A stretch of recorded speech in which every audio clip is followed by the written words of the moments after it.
What is up, YouTube, Facebook, Twitter, Twitch, Apple, Spotify, and everyone tuned in on the Texas Sports Unfiltered app?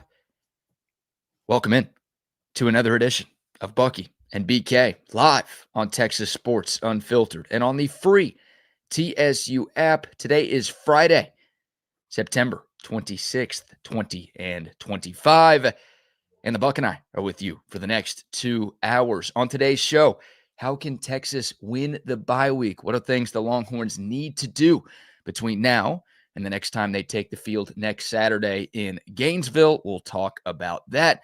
Plus, we'll hand out some awards for the Texas football team through the first third of the season. Of course, we've got a massive football weekend on tap. We'll get the Bucks Gold Star locks for all of the biggest action in college football and the NFL.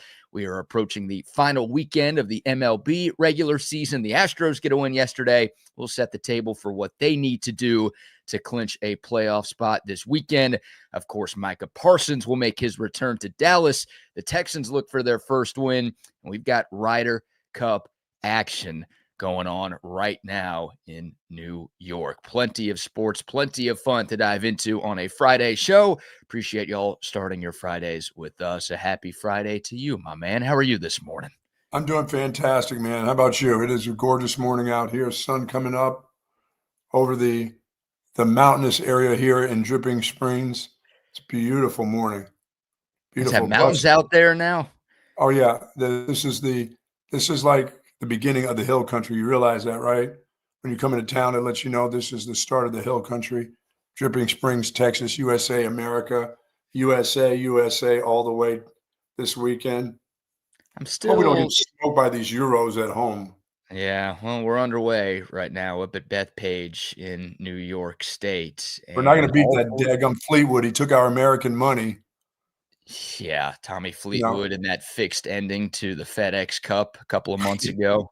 Yes. Yeah, break that wrestling style ending. That's how bad Tommy Fleetwood is. They have to fix it for him to actually win a golf tournament. Oh, he's at it with Rory this morning. Look out. That's a scary group. So, yeah, all four pairings are on the course right now. You've got all sorts of action all day and over the next couple of days in New York. You've got foursomes this morning and then four ball this afternoon.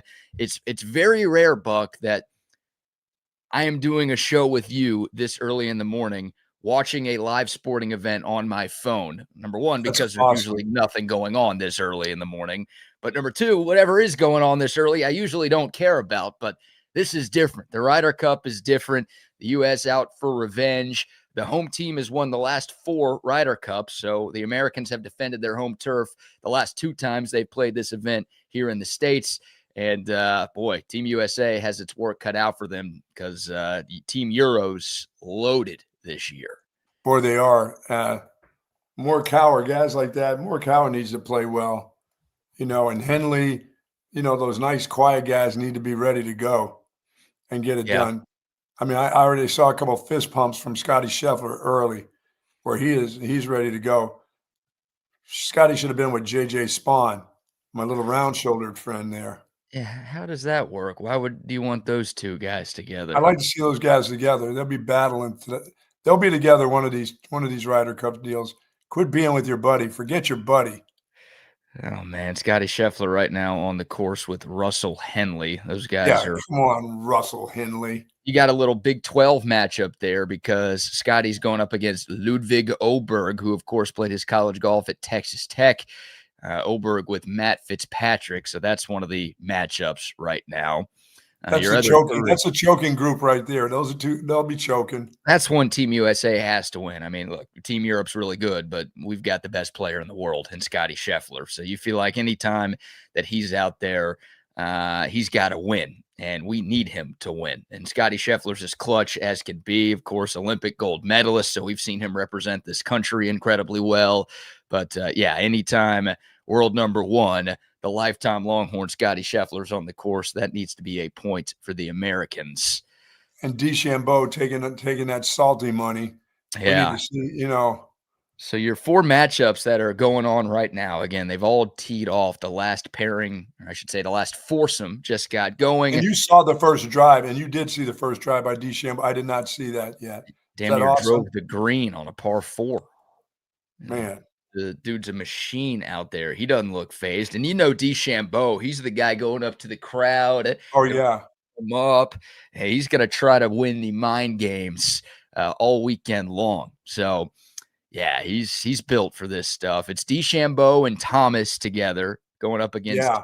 Rom and Tyrrell Hatton. That's the Oh, first. there's a couple of red asses there in that group.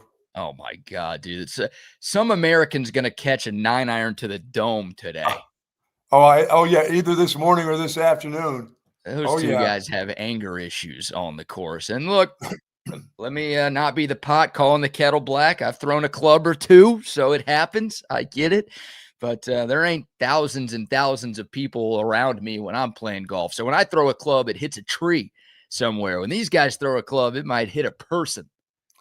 Well, I told you that my golf event on last week when I played Wednesday, your boy Steve got a 7 off the tee box. I mean, that's a first. He is the only one who's recorded just getting your cart off the tee box. He hit a house 3 times and then went and sat in the cart. I heard it. I thought it was a tree because I was, where my tee box now is at the lower level. Yeah. So I just sat in the cart and I heard wood and I said, was that the tree? And Paulie says, no, that was the house there to the left. And I heard this sound like 3 times. He goes, he's done. He can go sit in the cart. This is off the tee box. I've never been with a guy who's carted a 7 at the par 4 off the tee box. Go sit down. He hit the same house 3 times? Yes. So at what point do you have to go up to the homeowner and be like, that was me, my bad? When the kid comes out bloodied or when there's a ball embedded in the dog's ass, that's when you have to go. Like, look, if you hit a house once, then it's all right. You just walk by and hope nobody saw you. But 3 times? Come on. There's got to be a maximum there before you have to say something. Yeah, well, the funny thing was after I called Steve on that, I said, that really happened. He said, your boy Paul, who's telling you all these stories, also carted a 7 on that. He played the hole out. He had knocked it in the water on the second shot. From 80 yards, he shanked it to the right in the water. He goes, at that time, because I made par there, I was already on the green ready to putt, and I'm waiting for the rest of the guys. Well, one is already in the cart. I'm like, are you playing? No, I got a 7.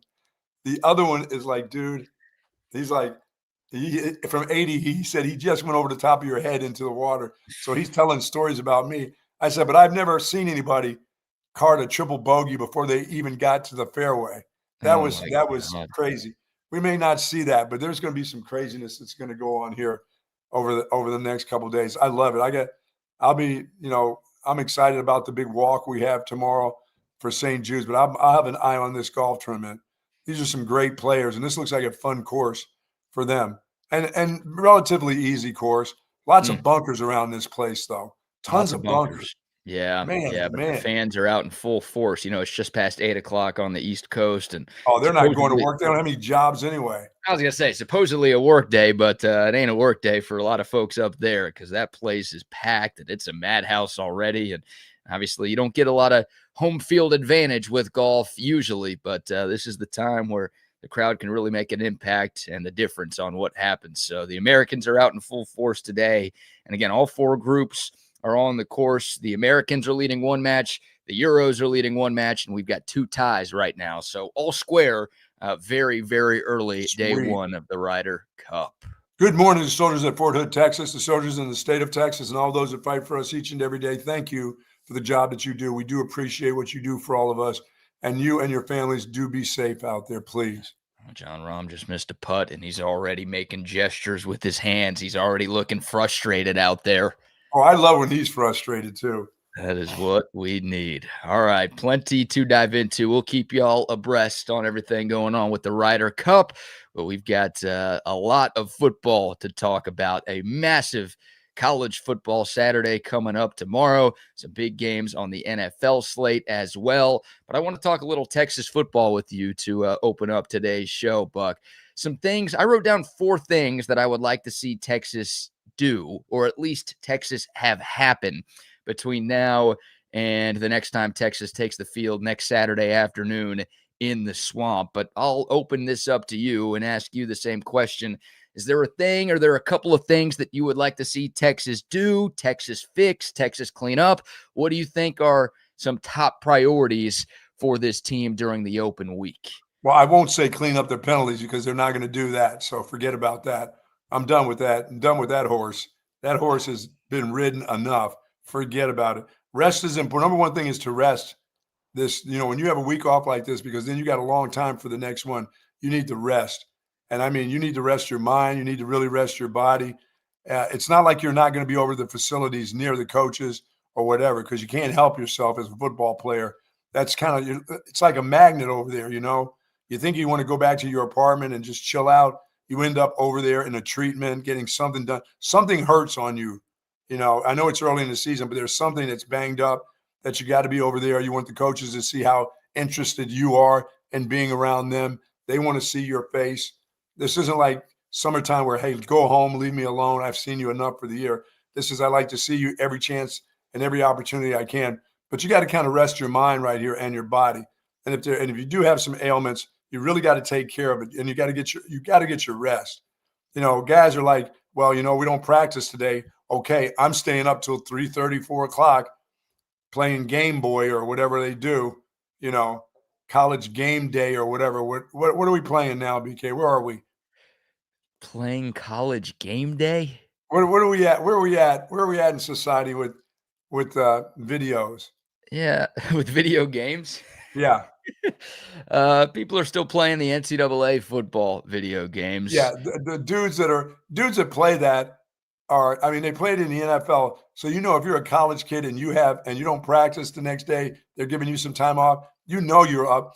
Maybe they're studying until 3. I doubt it, but no. I guarantee you they're on that. Got their little hands on the controls playing. Yeah, maybe they're calling their personal nerd and saying, "Are you studying till 3? Good, thank you."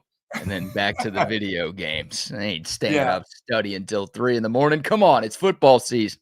Yeah, they're getting after their video games, but this is the time to get some real rest, and mentally just rest away from it.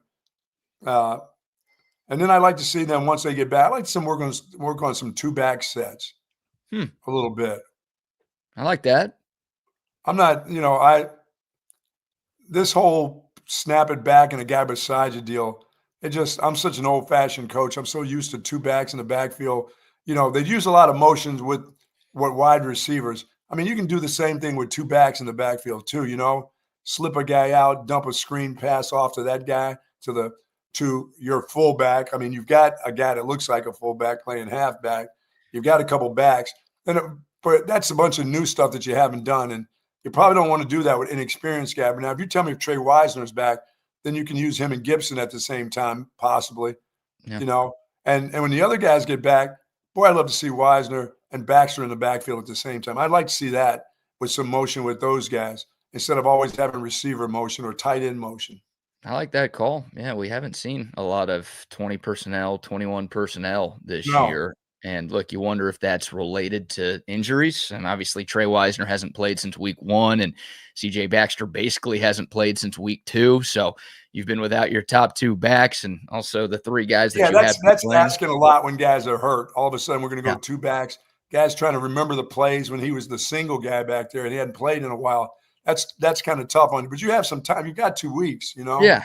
2 of the 3 running backs who have played the last 2 weeks are first-year players. Like Christian Clark's in year 2, but obviously he missed all of his first season with that Achilles injury. And then you've got James Simon, who, of course, is a true freshman. So, yeah, I think you're trying to keep things as simple and easy on them as possible. Absolutely. And without your top 2 tailbacks, maybe that has limited some of the things Texas has wanted to do in the ground game. So, yeah, I think. And if you're not using 2-back sets, I need to see Wingo in motion a little bit more, coming from the slot. And give me 2 or 3 reverses in the game where you just flip it in the air to him and let him run. Yeah, I mean, he's shown you the ability to do that last year and this year.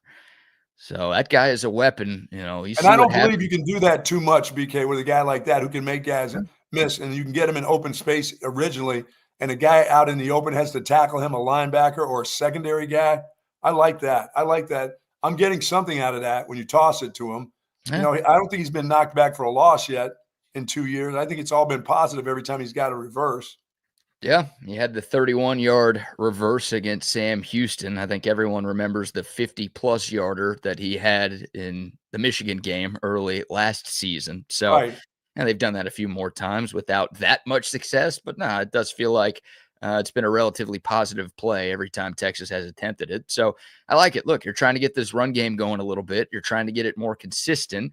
And that's sort of an extension of your run game, maybe I more believe so with screens. him. Yes. We haven't seen it feels like we haven't seen as many screens from Screen Sarkisian this year as we No. did last year. And again, part of that may be you've been without a guy in Trey Wisner who had 44 catches last year, who has proven that he can do that for you. So maybe we'll see more of that in SEC play once he gets back. But yeah, you're looking for something in your running game to make it a little bit more consistent than it was in weeks 2, 3, and 4.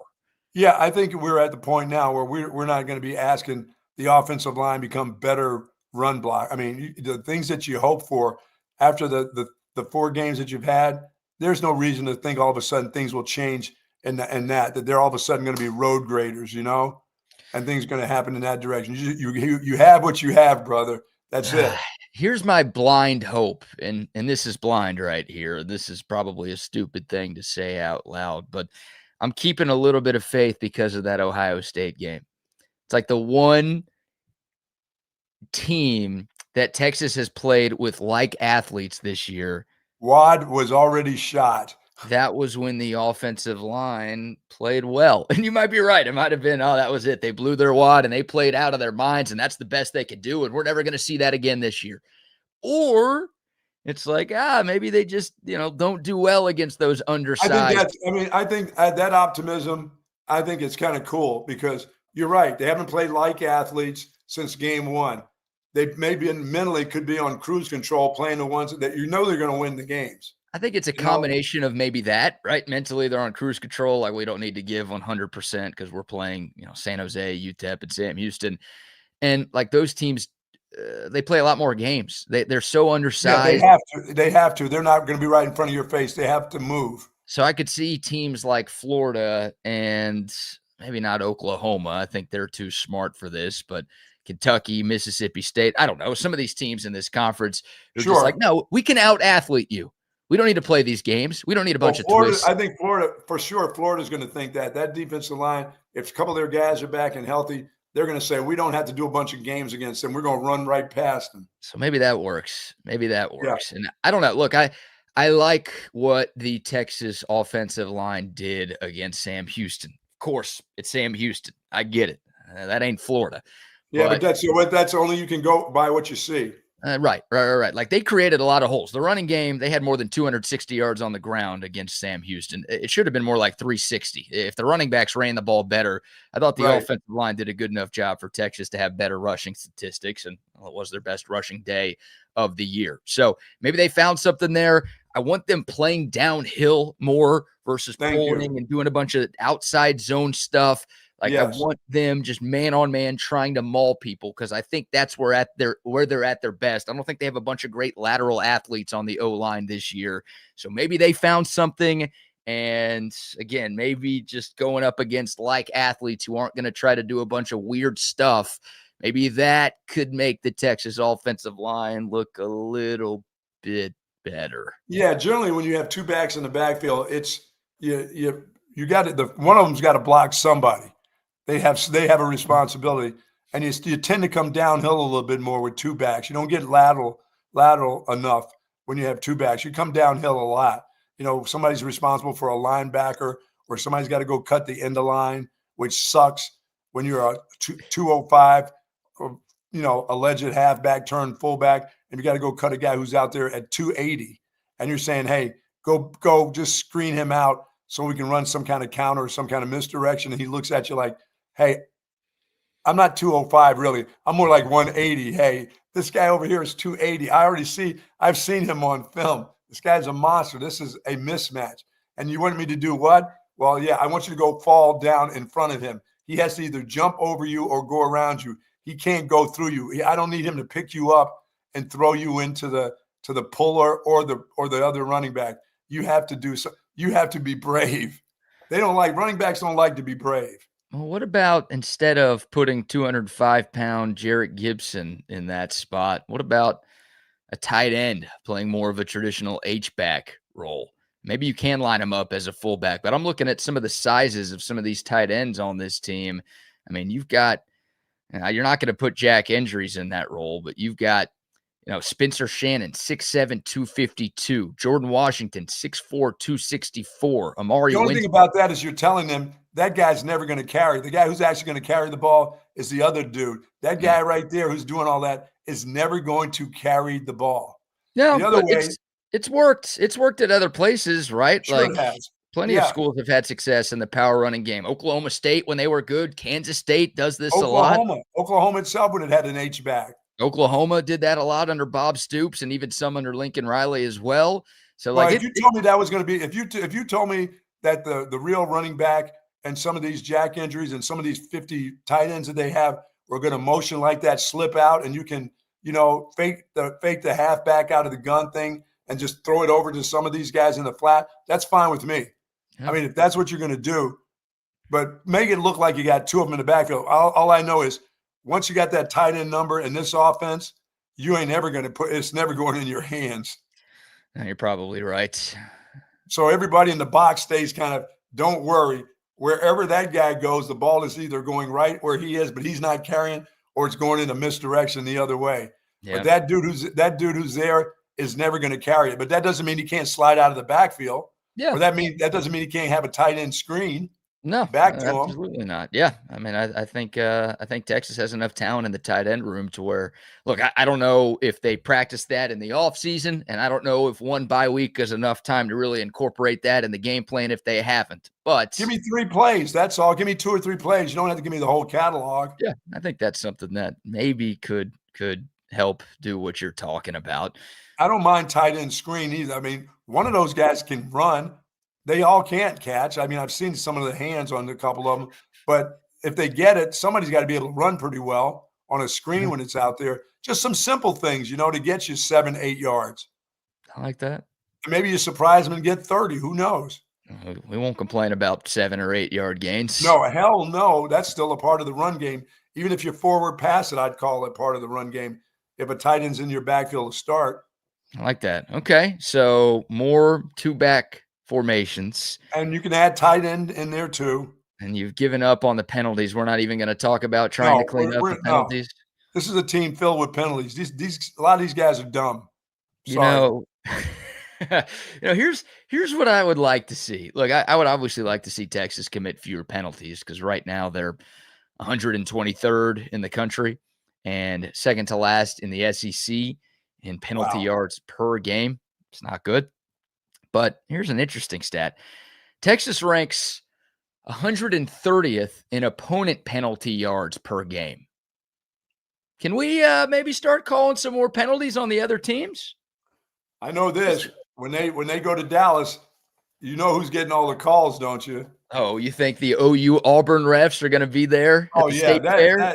Yes. Yeah, they're not getting the calls there, and that's going to suck. I don't think the refs caused Texas against Ohio State.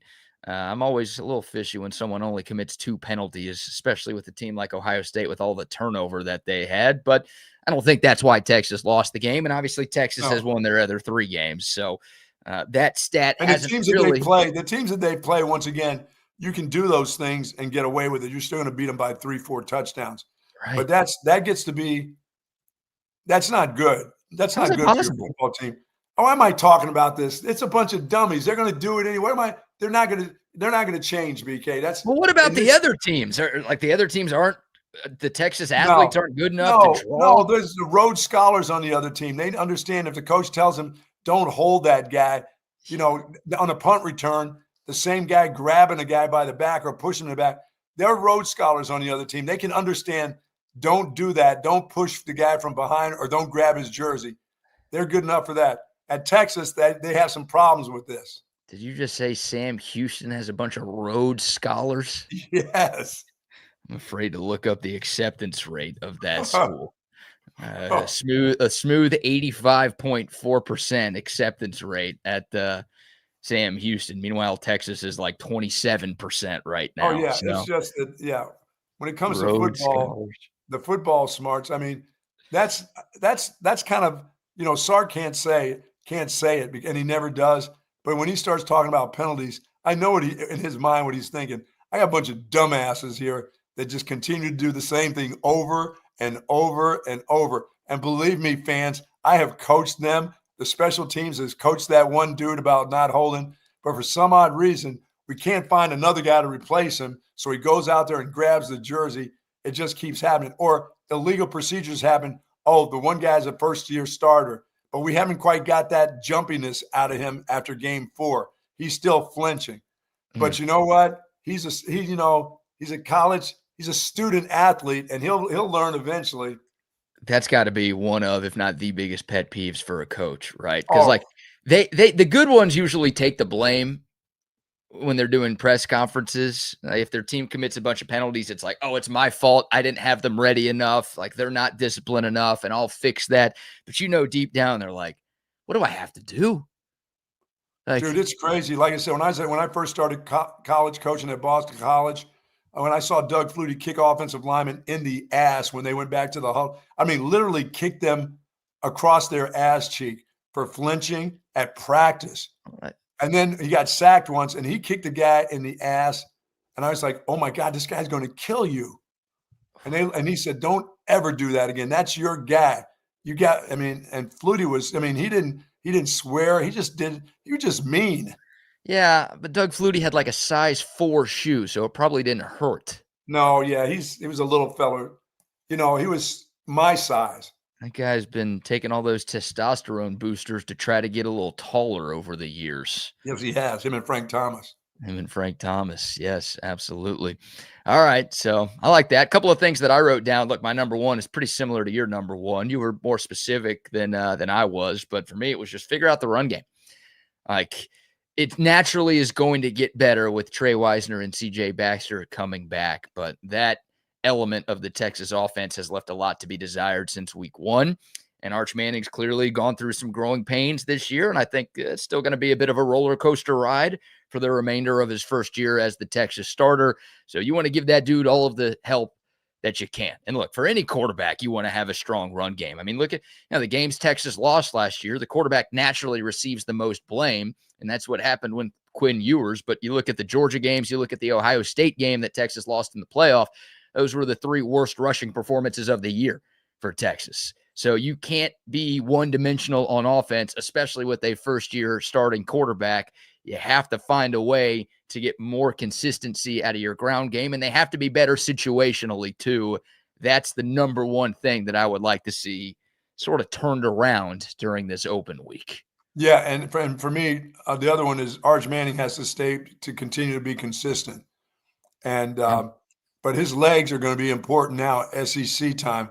I know people want him to stay in the pocket, don't run. No, as I thought in the beginning of the season, you're going to see a lot of run with this guy. Because if he's not confident in a throw and there's room for him to run, BK, he's going to run. He's more apt now. He's just more apt after we've seen him for 4 weeks as a starter to be a guy who will the throw may be there, but if the pocket opens up for him to run and he knows he can get 6 or 7 yards, he's liable to do more running than throwing at those times. Because once again, he's the best runner they have. Oh, I don't think he is when Trey Wisner comes back, but I think he's better than maybe the Pep Boys, as you like to call them. Yes, well, yeah, he's definitely better than the Pep Boys. But that's a weapon. That's a weapon for Texas. And, Sark always talks about not wanting to major in the quarterback running game, which I'm with him on that. But I do think in the red zone, look, Texas figured some things out in the red area against Sam Houston. But for me, the jury is still out on if this red zone offense has solved its problems against good competition. But, that's where I want Texas to major in the quarterback run game, is in the red area, because that is a weapon that has proven to work this year, and that is something that you haven't had the last 2 years when you've struggled inside the 20. So that I'm cool with, but, yeah, I hope Arch Manning is confident enough in himself to where he is willing to take some shots down the field, because I don't know if this Texas offense, Buck, is capable. Again, we just haven't seen it yet, so maybe they are. But I don't know if they're capable of putting together 8, 9, 10 play drives consistently against really good defenses, right? Like Yeah. I worry about the penalties, one of those killing a drive. I worry about an offensive lineman just falling down and it turns into a sack that kills a drive. Like I worry that Texas can't Something do will that happen during the course consistently. of the drive. So when you do have those opportunities down the field to take your shots, I You're want right. your quarterback, because Sark's going to scheme guys open. Even though the receivers this year aren't as great as what you've had the last 2 years, they're still good enough. And if you get Emmett Mosley back, you got more than enough speed and talent on the outside to where guys are going to be open. You've got to be confident to take those shots down the field. Yeah, that guy has got to be coming back for this game. Yeah, Mosley. Yeah, Monday will be a big tell. He's been running.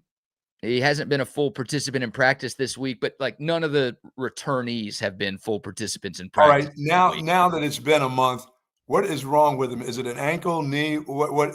Somebody knows something. There is no way that can stay a secret. Well, it's lower leg. It's either calf or ankle or something down there. So lower leg injury. I'm sure somebody knows more than I do, but from what I've read, that's what it is. That's all we got is lower leg.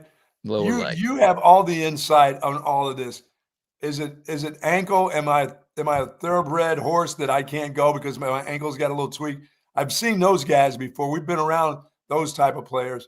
Bond was one of those guys that still with his speed can scare. Are we dealing with a turf toe here? Are we dealing with a bruise? Are we dealing with a high ankle sprain?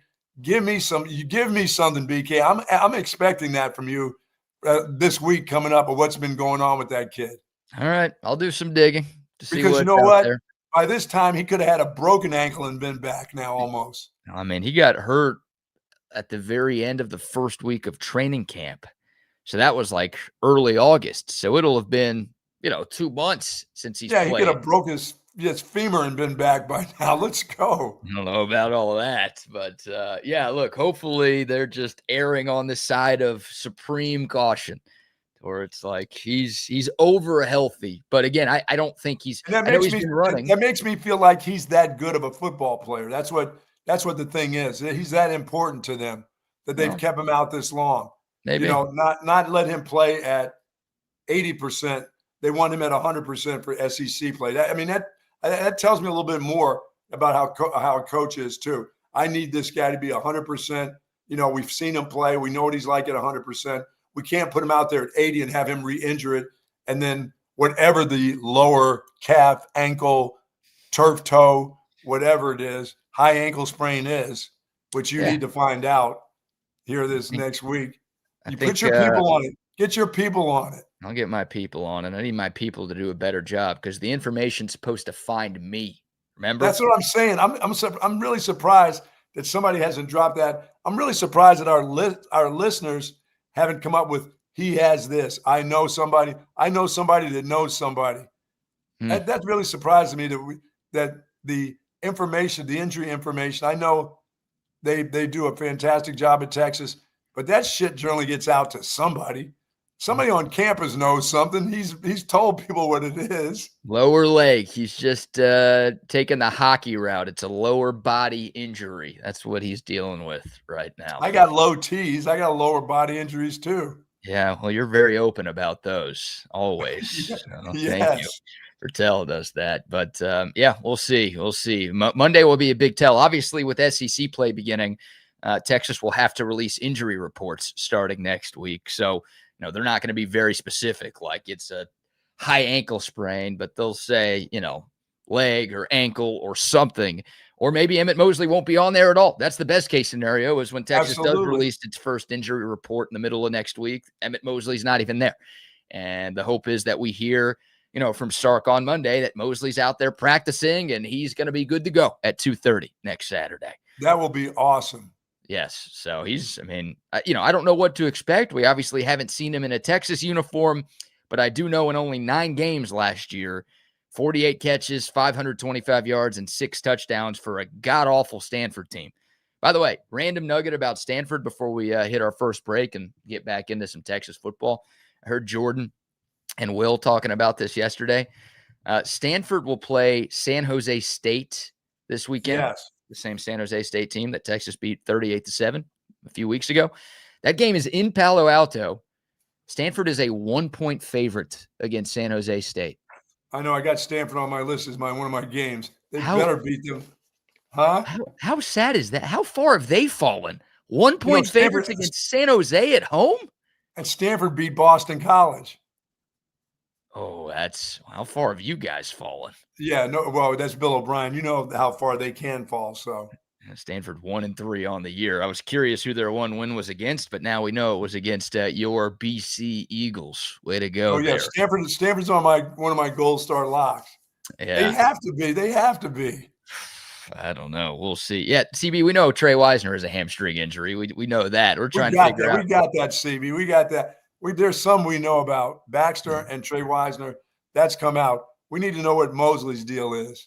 That's weird. All right, so we'll get back into Texas football. A few more things that I would love the Longhorns to accomplish during the open week. Also, I've got a pretty interesting stat about Steve Sarkisian's success after a bye. But before we dive back into the Longhorn conversation, Buck, how about our first round of sponsor shout-outs? So to our friends over at Tony C's Pizza, Austin's original coal-fired pizza, serving that New York-style pizza, and, of course, Italian food right from the cookbook of the Ciola family. Tony C's is I've been a part of the Bee Cave area for over 15 years. Now, 2 for Tuesdays is fantastic. 2 for the price of 1, of course. Unwind Wednesdays, half-price bottles of wine. Locations at Highway 79 in Round Rock, right by the Del Diamond, of course, Anderson Lane, and in Bee Caves. Love Tony C's Pizza and love Mr. C for sure. Yes, indeed. A quick shout out to our friends at Waterloo Printing and Graphics, holding up one of our great TSU hats right now. All of our merch, our hats, our shirts, our signs, our stickers, our posters, all made by Adam and his great team at Waterloo Printing and Graphics. If you have a business or if you just have a big event coming up that needs gear, reach out to Adam. His team is based right here in Austin. They can give you what you need very, very quickly. You can find him on Instagram at Waterloo Printing, or you can call or text Adam directly, 512-300-9641. So hello, our friends over at Sue Patrick's, 5222 Burnett Road. Speaking of gear, there you go. You're getting ready to head to Florida. You're going to that game. For folks headed to Gainesville, you got to get this gear. And they've got tons of hats, polos, all you need over there, T-shirts, the whole works. It's going to be warm down here in Florida, and it's nasty in the swamp. Yourself a nice UT T-shirt. They've got them all. They've got all the volleyball stuff that you're looking for. They've got the jelly cats, you name it. They have it at 5222 Burnett Road. All kinds of parking spaces there for you. So go out there, get ready for the rest of the week here, Thursday or Friday. Saturday, they're open on Saturdays. But next week, you want to get your gear if you're headed to the game next week. And they have plenty of gear. Once again, 5222 Burnett Road or SuePatrick.com. Absolutely. And a shout out to our friends at Audio Visual Consultations as well. You know what? Let's give ourselves a little break. Let's let you hear from Tom McKay and the crew at AV Consultations. This is Tom McKay, owner of Audio Visual Consultations, and we'd like to take a moment to thank all of our clients for making the last 37 years both fun and fruitful. If you haven't yet, I'd like to invite you to give us a try for all your home electronics needs. There's no need to leave your home to find great pricing and incomparable service. No traffic, inexperienced sales geeks, or pushy showroom tactics. We come to you. So just relax, hug your kids, and smile. We handle all the work. Just give us a call at 255-8678 or online at avconsultations.com. Very nice. Yes, indeed. Love AV Consultations. What a great sports weekend we have on tap. Going to be spending a lot of time with the couch this weekend, watching all of it. Quick Ryder Cup update, Buck. And we talked about it being important for Scotty Scheffler to play well and for Team USA to win matches with Scotty Scheffler involved. He and Russell Henley are 3 down through 6 holes against Ludwig Oberg and Matt Fitzpatrick. Get rid of that pairing. Get ready to put JJ Spahn with Scotty Scheffler. So 4 foursomes on the course right now. The U.S. is up in 2, and Team Europe is up in 2. But the bad news is, we mentioned Oberg and Fitzpatrick are 3 up. McIlroy and Fleetwood are 2 up. And the 2 matches that the Americans are leading were only 1 up. So early on, again, very early on, slight advantage, Team Euro. Yep. Scheffler's going to have to get rid of Russell. We're blaming Russell Henley for this. Yeah. Yes. It can't be Scotty's fault. I kind of like that.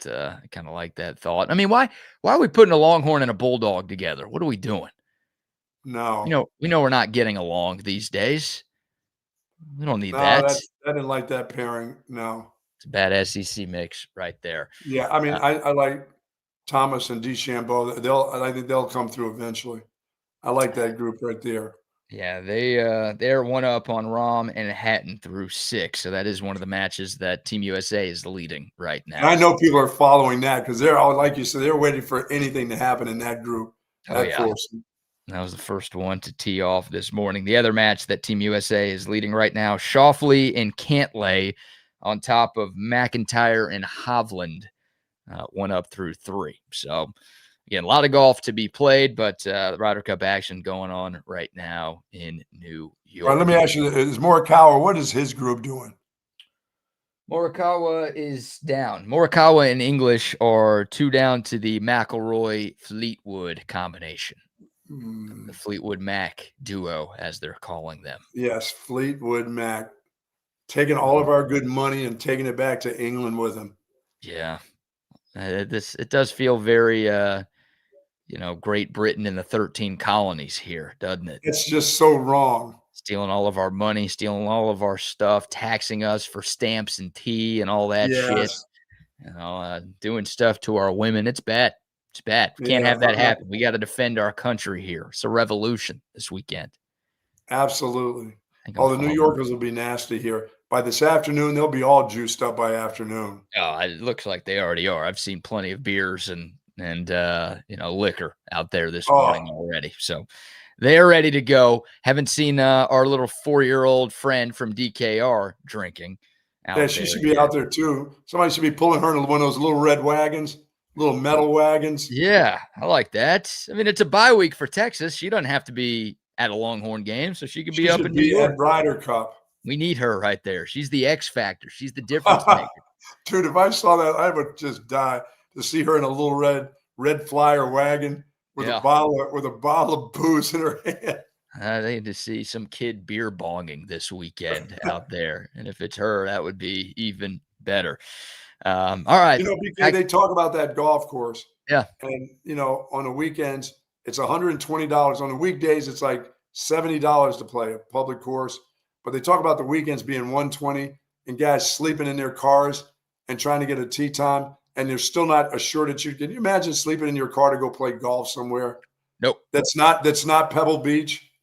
I don't think I would do that for Pebble Beach either. Yeah, no.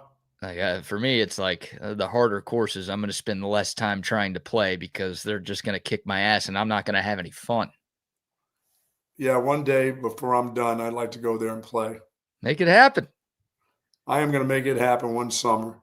I like that. Next summer. That's your Well, goal. It can't be because it can be any time in the summer compared to here, Oh, yeah. You're going out to California. It's much more enjoyable to play golf in the summer there than it is here. But you play golf when it's summertime here. So I know, but I've kind of gotten away from that. I've tried, the 95-degree theory. And we've been very fortunate because we didn't have a lot of 100-degree days. We have plenty of 90s, but we didn't have a lot of those over 100s or, we had a bunch of feels like 102. Right. So it is 102, but we didn't really temperature. This has been a really pleasant summer. We're almost, I think we're like officially into the fall season now. We are. Fall is underway. It started on Monday, the 22nd. That's awesome. Yeah, I would like the weather outside to start feeling more like fall, but in the mornings and nights it's been nice. Just we're still creeping into the 90s pretty much. Yeah, like day. I said, that night game last week must have been really nice. It was pretty good. Obviously I wasn't there. Was it still humid and nasty, or was it really a really nice night game with a little bit of a breeze? Yeah, there was a little bit of a breeze. It wasn't too bad. I mean, it wasn't the most comfortable I've ever been in a game at DKR, but it was far from the least. So it was enjoyable. I mean, it was a great crowd. Fireworks, because I was on my way home and I could see fireworks. It was still light outside and they were shooting off fireworks in the stadium. Yeah. Lots of fireworks. You win 55-0, you get fireworks, right? The band got a lot of run Saturday night. The drone show was awesome, man. Like I don't know what age I'll be to where I'm not infatuated with drone shows, but I'm not at that age right now. I could tell you that. It was sweet. Right. When in the dark, is it awesome? It's awesome. Yeah, they do it in between the third and the fourth quarter, so it's plenty dark at that point. It was in the 9 o'clock hour, and they crushed it. They got the music going. They I wonder who controls this. Bob Cole. Does Bob Cole control the drones? Is he doing the 0% chance Bob Cole knows how to operate a drone? 0%. That's him doing the entire show. 0. Bob couldn't run one of those drones. They got hundreds up there. If Bob was running one, you'd see one like on the opposite end of the stadium. We have some midair collisions with the drones. Yeah, it's like, why is that drone drifting towards the Capitol? Where's that one going? You'd have some collisions. Yeah, the whole thing would fall apart if you put Bob Cole in charge. Right. Yeah, that's no chance. No chance that's happening. Interesting stat and a good stat for Texas fans. Steve Sarkisian is 4-1 in his Texas career coming off of bye. The one loss happened in 2021, that 5-7 season where pretty much everything went wrong for the Longhorns. But obviously since then, Steve Sarkisian a perfect 4-0 in the first Texas game after a bye. And if you look at last year specifically, Texas had 2 byes in the regular season. The first one came right before Oklahoma. The Longhorns won that game easily, 34-3. The second bye came right before Florida, ironically enough. Texas won that game 49-17. They were up 42-0 at one point in the third quarter. So that was pretty good. You hope for more of the same where Texas can come out of the bye firing on all cylinders because they were 2 for 2 in this situation a season ago. Yeah, this game is boy, you're talking about a group that's got their backs against the wall, but does it really matter if their quarterback is just giving you the ball? Yeah, we know what to expect from this defense. We've been talking a lot of offense. We know what to expect from this defense. And once again, it's the SEC, and anybody in the SEC wants to challenge Texas in the run game. They're just going to want to do that, because they know their quarterback has the ability to give you the ball back. They want to be able to turn around and hand it off to somebody at Florida. And that their offensive line has been okay, but the quarterback has just been more of a panic, BK, where he's had guys open that he's overthrown and stuff like that. It's more on his part than it is what the line has done at Florida. It's the kid at quarterback he's just erratic, period. Yeah, I mean, he's been bad. And look, Florida's played 3 FBS teams this year. They've scored 16 points, 10 points, and 7 points. Yeah. In that order. So they're going backwards. Now, I think the level of competition has gotten better, but still, that offense is going in the wrong direction right now. And DJ Lagway had 5 picks against LSU. He threw for 61 yards in their most recent loss to Miami. So a lot of it's on the quarterback. Of course, he has not been good enough. He's got more INTs than touchdowns right now. But it takes a village for an offense to suck as bad as Florida's offense has sucked since they beat up on poor Long Island University to open the season. Yeah, they haven't been able to run the ball a lick either. And that surprises me that they don't have a fantastic runner at the University of Florida. Well, I think they do. I mean, I think Jaden Ball is a pretty talented cat, but that's number 13, right? That's the kid. Yeah. It hasn't worked for him. I mean, he had 46 yards against Miami and 46 yards against LSU. So when your leading rusher is rushing for less than 50 yards, that's not a good recipe for success. Even if your quarterback is playing well, again, it's like you got to have a nice complement. You got to be multidimensional on offense, and Florida just hasn't been that. So they're bad. And I get it. They'll be desperate, but weren't they desperate against LSU after they lost to South Florida at home? Yes. Weren't they desperate? Now you can't get any more desperate than that. Weren't they desperate at Miami after they lost to LSU and their quarterback threw 5 picks? Well, I don't give a shit. They weren't going to beat Miami anyway. They could have been as desperate as they wanted to. They could have been undefeated going into that game. They weren't going to beat the Canes. That's the thing. Like, look, desperation is a hell of a drug. And I'm a big believer in desperation potentially leading to some interesting results or some unexpected results, probably the better word. But if you're bad, you're bad. Yeah, desperation can't offset like a major talent gap and a major coaching gap. And that's what I think there is between Texas and Florida. And I think that's what there kind of was between Miami and Florida and LSU and Florida as well. So, yeah, I mean, they're just not a good football team right now. So I don't think Texas is going to beat them 49-17, like what happened here in Austin last year when these two teams met. But this would be a bad loss for Texas. At the beginning of the year, it's like, okay, Florida's ranked in the top 15. You're on the road at the Swamp. Like, obviously, every loss can feel like a bad loss, but maybe you understand if you slip up a little bit. Now you're talking about a 1-3 football team that lost to South Florida at home. This is not a game that you can lose if you are going to be a serious contender in the SEC. Yeah, and is it a fan base? Is it a fan base that's going to make a difference at the game, or is it a fan base that's thinking, shit, I hope the guy gets fired? We need Texas to win that game. We need to get rid of this coach. Yeah. It's, I never want to generalize an entire fan base because not every fan will ever feel the same about anything. But I do think there's some, late year 3 Charlie Strong vibes going on with Billy Napier here in year 4, to where it's like they're the fans who are never going to root against their favorite team. Like they think that's the most sacrilegious thought in the world. It's like, absolutely. I can't cheer when we lose. I can't root against us in any game.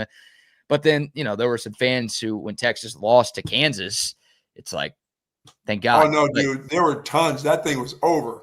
Yeah, and it was embarrassing. It was unbelievably embarrassing, and it still stings for a lot of Longhorn fans, a decade later. But it was like, okay, now at least we know the coach is gone and we can bring somebody else in here who maybe is going to do a better job. I got Tom Herman, not too much better. But there's definitely a lot of Florida fans who are like, dude, just take us out of our misery. Like last year, Billy Napier ended last season on a 4-game winning streak. That maybe saved his job. Florida's athletic department is in such a mess right now that maybe Napier was going to get another year regardless. But they beat LSU down the stretch. They beat Ole Miss down the stretch. They beat Florida State, who sucked, but still a rivalry win down the stretch. Yeah, they had to have those wins. Those wins are important, yes. Yeah, and they got all of those. Then they won their bowl game against Tulane. And it's like, Billy Napier gave that administration some confidence that he's got things going in the right direction. And it was fool's gold. And now, they're off to this 1-3 start. And again, I think a large portion of the fan base is like, dude, I wish he didn't win those 4 games so we could be done with this dude already. I feel that there's a lot of apathy there and there won't be the difference, when Texas comes there, because, this will be Texas's first time there. And I don't know if they've ever been there. 1940, Buck. Wow. Yeah. Pre-World War II, the last time Texas has played a game in the Swamp. Yeah, that fan base is they'll be excited because it's Texas, but I don't know how much the excitement carries you if things start to go down a little bit for their team. They're probably thinking, well, let's let it keep going down because we'll have a new coach next year. Yeah, I mean, kind of Captain Obvious stuff, right? Like you always want to get off to a fast start and get out to a quick absolutely lead. But when you've got a shattered fan base, or I should say a splintered fan base like Florida does right now, I mean, if Texas can jump out to like a 14-0 lead after the first they can quarter, get them down and they can keep them down in this game. Yeah, get them down, keep them down, send some folks headed to the parking lots. Like absolutely. That is the ultimate best case scenario right there. So, that'd be nice. That would be nice to see. Yeah, Steve Sarkisian had some success coming off buys, including against Florida in this spot last year. You hope that continues. I did write down one more thing, actually a couple more things, but we'll get to one right now for what I would like to see more of from Texas starting next week. Can we get Colin Simmons going a little bit? He did have a sack against Sam Houston, his first full sack of the season. And it's not just a Colin Simmons, it's hard to say issue. The defense hasn't had issues this year. They've been so good. But it is interesting with all of the talent on this defense. Buck, Texas ranks 52nd in the country in sacks per game, and they rank 75th in the country in TFLs per game. And is Anthony Hill spending more time inside right now? He is. Okay. Yeah, almost exclusively. And look, a lot of mean, Texas has rotated a bunch of guys in these games. So when you're playing backups, I get it. You're not going to put up as gaudy of statistics as you would if Colin Simmons and Anthony Hill were playing, 50, 60 snaps a game. But yeah, if you are going to nitpick on something that the Texas defense isn't doing at an elite level, when pretty much everything else that they are it's they're not making as many plays in the opponent's backfield as they could, maybe should. Okay. I would argue, like Colin Simmons, we've been dunking on him a lot, Buck. He's got 1.5 sacks. That's tied for the team lead with Murad Watson, defensive tackle, the transfer from Syracuse. So, I mean, they did have 5 sacks against Sam Houston. That was a nice turning point after just 6 total through the first 3 games. Yeah, but we're talking about an elite player that should be doing that against the best in the country. Yeah. And crushing the last 3 teams that he's played. Should have probably had 6 or 7 sacks in your mind in those games. And he's still with 1.5. I mean, it doesn't make any sense. You got to, if it's not the player himself, you've got to design something to get him on their worst players somehow, some way, where he gets into the backfield and is disruptive. Yeah. They've been playing, they can play their base defense against these teams and just win and not have to show anything to anybody. Maybe that changes. Maybe you're right. Maybe some of the schemes will change once you get into SEC. Obviously they will, because the offenses are better, and you're not going to be able to just sit there and base defense and go, okay, here we go. Let's just play. Well, with this team, you don't know. They may be able to just do that. Maybe they can. Maybe they can do that. Yeah, they've been very vanilla the last 3 weeks. And again, you can just out-athlete and out-talent the teams that you've been playing in the non-con outside of Ohio State.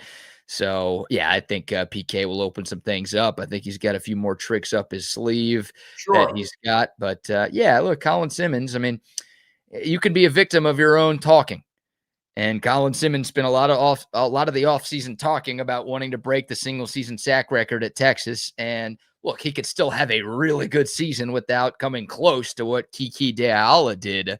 But, like, all right, you're going to talk about getting 22.5 sacks, and you only have 1.5 through a third of the season. That's going to open up the door for a little bit of criticism there. That opens up the door for a lot of criticism from an All-American. Right, preseason All-American. Yeah, like Texas had 3 preseason All-Americans on defense. I think Michael Taft's looked the part. I think Anthony Hill's looked the part. I don't think Colin Simmons has quite looked the part just yet, but that's okay.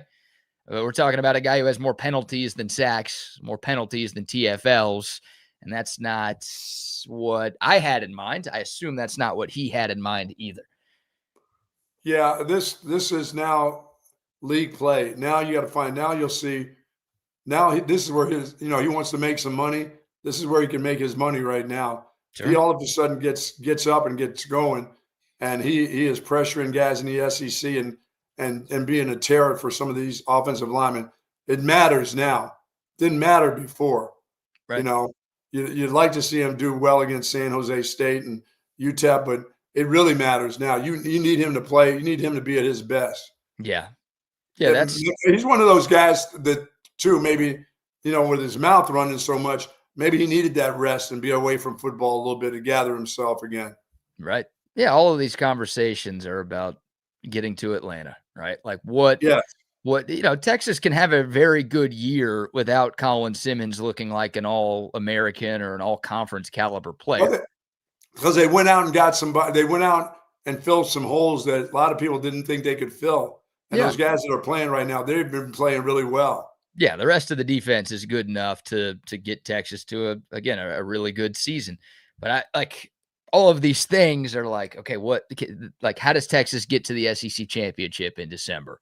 Well, they need him to be at his best. That's how they get there. Exactly. He can't be just one of those guys that's holding up the fort on the defensive line. He's got to be able to beat some one-on-ones against some great offensive linemen. He has to make plays. You need your stars to be stars. Like that's the point we're getting at here. Like you need Arch Manning to look like a star. You need Anthony Hill and Trey Wisner and Michael Taft, like the guys who are supposed to be the best players on this team. You need them.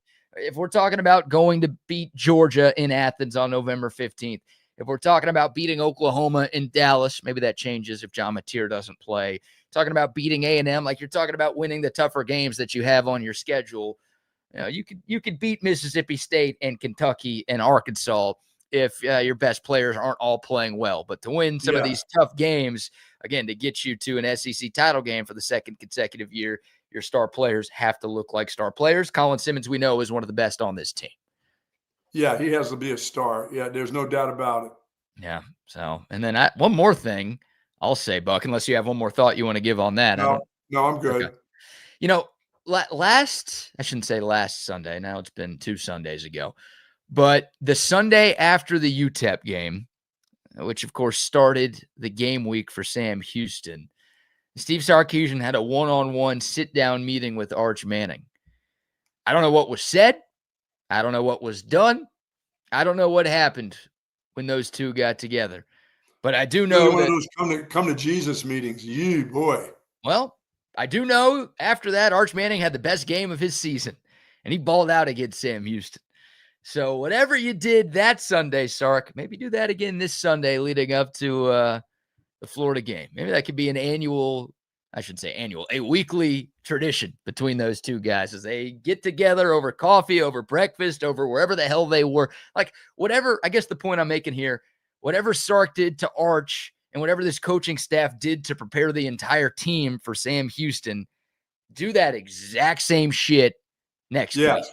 Because that was the first time this year we've seen all 3 units play well for 60 minutes. Again, I know the competition, but that's the first time this year where everybody's been firing on all cylinders. Like whatever prep, whatever speeches you gave, whatever drills you ran in practice. Let me ask you, Buck, is that something coaches do, or is that just me being ridiculous as a fan? No, I mean, some of them are come to Jesus meetings, and just saying, dude, we're playing against, do you understand who we're playing against? We're playing against almost like a Pop Warner team. You can't go out there and miss targets and be shitty and have misreads. You got to lead this football team because after this, it's the real deal. And the criticism that you've been getting is hard by the media, but it's been warranted because you've been playing like shit. I mean, coaches will just start talking to you like that. You play like shit. I've seen you play before. Get yourself together. Get out there. You're playing against an inferior team. You're supposed to go out there and score 50, 60 points. You're supposed to throw 5 touchdowns. Have a great day. I mean, it's one of those, after that meeting, we don't need to have another one of these. Okay. I'm going to let you know right now, this is what I think and how you've been playing. You haven't been yourself, thus the maybe standing over the guy and doing all this stuff. Be yourself, quit all this stuff where people are saying, you're not this, you're not that. Be you so that people can say, okay, now this is the guy we've been wanting to see. This isn't going to be a weekly meeting, but I guarantee you that was not as easy a meeting as you think. That wasn't over, that wasn't sipping tea and coffee and having, Daymaker's half-day cafe rolls. That was one of those, you're playing like shit. We're playing a shitty team. You're not going to go out there and embarrass yourself because this one, if you go out there and stink against them, that's one of those where the coach says, I got to win games. Yeah. We love you, but my role as the head coach is I'm in charge of that other 85 over there or 80 or 84. It's not just about you. Everybody's expecting you to be who you are. So just be who you are, and if you got to be bold and be the kind of guy we see you laughing and having fun and talking shit at practice, then you have to be that. You have to be that guy. It was one of those, just be the guy that you are. And as I said, that's why I didn't take much of him standing over a dude and all that stuff. I mean, because I at practice, those guys are doing that to each other all the time, and shit like that happens at practice. And the coach says, you can't do that in the game. Be careful, you'll get us to 15. But they do that at practice. So it looked like he was more of himself and having, like you said last week, just having some fun playing the game. Yeah. And when you're playing against the neighborhood kids, and you've got a college team against the neighborhood get together, it's different, like the movie Sandlot or whatever the hell it is, where those kids play baseball every week. You're playing against those kids. If you look shitty against them, then that's a problem. So it was a hard one, but that's one you don't have that one every week, and you may not need to. That meeting may be over with. Yeah, see, that's what I was asking. It's like, no, you're not going to get to have a weekly meeting where you tell the quarterback how shitty he is. Yeah, these meetings now are about picking it up. The teams are going to be better. These are put your arm around the dude and make your right reads. We've seen you do it now, so let's go. Maybe you change up the message a little bit. But, yeah, the message changes. You may go to the same place. You may maybe want to go through the same routine, like you said. That may be it. But the message is totally different now. I'm a superstitious guy, Buck. So it's like I see something work the way that it did. It's like I'm going right back to that well again. And again and again. Yeah, no kidding. Again and again and again. So well, you do. I mean, you do it as a golfer. You line up at a tee box a certain way. You know, you take your practice swings, and if you don't take a practice, you do things. You go what you have success with. If that's successful meeting, you'll do it. But the message won't be the same. The message had to be pretty hard because of the way the kid was playing, and then Sark knowing who he's playing that day. Sark knows that it's the guys from around the block that he's playing. I like that you just compared Sam Houston to the neighborhood Longhorns program. I mean, really, it is. You're playing against the neighborhood Longhorns. I mean, really. Oh, my God. You know, I never had a lot of those because it's not the same. The quarterback's not the same as the running back. You know, you can treat the running backs like crap 24/7. They understand. My guys understood that was coming from me. The sarcasm was coming from me 24/7. It just never let up. Yeah. I mean, it was in the games on the sideline. It was in our little pregame sessions.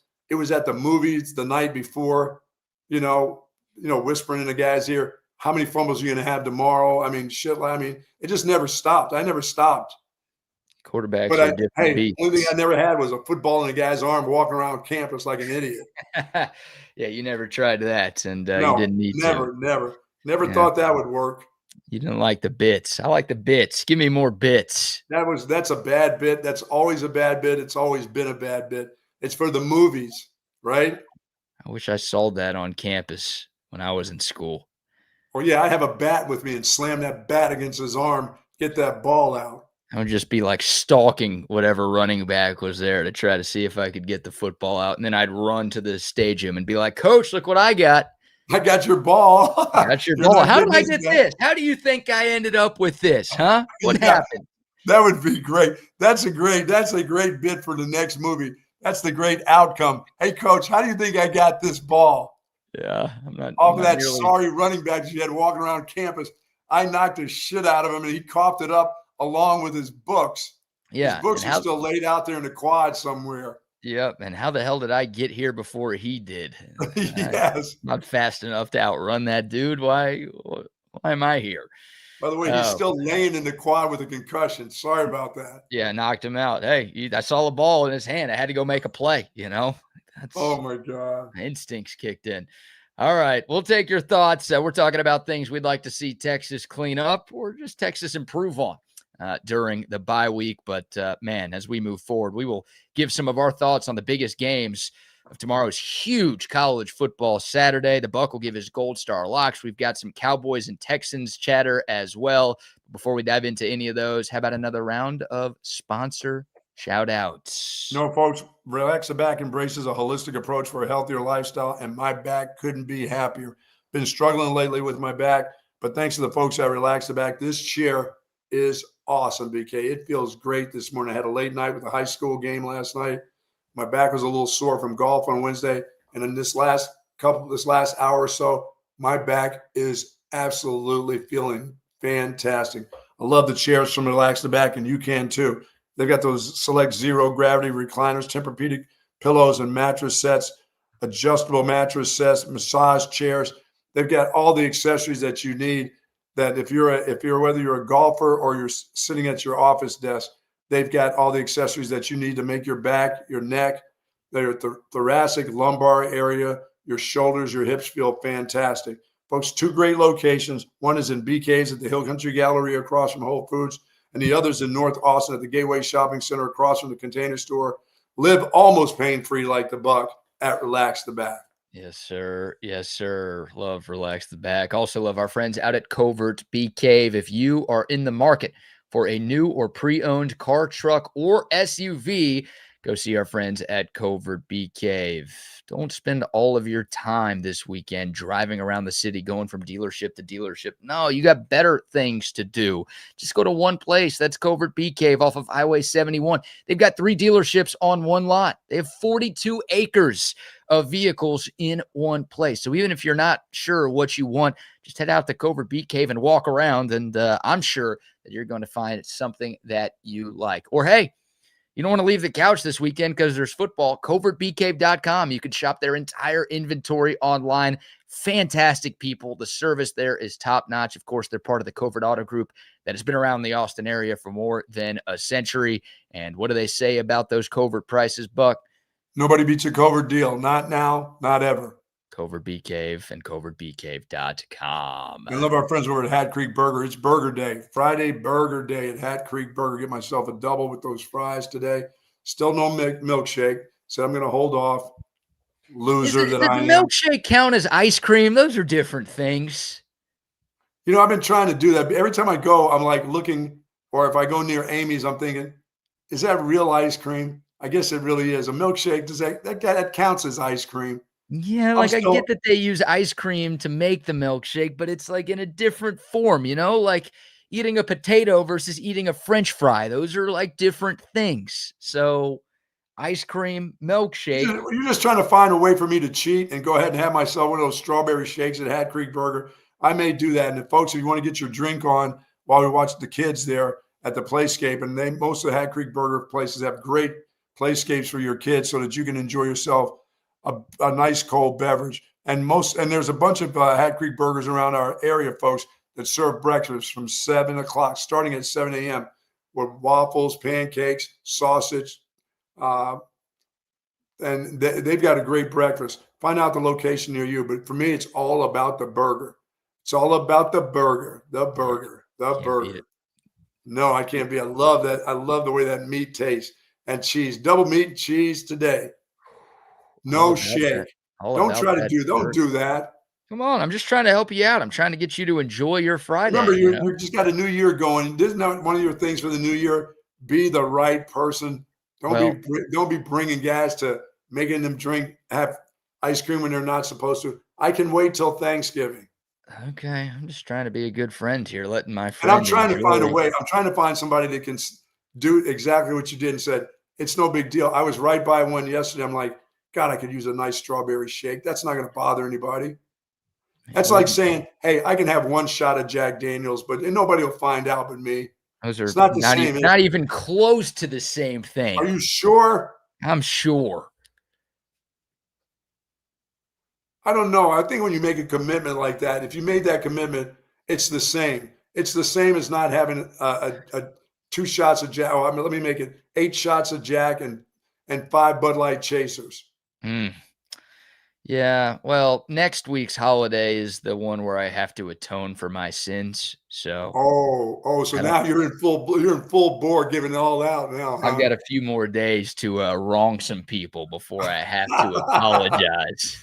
Oh my goodness. Oh man, yep. Shout out to Hat Creek Burger Company. Absolutely love their food. Shout out to Altstadt Beer as well. Absolutely love the Altstadt Beer. And nothing's keeping you from having that drink, right? No, absolutely not. And love the Altstadt Brewery as well. Look, it is an open week. It should be a beautiful weekend here in Central Texas. If you're looking for something fun to do, something maybe different to do, how about a trip to the Altstadt Brewery in Fredericksburg? It's a gorgeous drive right through the heart of the Central Texas Hill Country. You get to the brewery, they've got live music, they've got great food, they've got the indoor venue, they've got the outdoor beer garden, and they've got, of course, plenty of Altstadt beer in all of their brews for you to try. It's the perfect day trip for the beer drinker in your life.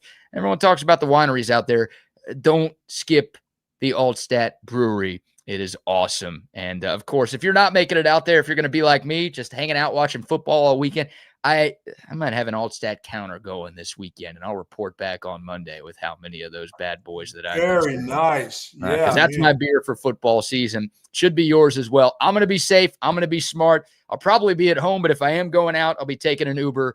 please do the same. Drink your Altstadt responsibly. Please plan a sober ride home. But when you're enjoying your football and your golf and your baseball and your everything, your sports watching is a lot better with Altstadt Beer by your side. It's Altstadt Beer, no impurities, no regrets. By the way, it's good to hear all you guys on the Coda text line. Good to hear from Sal, and of course, always good to hear from CB and Patrick and the whole gang. Sal, greetings from New York. Always good to talk to you. It's always good to see you're still doing well, Sal, in New York City. But for all you guys, thanks for being on the Coda text line. It's really cool to see all the thoughts from people all over, newcomers to our show. It's great to see them. We know we got to see a lot of people last week when we were at Schultz's Beer Garden. Love to see you once we get back here next month. Oh, no, I'm sorry, the month after next. Yeah. Is that what it is? We're not quite there at the next month. But we won't see you until when? November 1st. No, seriously, November 1st? The next home game. Yeah. Wow. But we'll have some remote broadcasts around the city. Absolutely. And, of course, we'll be in Dallas in a couple of weeks, putting some finishing touches on some broadcast plans for Texas. Yeah, come see us. We'll be somewhere in town in Dallas area. Please come see us on that Friday. Oh, absolutely. Absolutely. Yep. Shout out to everyone chiming in each and every day. I see our guy Mike McCall's tuned in this morning. Longhorn and Lubbock, Be Nasty, Randy. We got a bunch of folks chiming in this morning. So thank you all for being a part of the show. We show. Always like your thoughts on what you think about what the Horns should be doing this week off and what they should be practicing too. Always good to hear some of your thoughts out there, especially from Patrick, because Patrick knows a lot. Jason says the O-line and penalties. Yeah, the O-line. If there's one position group that just has to get better for Texas to, reach the goals that we want them to achieve, it's the offensive line. And Bucky has given up on penalties, Jason. Stop with the penalties. You can forget that. They're not smart dudes. They're not. They're a bunch of dummies out there. Yeah. You know what? Should be paying more attention to the academics. I told you, BK, the smarter you are, the less penalties you'll have. That's the problem. They're paying too much attention to the academics that they're not out there cleaning up those issues. Forget about it. It's a penalized team. The coaches it's been 2 years now of this, maybe even 3 years if we go back. I wonder if we go back to, the first year of making, the semifinals, if they had a bunch of penalties then. I think this is maybe the third year going on this madness. So, okay, here we go. They're just kind of dumb. They're just kind of dumb. So get used to that. In 2023, Texas ranked 72nd in the country in penalty yards per game. Oh, my. In 2024, they took a slight step back to 75th in the country. And where are they now? Per game. I would happily sign up for either of those two right now because Texas is currently 123rd. That is just dumb. That is just dumb stuff. That's too much. I mean, I'm surprised nobody over there has fallen out with a heart attack as a coach over there screaming at guys at practice. They bring, a lot of their practices, they have officials at practice. What is this word you keep saying, Buck? What? What is this word that you keep talking about? What word? Penalties? We're talking about practice, man. No, you take that crap over to the games. That's obvious. But like I said, they have officials that come to practice, BK, and sometimes they'll blow a whistle. And most coaches will be like, hey, kind of let them go. You know what I mean? Let's not blow. Can you imagine what their practice would be like if they had like 5 officials looking at the offensive line and guys and movement and holding and stuff? I bet you they couldn't get a practice in. They'd be practicing for about a half hour and have to be done. Yeah, you're probably right. They'd have to call it early because they wouldn't be able to get through a single drive without a bunch of laundry on the field. I mean, that's what it's been. It's been equal opportunity penalties too. It's been offense, it's been defense, it's been special teams, and again, it may have cost you against Ohio State. You had some really untimely penalties in that game. Yeah, we want to say that it didn't cost you. That's not the reason, but yeah, no, it's not the only reason, and I don't think it's the number one reason why Texas lost. They lost because they couldn't score in the red zone. The offense just decided to not do anything for an entire half of football. Like those are the reasons they lost. But penalties. I mean, Ohio State had 2, you had 6. And on one of their scoring drives, you had 2 defensive penalties that kept their drive alive that, turned a possession that could have ended in 0 points into one that ended in 7 points. And guess what? That's you right. lost by 7 points. You're right. So they made a difference. But the point is you don't want that to be a talking point the rest of the way. Well, it just makes me think it's how can it get better? The teams that you're going to be playing against now, by the way, are going to force you into more of those situations where you have to grab and reach. Sure. The players are better. And if you had to do that against San Jose State and the ghost of Sam Houston, my God, the Floridas and Georgias of the world, and Mississippi State's pretty good right now. Yeah, it's a lot of road games too. Like I think you're just Yes. actually a little more worried that you're not going to get the favorable calls when you're not the home team. So obviously Oklahoma's neutral site, but your other 3 games in the month of October. Yeah, but Oklahoma will be bringing their officials with them. Those people are still coming with them. Yeah, they'll need it because their quarterback's too scared to play against Texas that he faked an injury to get surgery. He didn't actually get hurt in the Auburn game. I heard he just took a hammer to his throwing hand. And I don't want to play Texas. Can't do that. But yeah, obviously Florida, Kentucky, Mississippi State, your other 3 games next month, all on the road. So they're going to be looking to call some penalties on you and just fix it. Try to fix it, please. Yes, please. I'd like to say fix it, but that may be too much of an ask. So try to fix it. Just tone it down. 6 Tone it is down. 6 or 7 is okay. Hey, what if Texas is in the 70s in penalty yards per game? That'd be a big improvement from where they are right now in the buck 20s. So that just drives me crazy because every time I say the word 7 penalties, they come up with 9 or they come up with 12 for over 100. I'm thinking, guys, just give me 7. That seems like a lot itself. I'm not asking you to give me 2. No, ask for 2 because I always get a few more than what you ask for. So maybe if you ask for 2, they'll end up with like 5, and then we can all be happy. No, they're too dumb for that. I can't do 2 because I know I'll get 12. Too dumb. Oh yeah, 2. I thought you had a 1 before that 2. You only said 2. Yeah, 2. I mean, for a team, to me, I think 5 is, if you want to really be good, 5 or 6 in a game is going to be it. But if I say 5 or 6, that's no, we're not going to talk about penalties anymore. We're done. Okay. It's a penalized football team. They're not, that's what they are. They got to do other things better because they're going to get penalties because they're dumb. How's that? All right. Yeah, I love that. I love the confidence there in this football team. I love 3 it. years. You've given me 3 years worth of stats to tell me that they're dumb. They can't get over the penalties because most of those aren't from what the other team does to you. A lot of those are, excuse me, I flinched. I'm sorry. It's just 5 yards. Yeah, a lot of pre-snap stuff for Texas that continues to plague this team, but we'll see. I got faith. I'm keeping the young faith. Kid at right tackle, I'm hoping that he'll get better. Baker, the penalty maker, I think he'll get better. Oh, no. That's his new nickname? Well, if he keeps it up. Yeah, that's fair. All right, keep the text, keep the comments coming in. Buck, it's Friday. We're into our final hour of the week, and you have still not apologized to the people for how much money you lost them last weekend. At this time a week ago, my friend, yes, you were up 150,000 units with your Gold Star locks this season. Here we are 7 days later. You were down 25K on the season. A measly 25K.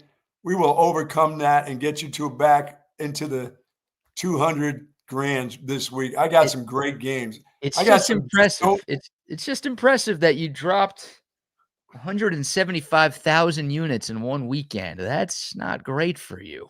You will be feeling good after the bye weekend. The one kid who's at college wondering when is the new car coming? Well, it'll be here for Thanksgiving. We'll make that happen for you, Dad, Mom, and Dad. By the way, we did not have a show on Tuesday or Wednesday this week, so we have not had the opportunity to tell you how wrong you were on your Baltimore Ravens pick on Monday Night Football. Oh, God. You had 50,000 units on the Ravens covering against Detroit. Not only did they not cover, they did not win. So, by the way, you can quit betting against the Detroit Lions or bet with them from this point on. I will not. That group, even without their play caller from last year. That group is so talented. They got so much going on in that team. And now their defense looks good. Forget about it. It's a great team. So we'll get your Gold Star locks, and then I want to just kind of deep dive into some of these big matchups that we have in college football and the NFL. But as you try to get back into the green, what do you have this weekend? All right, college football, Georgia Bulldogs at home, 100,000 unit play. 100,000 units. Yeah, Bama's not going there and winning. Because they never beat Georgia. They never beat Georgia, right? They beat them at home. They beat them don't they beat Georgia every year? Yeah, I was kidding. That's why I'm surprised they're not winning this year. They always lose to Alabama. Georgia's about to put it on Alabama. That line's only 2.5. I know. That's why I'm putting 100. That's why I'm putting 100 there. There's got to be. That's a big one. That's not a 50. That's 100K right there. All right. My other 100K play is one of my other teams. The Fighting Aggies are going to. Auburn's a little hurt right now after what happened last week. Wait till the officials in Aggie Land get a hold of this group. You think it was bad last week? It's going to be. Oh, this is going to be it right here. Hugh Freeze, you need to go. He needs just go play golf this week. Don't worry about practice. The officiating is going to be so bad. Aggies are going to crush this group. There's another 100,000 unit play. Hugh Freeze might be better than some of the golfers we're trotting out there right now at the Ryder Cup. Oh, stop. We're down in 100,000 unit play there with the Aggies. All right. 6.5 is the number, by the way. A&M a home favorite against Auburn. 50,000 unit play on South Carolina. The Cox? Yes. Who are they playing? They'll get well this week. I think they have let me look that up. I got it. It's Kentucky. Yeah. I mean, this is the battle of, the Cox can't afford to lose this when their coach can't afford a loss to Kentucky. Stoops is about to be on. That's about to be over with too. So this is one more nail in that coffin for 50,000 units. Okay. The other one is in the Big 12, Kansas playing Cincinnati at home. I'll take Kansas for 50,000 units. Sorry, BK. Why are you doing that to me? 50,000 unit play on Kansas. Go Jayhawks. All right. The Hawks are minus 4.5. It's an 11 a.m. game on TNT. They know drama. That's tomorrow morning, Buck. Another 50,000 unit play on Vols, the other UT. The Lady Vols? No, the Vols going there to Cowbell land and putting them in their place. That's an interesting matchup. Tennessee 7.5-point road favorites in Starkville. That's why it's that high. There's nothing interesting about that. They're going to go in and maul that group. Okay. And in their 4-0 reign. Yeah. My next one is Stanford. Stanford, I don't know why I don't play this higher, but I'm just going to go 50,000 units. It's a pretty high play right there. Yeah, we talked about this game earlier. Stanford, conference are they in now? The ACC?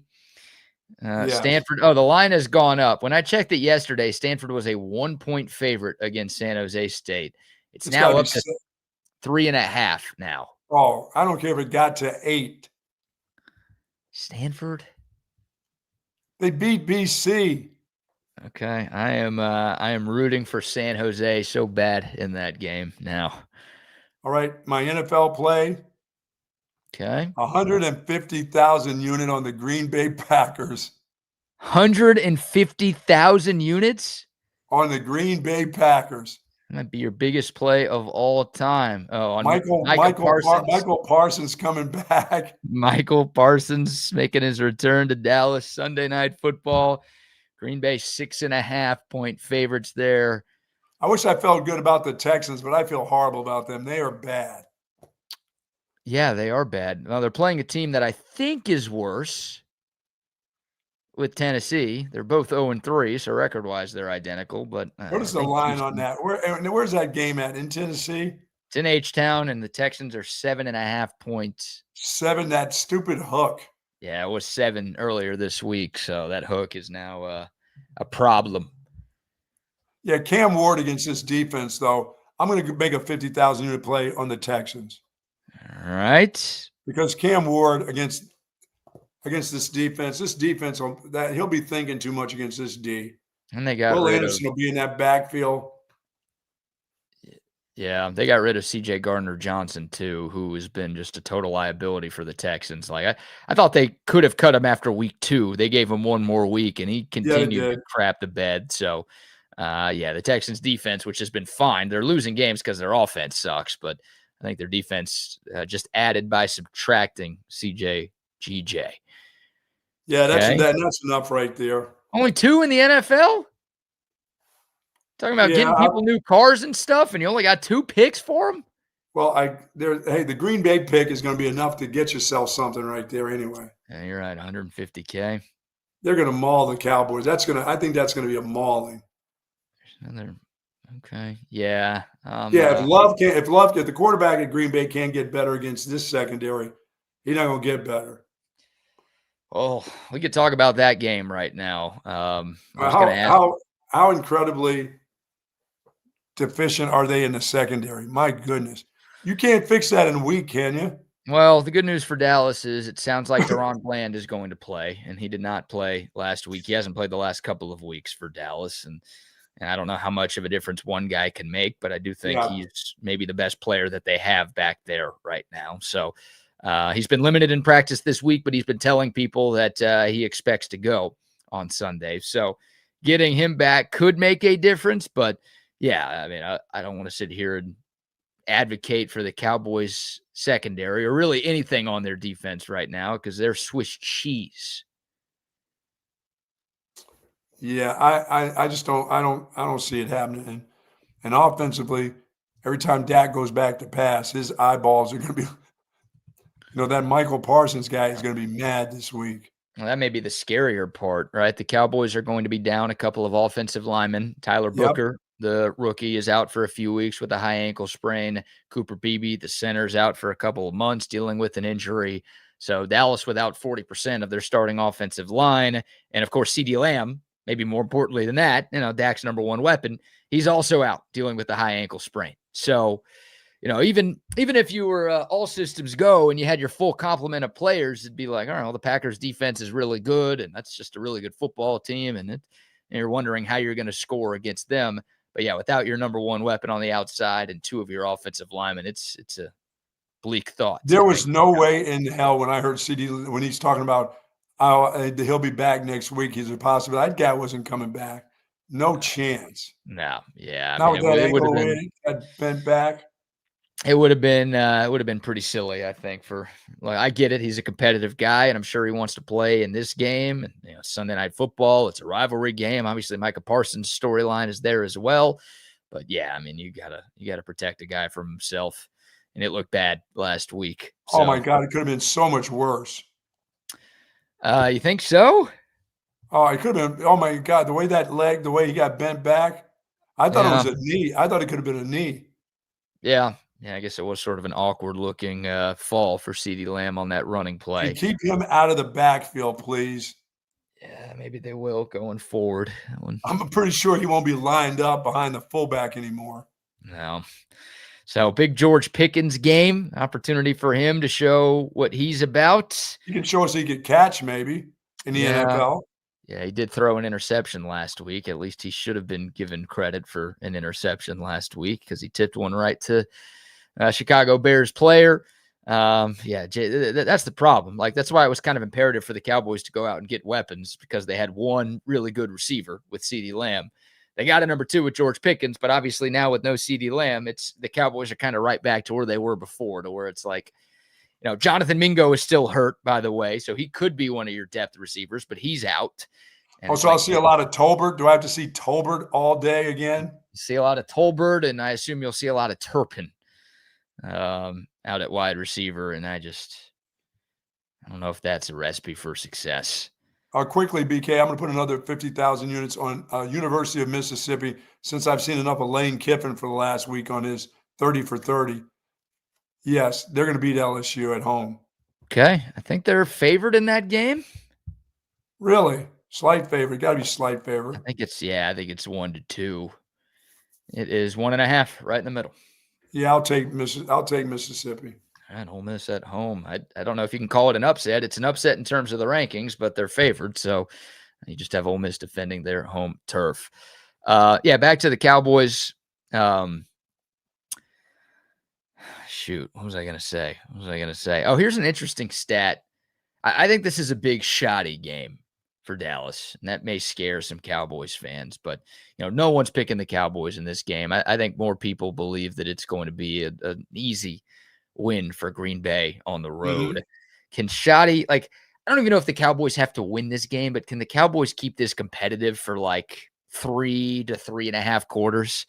I think if the Cowboys just get blown out of the water and this game's over at halftime, then it's all right, well, the Cowboys aren't really buying into their coach. They're not really fighting for their coach, and this thing isn't really going the way that maybe you had hoped.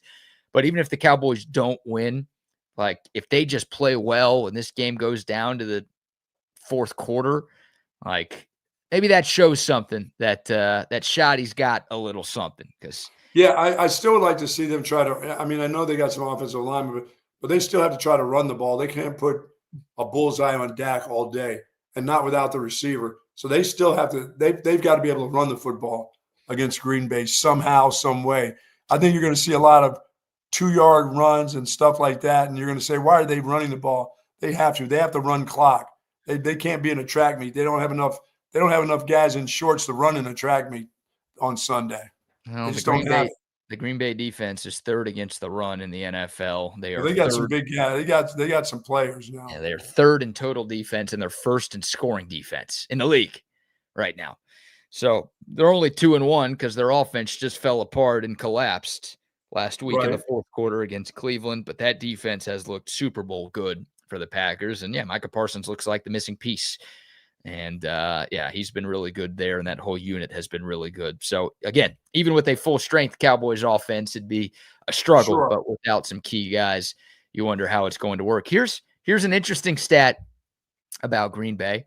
Here's one good and one bad if you're a Cowboys fan. The Packers are outscoring opponents 44-9 in the first 3 quarters of games this year. Buck, they haven't given up a touchdown in the first, second, or third quarter. They played 3 games. If you do that in 1 game, it's impressive. They've done that in 3 games. Wow. That's the bad news. The good news is, the Packers have been outscored 35-20 in the fourth quarter. So it's can you keep it close for 45 minutes and plant that seed of doubt in Green Bay's mind? Maybe that gives you a chance. I don't know. I'm grasping for straws here, clearly. Yeah, I think they score a touchdown and a bunch of field goals. They'll get in field goal range. Hell, they're in field goal range if they're on their own 40. So big Brandon Aubrey day. Yeah, I think that's what you're going to see. I don't know if field goals wins this game. Well, it's not. That's what I'm saying. The Green Bay scoring touchdowns. Cowboys are kicking field goals. Yeah, with how bad the Cowboys defense has been, and it feels like a get right spot for Green Bay. Dallas third to last in the NFL right now in total offense, and it's amazing there are 2 teams that are worse than them at that right now. But that's where they're at. So they would have they would have a chance with CD playing, I believe. They'd be able to get the ball down the field. They seem to have been running the ball well enough, but without him, they just don't have any. I mean, there's no weapons. No, there's not enough. We laugh and yell at him about not using him enough. When they actually have him, but not to have him at all, that's not good. I can't remember the last time I felt good about a Cowboys-Packers game. Never. Ever. Usually when these teams get together, it's at least in my lifetime and in everyone's recent lifetime, it's been bad news for Dallas. So this game, even in years where Dallas, I feel like is really good. I'm whenever that, Georgia Bulldog green and yellow G logo shows up on my screen, I'm assuming it's bad news Bears for Dallas. And that's somebody. Yeah. Aubrey with 10 field goals can win the game for the Cowboys. I don't know. You think Green Bay has less than 30 in this game? No, I think they're in the high 30s in this game. So I'm not entirely sure that 10 field goals are going to be enough. That's not enough. By the way, the Packers have won 5 in a row against Dallas, if you're wondering why I feel the way that I do. Green Bay has won 5 in a row and 10 of the last 11 games against Dallas dating back to 2009.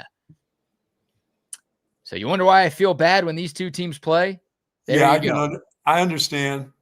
It's understandable. That's why there's 150,000 unit play on the Green Bay Packers. I can't argue against it. I really can't. Let me ask you this. There's a game who are the Colts playing? Are they playing? They're not playing the Chargers, are they? At the Rams. Ooh. So the other LA team. Yeah. I think that little Cinderella, that short time Cinderella story, early season, it comes to an end with the Rams. Boy, the Rams looked good against the Eagles last week except for in the third and fourth quarter when they let them come back. That Ram team is good. Yeah, it's a very good team. They just collapsed. Yeah, so let's go ahead and put 50,000 units on the Rams. How's that? Are you out on the Colts altogether, or are you just out on them this weekend? I'm out on them this weekend where they're playing. All right. Yeah, Rams -3.5 at home in that game. Yeah, that's in a 10-point win. Okay, I like that. And I think the same for the Cowboys. I'm not. When everybody's talking them getting blasted, I'm thinking they could lose by 13 points. Okay, I was like, everyone's talking about them being blasted. You have your biggest play of the season on them getting blasted. What do you mean? I have them losing the spread. I don't think that I'm thinking 13 is nice. That's in my mind. Just the spread is not going to be there for them. Okay. I mean, that's pretty close to blasted in the NFL, I think. But losing by 13? Yeah. It ain't blasted. I'll give you that. It ain't blasted, but it's close. Anything more than 2 scores in the NFL, it doesn't happen a ton. Yeah, it happens when you're playing against Detroit or the Bills, maybe. Or those two teams. Packers look good. Or maybe the Packers this week. Maybe the Fudge Packers. Yeah, maybe the Fudge Packers. These two teams played last year. They played in the playoff. That's the last time they played was the playoff game 2 years ago in Dallas, and we don't need to talk anymore about that game. What about the Texans? Do they have what's the deal with them? I think when is Joe Mixon coming back to them?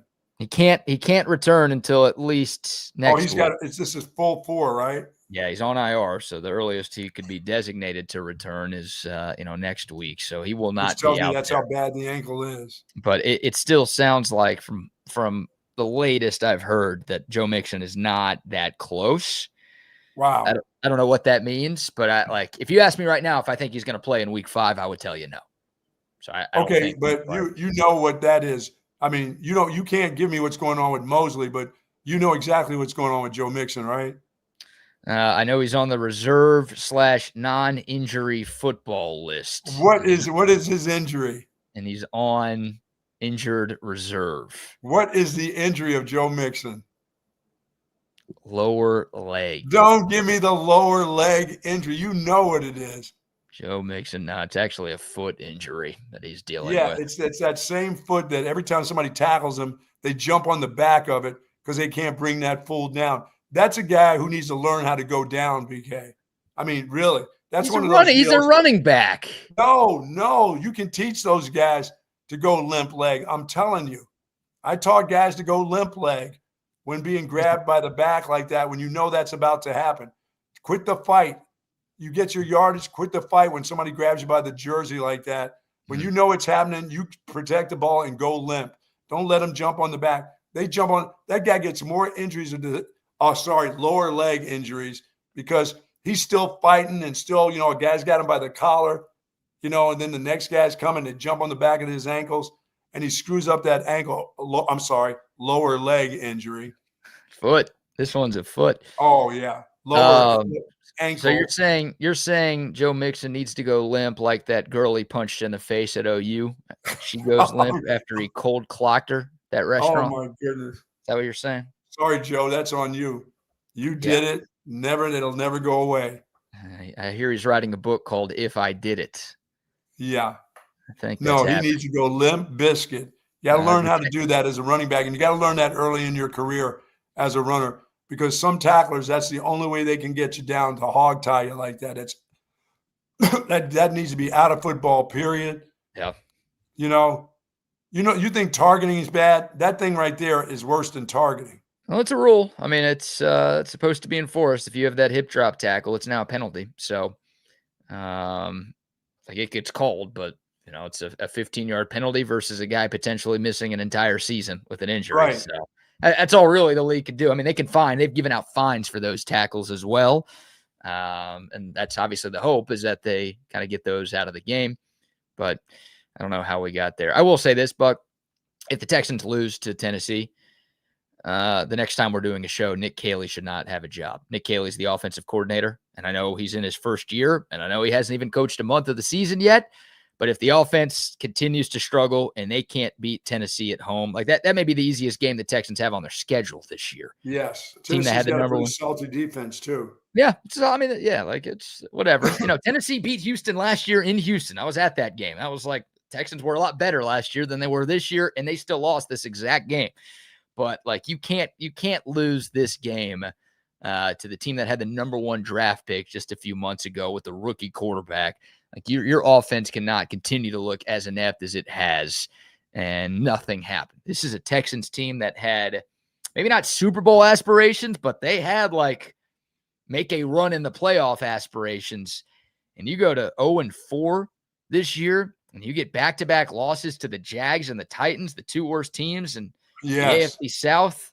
Like, someone's head has to roll, I think, unless you're just saying we don't care about this season and you're punting. Someone's head has to roll. Obviously, you're not going to fire D'Amico, but you got to make some changes here. So they should win. I expect them to win. Sal says he has the Texans in Survivor this week. Godspeed. Betting on an 0-3 team in your Survivor is insane to me. But Sal, I hope you're right for a number of reasons. They got to win. They got to win. Survivor is just win the game, right? That's generally not a betting deal, is it? Survivors, just win the game. You pick one team every week in the NFL to just win, but you can't pick the same team twice. That's the catch. Okay. So you can't just pick Detroit every week or Philly every week. Like for the whole year, you can only pick each team one time. So got to get their best shot. Yeah. Yeah. So, betting against the Titans is not a bad strategy because they're terrible. But betting on the Texans right now with that offense, the way Stroud looks, geez. It's a honeymoon period could be done for him too if they don't win on. Yeah, I feel bad. He's got that great receiver, and he got the ball to him last year, but they don't have a number two he can throw to right now. Number two is their tight end. Yeah, I think Tank Dell being out has hurt them. They did draft those two cats out of Iowa State. And they look like they're just learning still, though. I think once they get going, they'll be okay. Yeah, I think, I don't know if this is a D'Amico thing. I think it's more of a Nick Caley thing because he's in charge of the offense. He almost has that Bill O'Brien. Like, Bill O'Brien just did not play rookies. Like, even good rookies. It's like he had to – it's almost like what Tom Herman did with Bijan Robinson. Yeah. Like, this guy's, like, really good. Like, I don't care that he's a freaking freshman. He's your best player. Put him out there. Right. And it just felt like because he was a freshman, he wasn't playing. Like Bill O'Brien did that a bunch in Houston with rookies. And it's like, no, these guys are good. Like they should be, they're better than the veterans. No, that Knowles kid that played at Iowa State was fantastic. That guy should be catching balls right now. Yeah. I think Higgins and Knowles should be a bigger part of the offense than they are. So the tall kid catches like one pass a game. The other kid just is back there returning punts. That doesn't make any sense to me. They need those guys as offensive players. Both of them had one catch last week against the Jags. So, yeah, I'm with you there. All right, we've got a couple of sponsor shout-outs to get. Then I want to get to some of these college games, Buck. What a massive weekend in the SEC.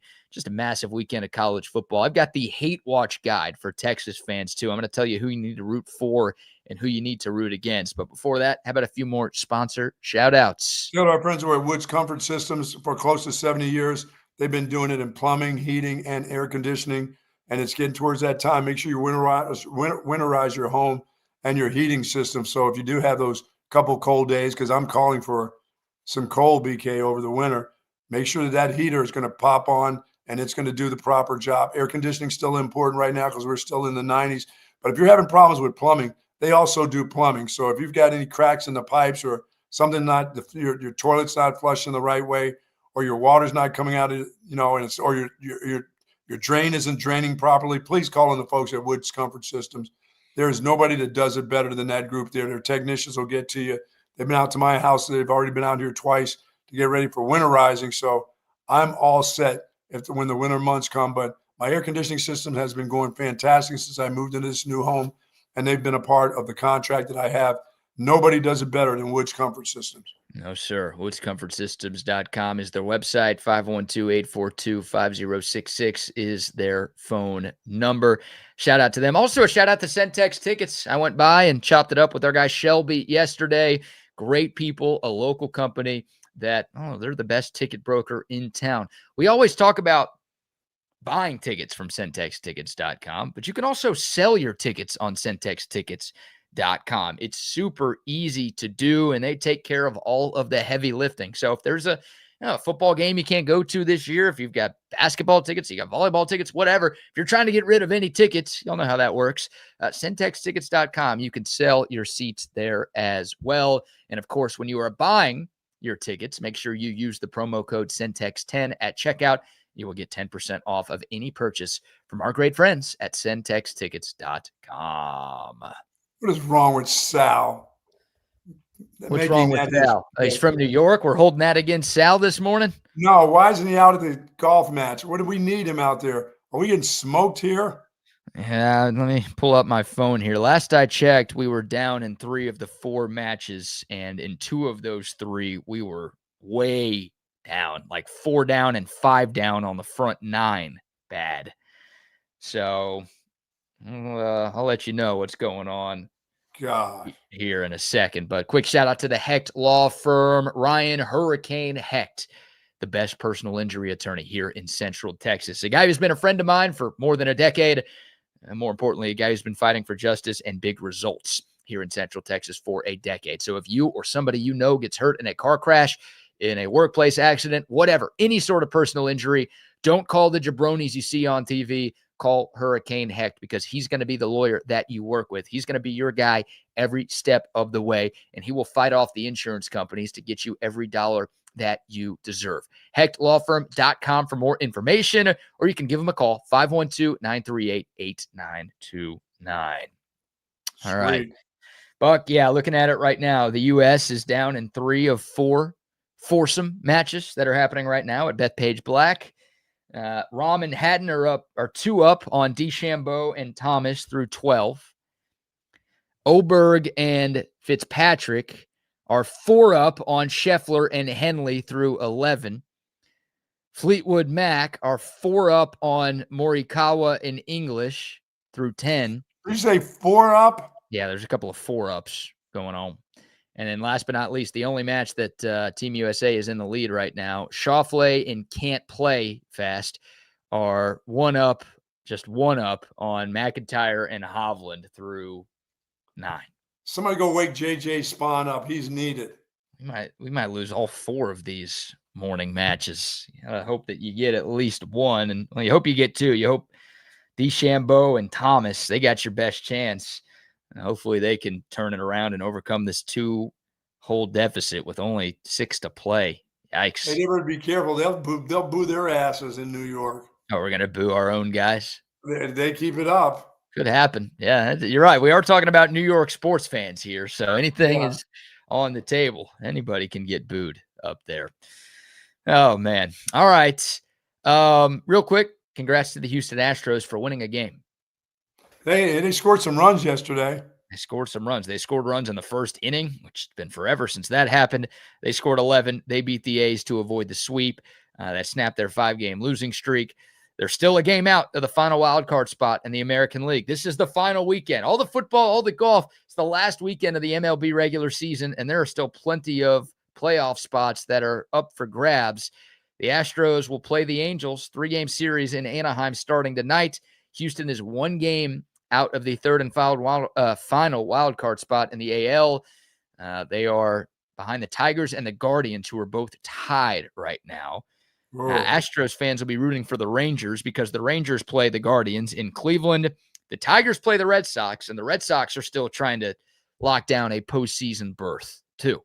So that's the good news. The Astros are playing the weakest opponent of those 3 teams, but the bad news is they are 1 game back, and they don't have the tiebreaker against either Detroit or Cleveland. Right. So they need to finish a game better than those 2 teams. we'll see if they can make it happen. The Dodgers clinched the NL West last night. Shohei Ohtani hit his 54th home run of the season, Buck. And we're going to see him pitch during these playoffs, right? They're talking about him maybe coming out of the bullpen in the playoffs and not using his arm for, starters innings. Just, hey, can we get an inning or two in relief from Shohei and also get his bat out there? And that may be what they do. No disrespect. Yeah, thank you, Coach. Yeah, that makes sense. The guy's about to win his, I believe his third MVP in a row. 12 division titles in the last 13 years for the Dodgers. They're pretty good. Of course, they've got 2 World Series in that stretch as well. Any thoughts on Oregon, Penn State? We got some gold star locks from you on some of the other big colleges. Tonight, there's 2 good games tonight. Florida State is at Virginia. They're going to crush Virginia. That's a 6-point line. So Vegas disagrees with you. That's an interesting spot for Florida State. You want to put some units on it right now? Be my guest. 25,000 units on Florida State in a crusher. 6.5 right there. I'm still not fully bought in on Florida State yet. Well, there's nothing about Virginia that tells you that they're going to be any good. I will not lie to you. I don't know shit about Virginia. It's like Virginia basketball. Virginia football is the same. I'm looking, and Virginia is 3-1 right now. They beat up on Stanford by 28 last year. Their one loss is at NC State, 35-31. So I didn't know that. I just looked that up. I didn't know those things 2 seconds ago. But Friday night game on the road, short week. Interesting spot for the Cinnamon Rolls. Who else is playing?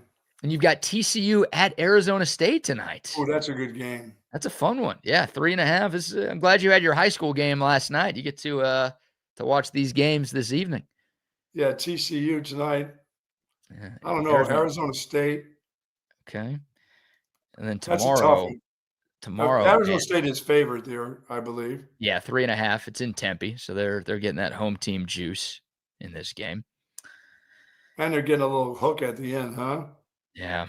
Yeah, you've got 11 o'clock tomorrow, Notre Dame at Arkansas. I'm rooting for Arkansas tomorrow, by the way. I think every Texas fan should be rooting for Arkansas. For sure. I know that's tough to do, but I'm thinking in terms of playoff spots. Arkansas ain't making the playoff. Notre Dame, they've lost twice. Their schedule moving forward is so soft. Oh, yeah, and not being in a conference is going to kill them this year with that soft schedule. Oh, I don't think it will. My point is, if they go 10-2, which I think is very possible, because I think they're probably favored in every game that they have left, they'll get in, even without a conference title game. It's too big of a brand. They bring too many eyeballs. There's too much money involved. Where do they play USC this year? Let me double check that. I think that's a home game. Yeah, I think they were away last year. So even then, I'm still not sold on USC yet either. Well, we'll find out what they're about because they play Illinois and Champaign this weekend. Yeah, Notre Dame. Yep, Notre Dame host USC on October 18th. Yeah, USC could be on a burner right now if they can win in Champaign. USC's a 6.5-point favorite. Everyone has completely jumped off of Illinois after them getting. I was thinking of that. That's a home game. They'll be fired up. They gave up 60 to Indiana in football. Yeah, Indiana's got one this week that they're going to maul too. That should have been a money play for me too. That should be an easy 50,000. Who are they playing? They're playing at Iowa.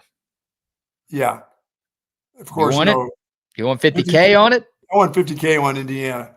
It's 8.5 is your number there. Yeah, because Iowa's only going to score 10 or 14 at the most. This is great, man. This may be the most units you've ever bet in a football weekend. I'm getting it all back right here.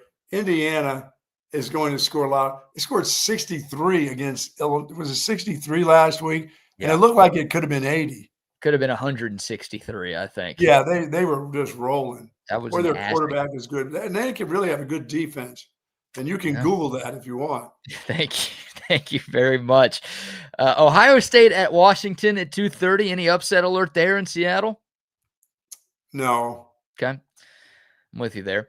LSU at Ole Miss. You picked Ole Miss in that game. I'm going to go with LSU. I don't think LSU's that good. I don't think either of these teams are that good. Trinidad Chambliss has been a great story these last 2 weeks. Is he playing? Yeah, he's starting. Okay. The start, Austin Simmons is healthy. Chambliss, you can't take him out. He's been doing amazing the last 2 weeks. And it's 2 SEC games, but it's, it's Arkansas and Kentucky. Actually, he didn't even play against Kentucky. He played Tulane. It was Arkansas and Tulane were the 2 games that he played in. And he played well. Don't get me wrong, but LSU's defense is a cut above right now. I'm rooting for Ole Miss, but I will be, I think, picking LSU. Mm-hmm. And then, Oregon, Penn State. I guess that's the game that I asked you about, and I cut you off to talk about all these other games.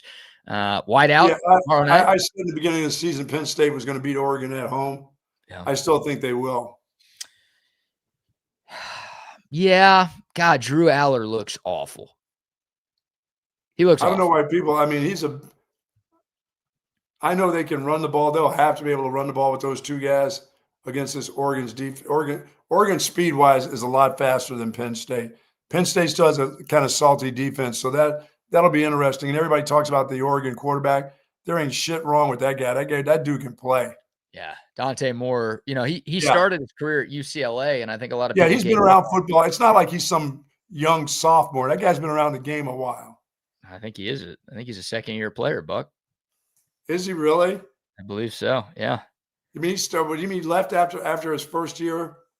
Hey, I would have left UCLA too, wouldn't you? Yes. So I think everyone's like, this guy's overrated, a 5-star bum. Like, he's not very good. He's a redshirt sophomore, so year 3 for him. I saw a sophomore, redshirt sophomore. He got out of there as quick as he could. But everyone's like, he must suck. He's not very good. And it's like, well, maybe UCLA is just that bad right now. And they are. He needs a change of scenery. If I had a vote for the Heisman Trophy, which I don't, and obviously this award's not given out after a month of the season, but Dante Moore would be my vote. I think he's been the best player in college football this year. Yeah, man, he can go. He can really, and he can throw, and he's got receivers, running backs. That whole team is fast. They play fast. They're fast. They're so young. Get them. I do too. Get them on the white out Saturday night. I do too. Oregon's so young, and for a lot of these guys, this is like the toughest atmosphere that they'll ever have played in. And I think Penn State's going to find a way to win this game too. So, and you notice, I put 100,000 unit play on the Aggies this weekend. I've been back and forth on that game all week. No, there's no reason to. The Aggies going to crush. Yeah, I think the Aggies are going to win. I just that talk about their quarterback being in the Heisman race. He has gotten better, but their team is those receivers. He's throwing to guys that are open, that just get open. You know what I mean? Mm-hmm. They find ways to get open, and his accuracy has been so much better. He's not that guy that just runs around and scrambles all around the place. Plus, now he scrambles to throw. Yeah. Yeah, revenge on A&M's mind. Remember, Auburn beat A&M in 4 overtimes last year, like right before the Texas game. That kind of knocked the Aggies out of any sort of playoff contention last year. Yeah, and Auburn's just hurting in all aspects right now after that referee whipping that they took. They should have beat OU. They got screwed by the refs. Their quarterback got sacked 10 times, and they still almost won. A&M's defense has not been good at all. So I think there's an opportunity there for Jackson Arnold to put up a few points, and Auburn's got some damn good wide receivers too. So I think this is a thriller. I really do. I think it comes down to the wire. I think A&M holds serve. I think they win at home, but I think Samuel L. Jackson. It's not happening. I think this could be what's their kicker's name? Is Randy Bond still there, or James Bond, whatever that guy's name is? That guy, he doesn't look like James Bond. I think he kicks a game winner for them. And then I think the Aggie fans get it done too. Oh yeah. Well, they're always getting something done. Usually it's animals they're getting done. Do I have to go to the Yell practice tonight? You are an Aggie fan. Oh, what time does that start? What time does that shit start? Midnight? The midnight Yell? You would think it starts at midnight, actually. I don't know. They don't understand what time I go to bed. No, it'd have to be the 4 p.m. Yell for you. And they better have some supper there. Otherwise, you ain't going. Oh, my God. Be open. Movies better be open. All right. I see Double R here. We'll bring on one half of Chaos Theory. Happy Friday, my man. How are you today? Oh, he's so good. He's muted. speechless. Here we go. It's this American performance that I'm watching this morning. You know, I got my American cap on, Mike McCall cap, but man, we need some help, boys. We need some help. Does it look like we're going to get swamped here? I might win one. Yeah, we're the good news is we're now 2 up in the Shoffley-Cantlay match, but we're going the wrong direction in the other 3. So why isn't I figured Bucky's man, the round-shouldered JJ Jimmy Walker's son would be asleep. Yeah, he's in the hotel. It's Jordan. Look at that. He's betting. How much money is that guy losing right now? Dude, he's pissed. You know that dude's mad. Oh my God. And with Jordan, it's probably like $1 million a hole. Right? Yeah. Yeah, at least. Couple of national days, gentlemen. It's National Pancake Day. How about Daymaker today, Buck? Daymakers, yes, indeed. Daymakers, give myself a stack. Pancakes or waffles, gentlemen? Always pancakes. I'm a waffle guy. Yeah. Pancake all the way. Pancakes all the way. Okay. Not a lot of about those little cubes that I like filling up all my little sugar boxes with.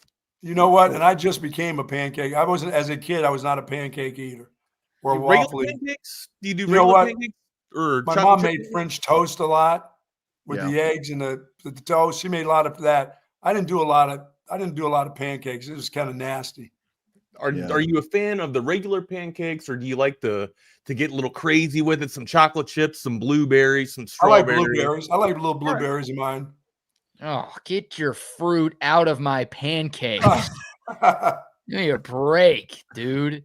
Pineapple. Like hold on. You don't put strawberries on top of your pancakes or anything. You've never put any fruit toppings on your pancakes? I wouldn't say I've never done it, but once I developed a brain, I realized that that's not. Here you go. Yeah. I don't want your nuts in my chocolate. Get your nuts out of my chocolate and get your fruit out of my pancakes. Get your nuts in my caramel. That's what I want. In my nuts. Or around my mouth. Oh, that's where you want D's? In or around my mouth, please. Also, National Dumpling Day today, and you've got some interesting anniversaries, I should say. 1964, Gilligan's Island made its debut on CBS. Oh. Yes, and I saw just about all the episodes. Yes, I was. It's a good show. I actually swam up to the real Gilligan's Island. You know the shot that they go the flyover that they do of Gilligan's Island and that's done on Kaneohe Bay and Camp Kaneohe Bay in Hawaii. So that's nice. They didn't really stay there. That's actually a shark sanctuary. It's the University of Hawaii's shark sanctuary or something. So that's not where Gilligan's Island actually is, but that is so. I would have never known that, and I would have never cared until you just said that. Right? There's useless facts here. When I went to Hawaii, nothing but useless facts here. That was a good one, though. That professor was a smart dude. I'll tell you, man. Yeah. These idiots couldn't find their way back from that little silly little island. Come on. Three more debuts. 3 more anniversaries or debuts, whatever you want to say. 1969, the Brady Bunch debuts on ABC. I like that one too. Marsha. Not for Alice. Wasn't Greg? Wasn't Greg the oldest son banging the mom in real life? I think that was true. That could have been true. That was stories that were out there. All right, hold on here. I had to. I heard Bucky say. That's a lot to digest. Are you serious? Hold on. Let's go to Bucky's comment first. I heard him say he's hot for Alice. And I'm not very familiar with the Brady Bunch. So, of course, I got to Google who's Alice from the Brady Bunch. This?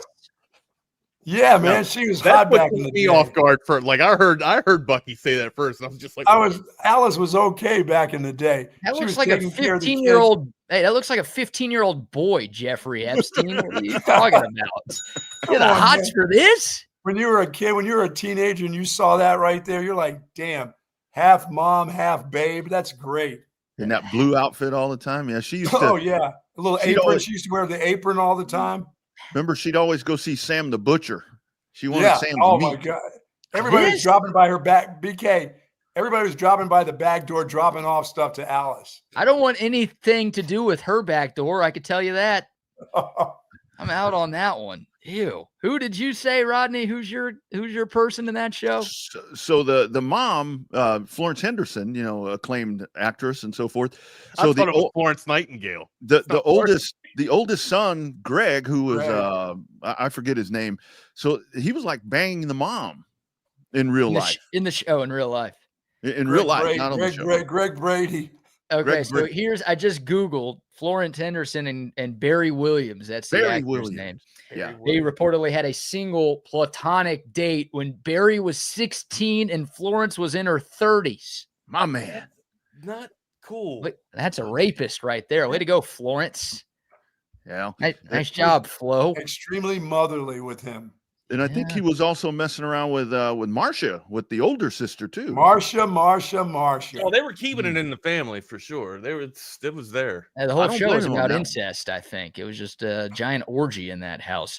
And 1982, Knight Rider debuts on ABC.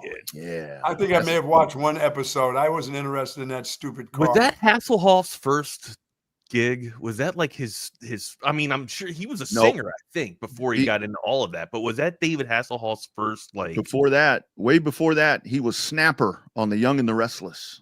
Wow, there you go. Double R. The Young and the Restless. I was watching Days of Our Lives. And The Young and the Restless. Double R with the nugget. How about that? You guys are on one today. And then last but not least, one for my generation. Not a TV show, but in 2017, on this day, September 26th, 2017, Fortnite was released. Get your dance moves ready. Fortnite. This is the downfall of Juju Smith-Schuster's career when Fortnite came out. Flossing over here. I was after Donkey Kong, I was done. Donkey Kong's the last video game that you've ever played? Yeah, and I think they had that on a pinball machine. Well, no, it was on the TV. Because you could do that on the TV. That was the only game that I've ever played, BK. I've never played anything else. I've never been anything to do with football. Only football I had, Rodney, you'll remember the ones, the vibrating football with the little men. Oh, that thing. Yeah. That's what I got. I got one of those for Christmas. And I lost all the players. I think the dog ate all the players. Come on over, Uncle Buck. Look at my arcade stuff back. Come on over. Yeah. I've got one. I've got a Tom McKay one. Is Miss Pac-Man back there, Wags? No, she's not. But I'll tell you what, I'll put this headset on you and you'll go play 18 holes of golf right here in my room. No back pain either. No back pain. And better yet, if you do start to get a little back pain, you can sit right on down here in this chair. And when I have a little bit of back pain, I have a cushion for my lower lumbar. Accessories. I love those accessories. Boom. That's all we accessorize here at Casa de Wagner. And if that don't fix it, the vibrating ball that I use on my hamstring. You don't let other people use your vibrator. Nobody wants your used vibrator, Buck. It's not good, is it? Rub some acetone on it before you bring it over. And get some kind of ass. Because what I don't need on it is these nuts. Oh my God. All right, boys, listen, have a great weekend. It's a great weekend for college football. USA will come back, Rodney. Tomorrow morning, guys, St. Jude. Don't forget, you can still sign up. You can still donate to our team and or register to walk with us at the pitch tomorrow morning. Click the link in the video. I think we're signing up. We've been procrastinating. Like Katie was supposed to sign up with a group, and then I was like, well, hold on. I think TSU's got a group too. So I think we're coming out with you guys. Nice. Bring it. Whoever you're with, show up tomorrow and donate to St. Jude. And we're excited to see all of you people out there. All right, boys. Be cool out there too. Yep. Be safe, guys. Later, boys. Have a good one. Good weekend. There they go. Here we are. Welcome to another edition of Chaos Theory here on Texas Sports Unfiltered. Make sure you give us a follow on our socials. I'm at Not the Fake Wags on Brand X/Twitter, and then I am at the Wagner Wire on the InstaFace. My partner in crime, my co-host, he is the Rodney R on Brand X/Twitter, and then the _ Rodney R on the face on InstaFace. If you're out and about, if you're mobile, if you're for some reason heading up to Fayetteville Arkansas, and you see a couple of little shits driving up the road on 35 too, make sure you reach out to the Coda text line 512-222-9328 and tell us that they're doing okay, because my kid's on the road going up the party to Arkansas, Rodney, and I'm going to Arkansas for the game. Going to visit his friends, but yeah, I think they're going to go up there, and they're going to get effed up. Like, that's exactly what I know. Exactly what the only reason he's got one agenda, and it's to see his friends and party. And you know what? I'm all right with it, but I'm nervous now. I didn't sleep at all last night. I'm nervous. You should have chaperoned him. So there's 3 or 4 of them that stayed around here and are going to ACC and then trying to get into the University of Texas. Then works. And yeah, that's a good route too. But then there's also like 3 or 4 of the close-knit group that went out and ventured already out to like 3 or 4 of them actually got into Arkansas already. So they're going up there. They're putting the band back together as they speak, or as they say, so we speak. So dude, I'm a little nervous that things are going to go crazy. You know what I mean? It's the first time away from home. And the problem is, Double R, I know what I did, right? Just tell them, keep it to a misdemeanor. Keep it to a misdemeanor if at all possible. And that's it too. Like, they're no so felonies. They don't know the laws. They think nothing can happen to them too. Like, man, you gotta. 10 feet tall and bulletproof. 10 feet tall and bulletproof. No, you're right. You're right. That'd be all right. I need to just let it. I need to just relax. You taught him well. With the dogs, hang out with the wife, and have a good little weekend staycation at. That's why you go walk. You go walk in the morning and let some stress out. Still, even that though, this morning I was shitting bricks. You know what I mean? Yeah. Like, I couldn't. I wasn't able to go off and get in my meta state, so to speak. You know what I mean? And think. Usually on the walk is where I think about like things I'm going to do or things that I can create. Or my walks is when I worry. It's when I realize all the shit I haven't done. That's just it. Like, I was worrying the entire time on the walk. Instead of kind of just like, grounding myself and having a good time, getting a good mental state. What's up, Ike? We see you. What's up, Steven? I've met Rob. I hope Rob shows up. Guys, I'm freaking out a little bit too about this Survivor League. Like, you'd think that the Patriots would be a good solid lock going up against the Panthers this weekend. And we'll break this down. We'll break the NFL slate coming down too here, but 15,000 on the line here. Now, again, it's not really on the line. There's only $10 on the line, but a chance to bonus up to 15,000, over 15 grand in this pot for Survivor League. Got a chance to take it down, amigo. But I'm going with the Patriots. What do you think? Now, it's not locked yet. It locks at 12, right, on Sunday. But I think, go with your gut feeling, which is the Patriots, right? Drake May's played very well so far. Very well. Now, the Patriots, their margin of points in defeat is giving me a little, or not so much that I think they're allowing on average over 14 points a game, which is giving me the concern. I forgot the stat that was giving me a little bit of an eye opener last night, but I'll have to break it down when we go over the slate today. But hey, where do you want to go first, partner? I've meant to mention to you, and it's funny that David Hasselhoff came up a while ago. Did you see there's supposed to be a Baywatch reboot? I'm all about it. I mean, it makes sense too, right? Anything that's got an IP, they're dialing it back up because there's no creativity anymore, right? Like, or there's a struggle or disparity with some creativity. Okay. Or maybe we all love those shows so much in the 80s that they're having to rekindle them, or the ratings were so great back in the day that they're going to have to rekindle them. Here's the thing. If you're going to rekindle it, keep it the same type of format and just add new characters. Don't try and change it up and make a new Mitch or make a new like the next go with generation. The old storyline. Like, Mitch retired. Mitch is like an administrator. He'd be like the city councilman. Yeah, something like that. Yeah.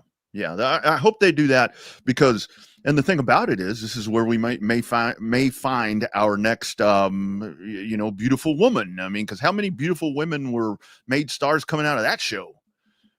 So maybe that's. Yeah, but didn't I forgot. Like, I watched a documentary, and I think it really jacked up their psyche too. Like Yasmin Bleeth or whatever. I think it really messed her psyche up. Yeah, she like, was in one terms of them. her weight and shit like that. So. Yeah. And you remember, But I mean, Eric, hell, like any show can do that. That's of Hollywood course, for you. It's of not course. just Baywatch or whatever. Yeah, you remember Erica? What was her name? Erica Eleniak or whatever her name was. That's another one that came out of there. There were Erica Lydiac. No. Oh yeah. Yeah, and Brandy Roderick. She was on Under Siege. Yeah. With Steven Seagal, Gary Busey and Steven Seagal, and Tommy Lee Jones. Under Siege, man. Some recall hitting me this morning. Miami Reboot Vice. 3, a reboot. I heard of some. Miami Vice. Miami Vice did a reboot with Jamie Foxx and Colin Farrell. Did they not? Maybe so. Or they didn't really watch that Miami Vice movie. They did a Miami Vice movie. Three's Company, I think you got to leave alone, because I think if Three's Company gets redone, it's going to be all stupid. Because I mean, that again, that's just another show that's so stupid it's funny.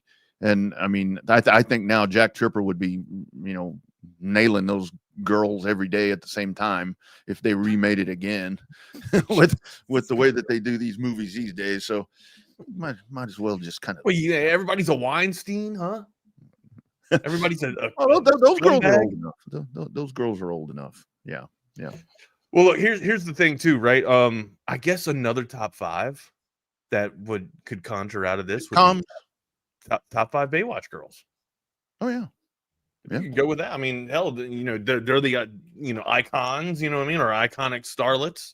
There were a lot of really. I mean, of course, CJ, right? Pamela Anderson was probably my favorite Baywatch girl, but I think besides I saw Ike throw in Carmen Electra there. There was who was the tall skinny girl? I mean, she didn't have these like massive boobs hanging out. No. She was like Stephanie. She played Stephanie. She was like the second in command or whatever. Lieutenant. Lieutenant Alex, Stephanie Holden. Alex something. Stephanie Holden was her name. Lieutenant Stephanie Holden, but it was Alex something. I can't think of her last name. I can't remember. Anyways, where you want nice little Friday conversation with Baywatch there. Getting us set up off the tee. Unfortunately, we're not really set up off the tee in terms of the Ryder Cup, man. Any terms of a little bit of breakdown for the Ryder Cup going into the weekend, man? I thought maybe a split today, but I don't think there's going to be. Not looking good now. Not looking good today at all. And it's got to be so hard to team these guys up. I mean, I don't know, man. I don't know. The Europeans are strong. Yeah, that's just it too. Like Team Europe is. Yeah. This is like they're loaded, man. And I mean, you'd like to think that Scotty can make something happen here, but I mean, they're Fitzpatrick and Aber, they're 4 up already. I mean, and it's through 14, so I don't think there's any coming back from there. I think today's already toast, dude. Yeah, and I thought JJ Spawn would be playing today. I mean, I mentioned that to Bucky. I mean, that dude's been like lights out in pressure situations, so I was really surprised that we don't see him today. Donna DeErico. Ooh, I remember her too, Michael C. Yeah, Donna DeErico. I do not remember her. Yeah, blonde, nice figure. Well, that's half the cast, right? Right. The one that I do remember was Nicole Eggert. Oh, I thought she was a cutie. Like when she was my crush when I was a kid. I had a crush on her. So she went all in the shitter too there for a while. Well, so I just read, I was reading on the comments here, and it said Eddie G says Yasmin Bleeth got hooked on drugs, and the fame got to her and stuff like that. So yeah, I mean, all that shit can do that to you, man. Yeah, dude. Yeah. Hollywood, Bollywood, whatever they say, that can mess you up. Fame can mess you up. Well, stay grounded, amigos. Stay grounded. Where you want to go, amigo? Where you want to go first? How about some Thursday night football, man? I almost went to bed in the third quarter. I'm like, I think I'll call this good. What? I mean, was I wrong or was I wrong? And I eat crow better than anybody, guys. Or just as well as anybody. Damn, man. I sat here and said, take the over. We're gonna have a barn burner. It's gonna be spectacular. Man, what a dud. Absolute dud. Darnold looked okay last night with his reads, and hell, he got you 16 anywhere, but like a very mediocre night last night. Anywhere between 16 to 20 points, or I'm seeing 16 to 22 points in fantasy leagues. But But yeah, Murray, I had Murray last night going into my dynasty. So I was struggling a little bit. Didn't get much going on for Murray there. And then also, like, they just couldn't connect and couldn't get the rapport going with Marvin Harrison Jr. until finally in the second half, man. You'd like to think that they got some weapons they can work with, man, with that aerial assault, but something's going on in Harrison's head there, or it appeared like something was going on in Harrison's head. You saw the sigh of relief when he got the touchdown. It seemed like more than just a touchdown there, and maybe a breakthrough is it's a hell of an in-game turnaround for him, right? Of reprieve and start surging forward. Because I mean, it looks great with McBride. Like, McBride can still get his yards and starting to move the sticks for Kyler Murray. But when he gets the magic going with his legs and keep the defense off balance, and then they can add the passing attack to that. And then now you mentioned it with the absence of Connors, man. You can insert this dude, DeMarcano? Yeah, the Mafia guy, DeMarcano, man. Throw that dude in there, bring the Mafia out, and then, all guns are getting loose there. But he's a nice little weapon, man. He got a good burst of speed coming out of the backfield, too, especially if he can, hit some checkdowns and implement him into the passing attack. I think that was a hell of a job last night by Marvin Harrison to get himself turned around in the middle of that game like that, because it was, I mean, even the commentators were like, I mean, this guy, really questioning what's wrong with him or whatever. And then for him to come on like that, I mean, really cool to see a young guy come around. I was thinking of Arch last night, where I'm like, okay, look at this dude. He just self-adjusted himself somehow and becomes a factor in the game. So, and you have to, we talked about that yesterday, didn't we? About the relationship with Kyler and Marvin Harrison, that at some point it's gotta grow more. I mean, because there's so much potential right there. Maybe that's the spot, but I thought Arizona was going to pull this out, but Arizona losing heartbreakers, dude, on field goals. Shit, man. It's like, man, back to back. By the way, that's Alexandra Paul. Was it Alexander? I knew Alex something. I couldn't think of her last name. Yeah. So yeah, and you're right, man. Your man Sam Darnold. The more that I watch that dude, you want to talk about a dude coming back, and when you're like genuinely happy for a guy that's having success, watching that dude play, I'm like, I like that. I like to see good things. My wife says that. I like to see good things. What do you like? So are you just happy to see him play, or no? What's he do that? I love his pocket presence. I mean, the dude looks totally confident in the pocket. Like watching him last night, where he's like scanning the field, where they showed that one play where he dropped back, and that dude looked like 4 different places. Just that's fast, where I'm man. at with Darnold, right? His ability to identify the play, his ability to break down and do post reads or post snap reads, right? While he's getting into his drop back, you can tell how fast the game is and how slow it's moving for him, right? I mean, except like on that, look how fast his eyes went, as he was dropping back, as he got to his third snap, or as he got to his third step, he already had identified the third read, and that's the read that he was going with. Now, the ball was a little late, but it was in a window where only the receiver could make it. I think it was Oliver. Might have been Oliver. Can't remember. Or not Oliver. Oliver's on the damn Vikings. I can't remember the damn receiver. But anyways, it was just a little bit behind him. But still, it was AJ Barner. But still, like Darnold absolutely delivered. Only 1 touchdown last night, which is fine with me. Almost like a little bit of a game manager, but didn't really need to get it going until the fourth quarter, until the latter portion of the fourth quarter. Here's the thing too, though, right? No interceptions. That's the big thing for me. When you're putting blanks up on the board and putting stats into that turnover column, that's great, because you're not getting any more extra possessions, giving any more extra possessions to the opposition, right? That's what I've loved from Darnold so far. And you start to see that a little bit throughout San Francisco too. Like, he was just being able to take care of the ball, wasn't really trying to force things into it.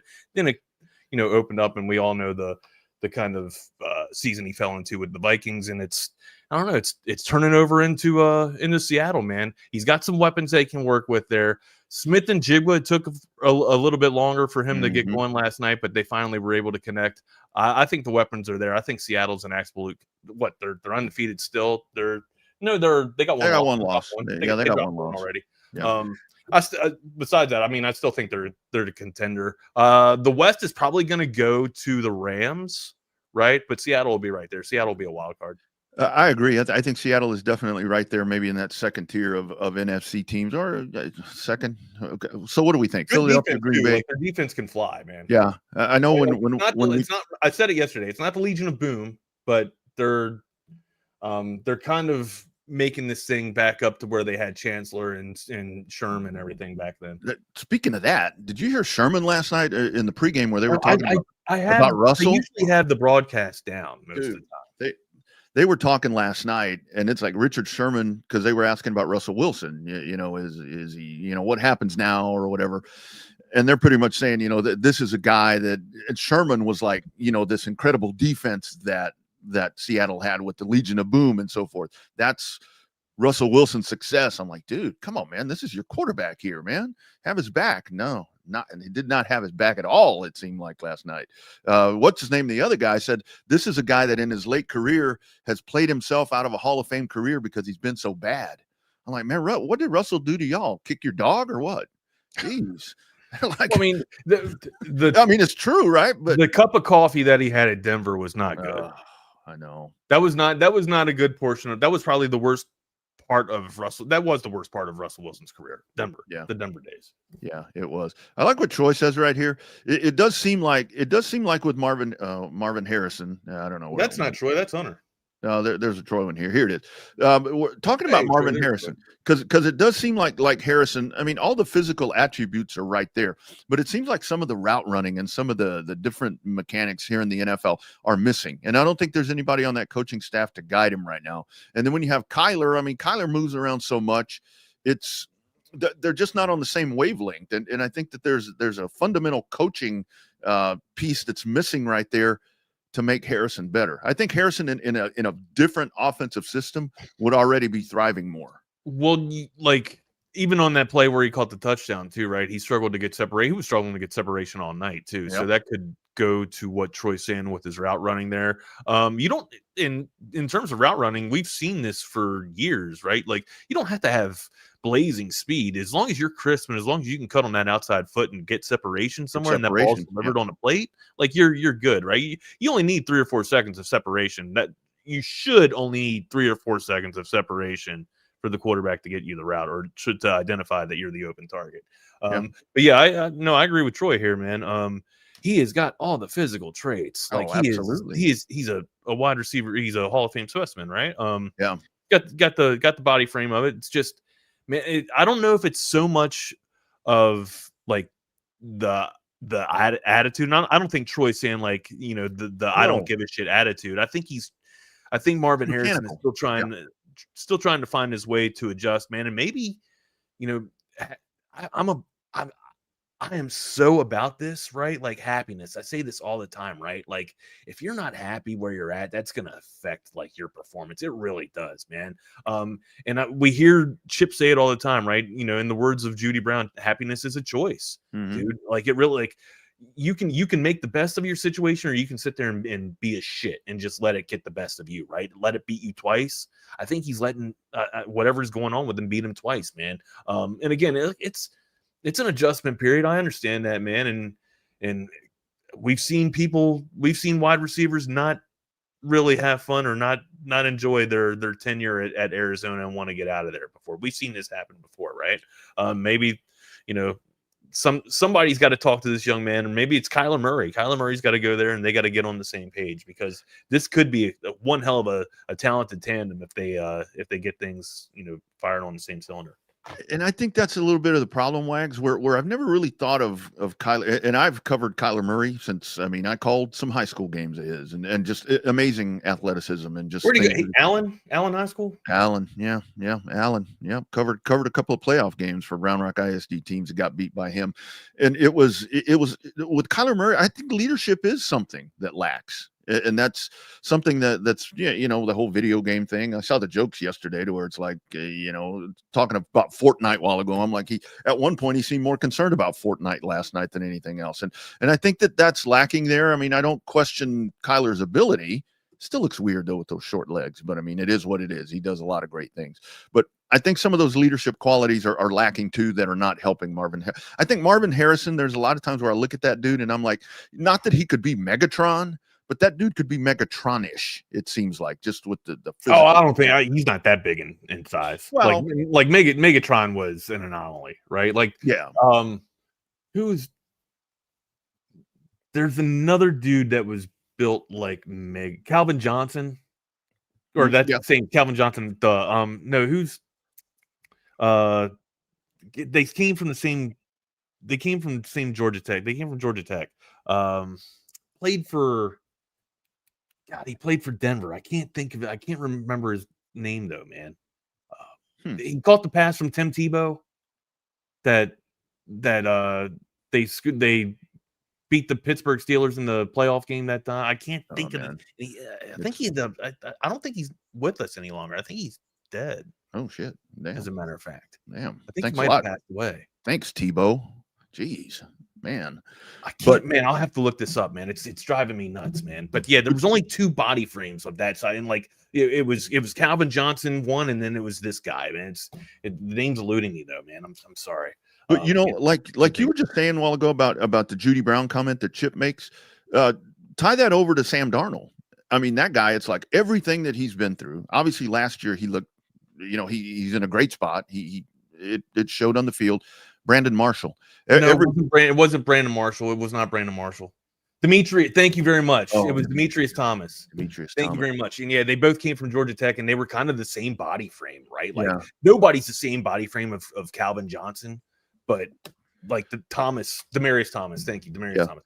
But yeah, like Thomas was kind of 1B to Calvin Johnson's frame rate, man. With Darnold, I mean, Darnold's just in a good place. I mean, Darnold is just in a really good place, and it's showing up with his play on the field. And yeah, can you imagine Harrison on Seattle? I mean, that dude on the other side, holy smoke, that would be really fascinating. Got a Gina Lee Nolan mention on the Baywatch girl. Gina Lee Nolan. Who was Gina? I gotta look her up. I met her at a car show. In San Antonio way back when I was a kid. And she told me, so I went up and I don't even know why she asked this. She said, "When's your birthday?" I said, "April 9th. She said, "Hey, that's my husband's birthday." And I'm like, so there's hope? She was Neely on that show.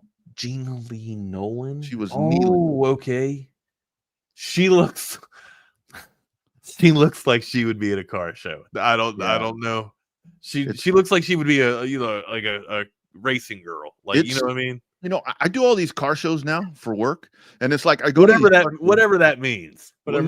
So I do these shows, and it's like they always have, like, I met Tony Dorsett, I meet all of these ex-athletes, and then they'll bring in all these different shits or whatever. But we would go to car shows when I was a kid, and they had like Gina Lee Nolan, or they had like the Bud Light girls or whatever it was. It's like I guess it's just not polite to have them there now, but I'm like, yeah, I met Gina Lee Nolan. Why isn't it polite to have them there? Well, you probably don't want to have women out there. Know. That's why I'm asking you. You don't want to have women out there running around half naked in family atmosphere. It's probably you can have men running around half naked, but not women. Well, no, but those dudes are dressed. And some of them are on crutches and older and thongs. I don't think thongs constitute as dressing. Thongs. I don't know if I want to see any of these dudes. Was she looking for a trade? I don't know, Jason. I thought it, but I was too much of a chicken shit kid back then to even ask her. Maybe she did. Maybe she wanted a younger April 9th guy. Maybe she's like, the thing with Gina Lee for me, I guess they were all kind of plastic, but she was very Barbie, like very, very Barbie. Yeah.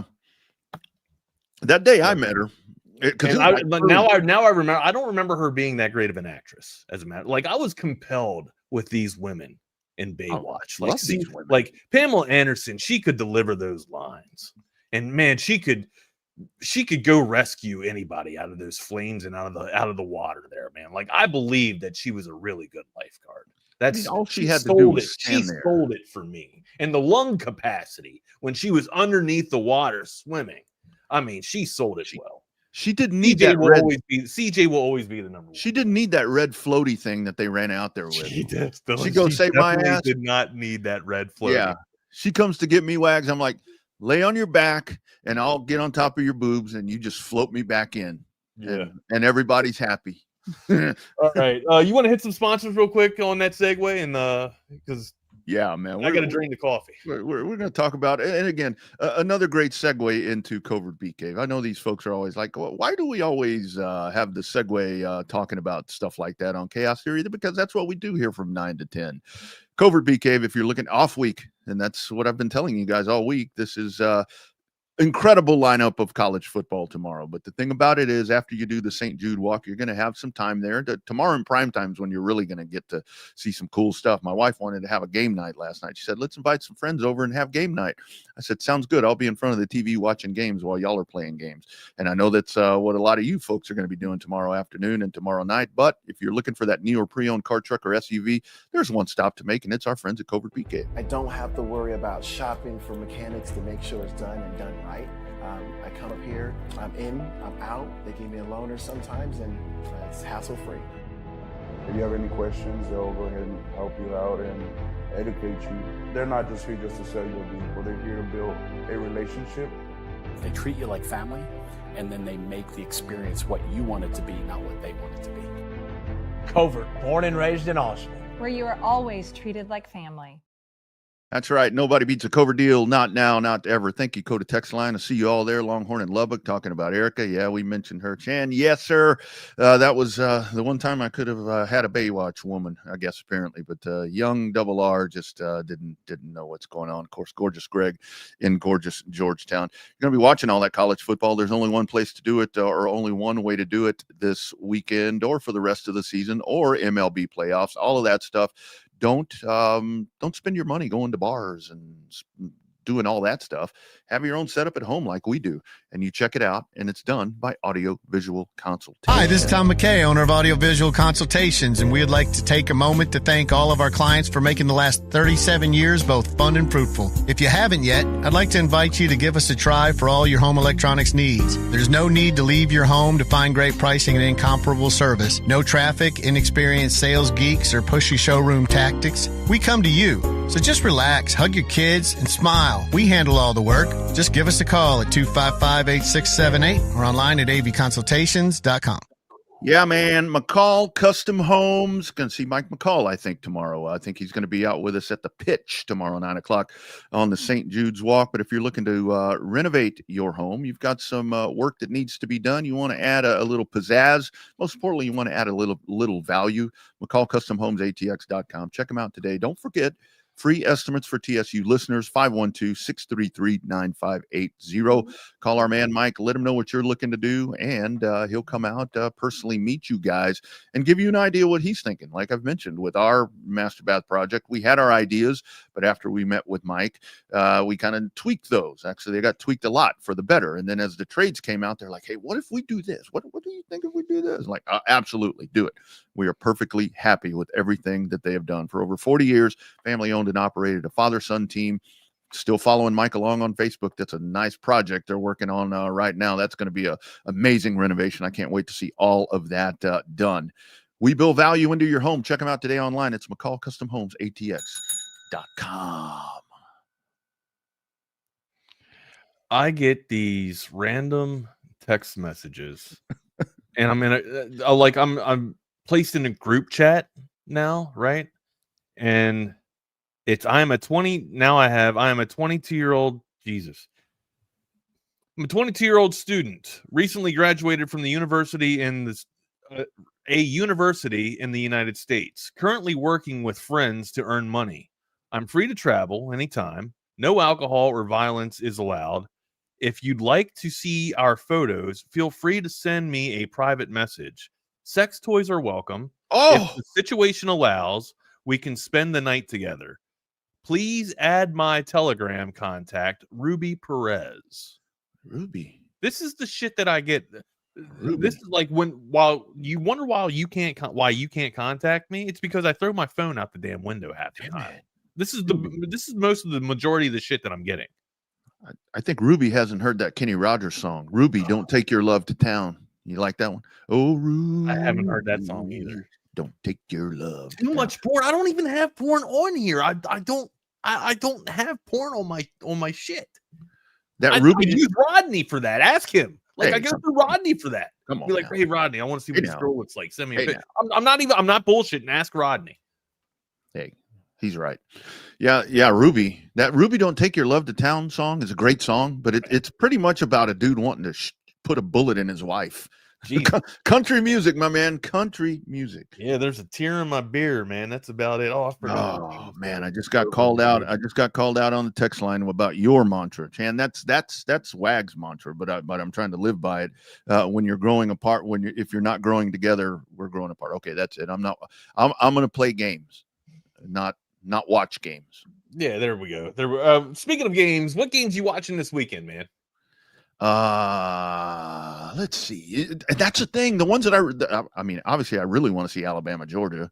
Are you telling me when Texas isn't on, you're not tuned in, you're not geared up, you're not primed? No.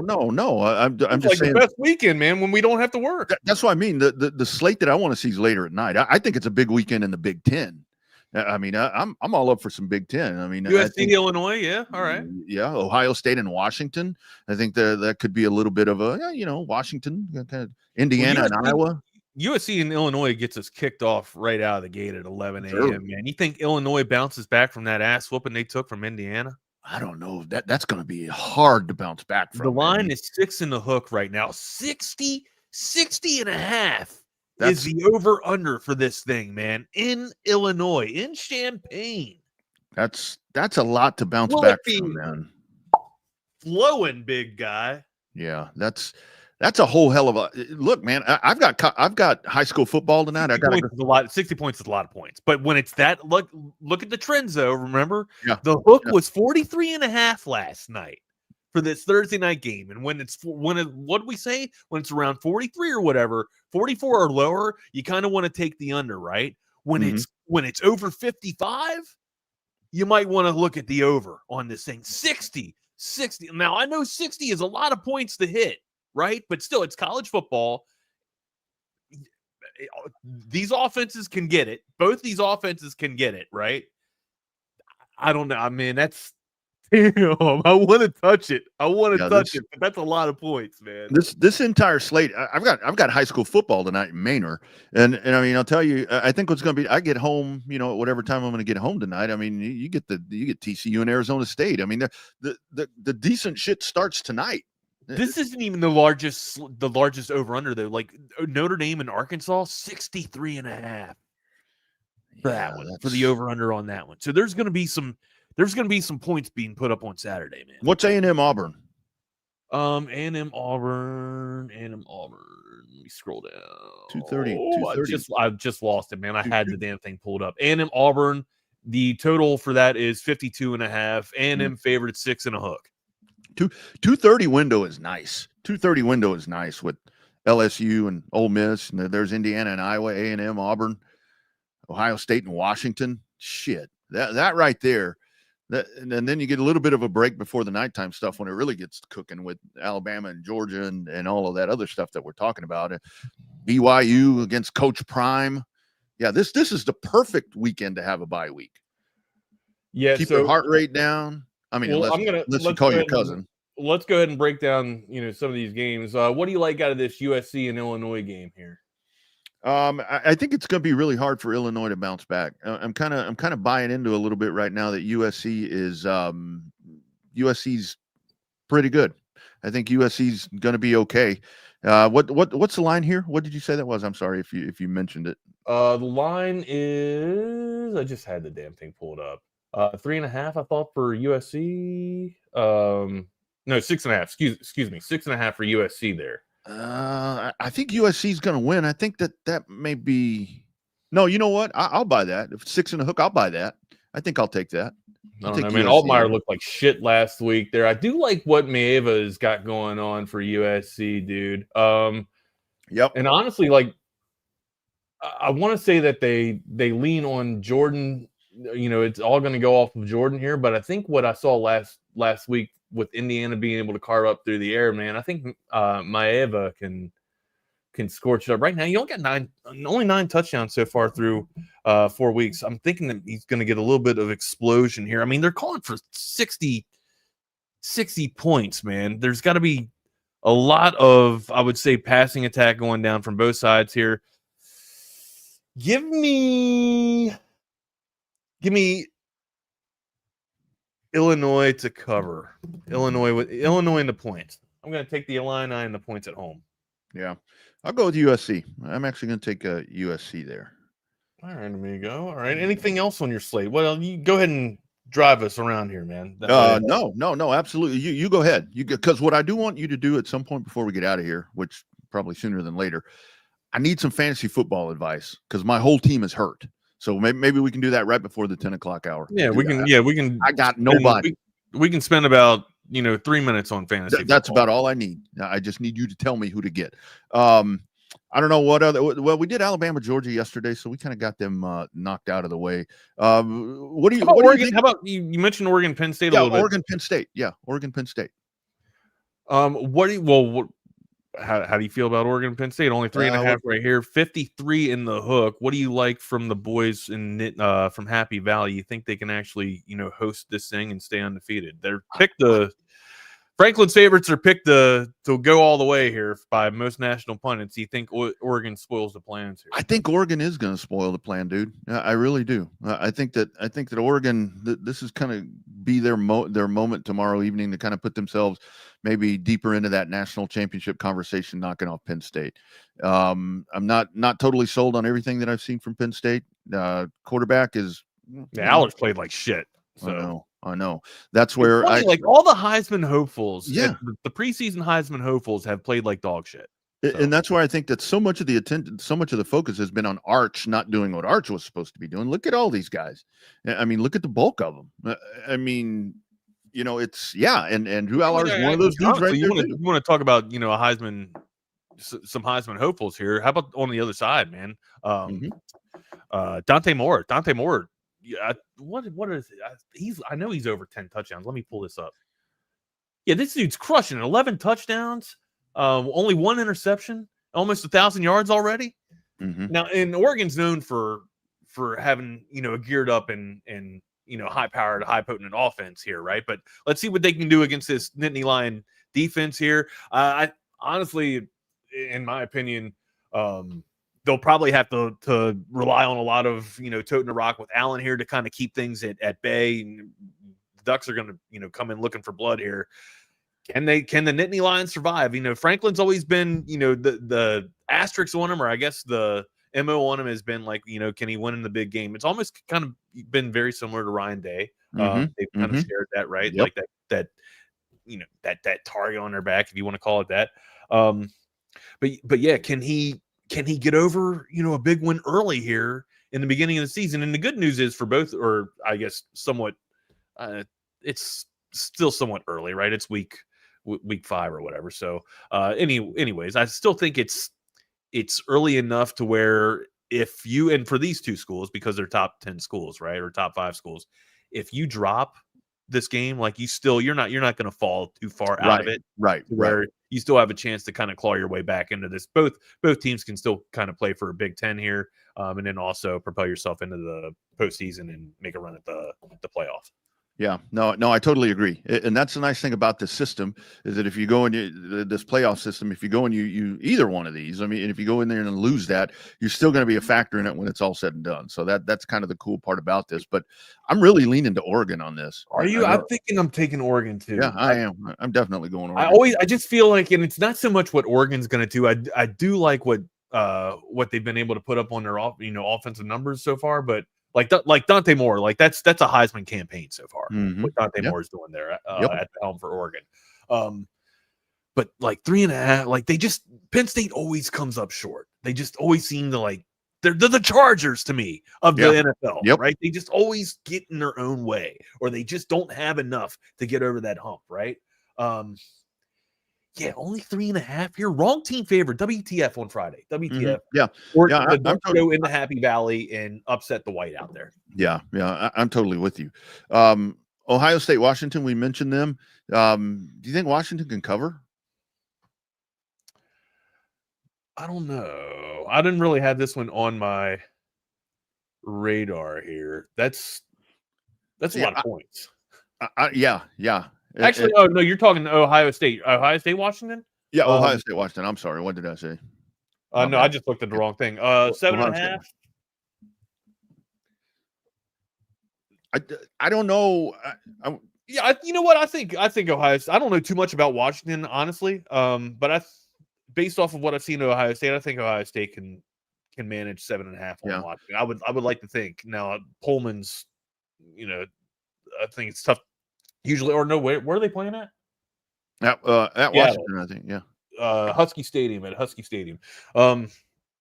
But yeah, I don't know. I'm sure that Ohio State can go in there and kind of dominate a little bit of this thing and still keep their number one. 7.5 is probably going to move a little bit there. They're probably good for 10, in my opinion. Yeah, and it's a sample size of Julian saying at this point. I mean, really, with the relevant game being Texas, but it's like Hunter mentions there. I don't know what to think of Washington at this point, to where it's like we're not deep enough into any of this stuff, and I think that's some of the intriguing stuff that we see tomorrow with some of these matchups. Is a lot of these teams, I don't know what to make of them yet.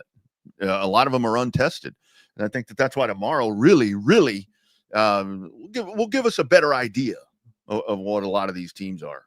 I mean, I think A&M, you get a better and I'll be what A&M honest, the only team that I'm really watching out west is Oregon. Like that's they're the one that's drawing all the eyes, all the attention there. But no, I mean, Washington being undefeated, they should be able to put up some type of a fight. But come on, man, it's the Buckeyes, right? Yeah. I don't think Washington's got a defense that can rival Texas, right? And it seemed like Ohio State, they struggled a bit. Struggled mightily, honestly, only being able to get across the 50 twice here. But you'd like to think that 7.5 is probably a generous.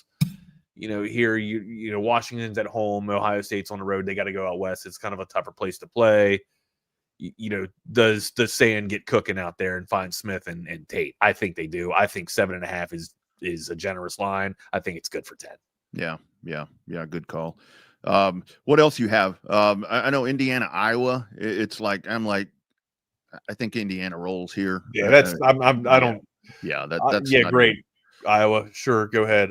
The only thing else that I was kind of looking at, we kind of talked about it yesterday, was the Alabama Georgia game. That's basically the only thing that I was kind of looking at on the slate. Also, like Notre Dame and Arkansas. That's kind of that's a nice little one that's on the book there. Arkansas at 2-2, and then Notre Dame trying to find their second win. Yeah, been a struggling season so far for Freeman out of the gate here. Does Notre Dame kind of right the ship and get one in Fayetteville? Man, they need to. I mean, they need to get a win. I mean, they really need to get a win. But again, I mean, it's been a healthy schedule for them that they played, and I think they take care of business in Fayetteville. I just don't think that Arkansas, with a caliber of a Notre Dame team that's coming in, I mean, don't let that. The line's only 4.5, so that's why I question it. Right, Notre Dame has struggled mightily out of the gate, so we shall see. That's going to be one to keep your eye on, but that's going to do it for me on the college slate. The NFL slate is got me a little bit worried, right? Setting back, still going back to the Survivor League. I'm not sure if I really want to stick with the Patriots here. I've been picking. So I think that's one of the surest ones you're going to find this week. I mean, because otherwise, well, the strategy's been picking on the Saints, picking on the Cardinals, picking on the Panthers, and then some. Sometimes if you can, use the teams that you're picking on in a certain situation to kind of get them out of the way, that's a bonus, right? And I already used Seattle, which I burned them last week.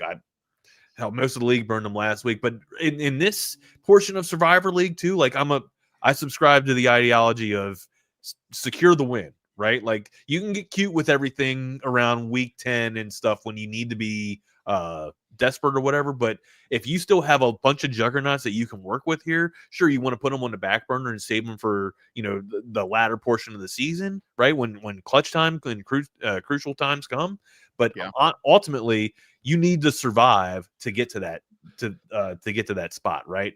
And I guess the number one team to take, or a lot of people are saying the team to take is Detroit, this week too. So I don't know. There's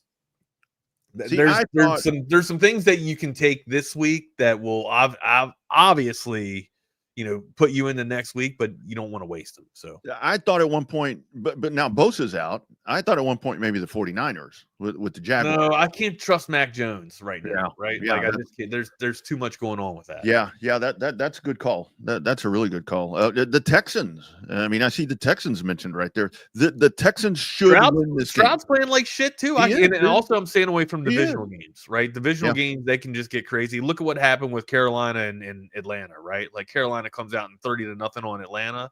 You think Carolina's not a better team than Atlanta, and they're sure as shit not 30 points better than Atlanta, right? So crazy things happen in divisional games. How about the Chargers? I mean, the Chargers and the Giants, or the Commanders?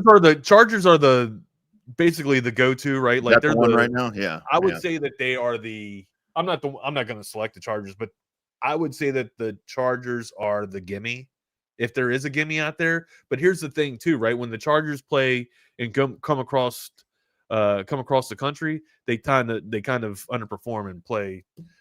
They start charging, right? The team that I would say is the absolute for sure winner this week is probably the Bills going up against the Saints, right? But I don't want to waste the Bills. Yeah. And the Commanders, I mean, with Marcus, I don't know, Jaden Daniels, I don't know. I saw something about him. But Daniels had 2 full practices, so he's gonna play. So and also Worthy also practiced. Xavier Worthy had 2 full practices for the Chiefs too. So those of you guys that have Xavier Worthy, he's going to be playing as well. So and the Falcons are a mess, and I mean, and it's only getting worse. It seems like over there because hell, they're ready for Zach Robinson to be run out of town. Maybe that's a blessing for him. He can go coach Oklahoma State. So I don't know, man. Atlanta's just. And again, that's a frustrating thing about Atlanta, to where, man, there's so much there for Atlanta, and they can't get their shit in one sock. So I would love to take Atlanta this week, right? Just because, no, I guess the thing to do is take Atlanta next week, right? The Falcons schedule next week has them lined. Oh, no, never mind. It's against the Bills. I thought it was against the Niners. So when they play, they do have the Dolphins coming up.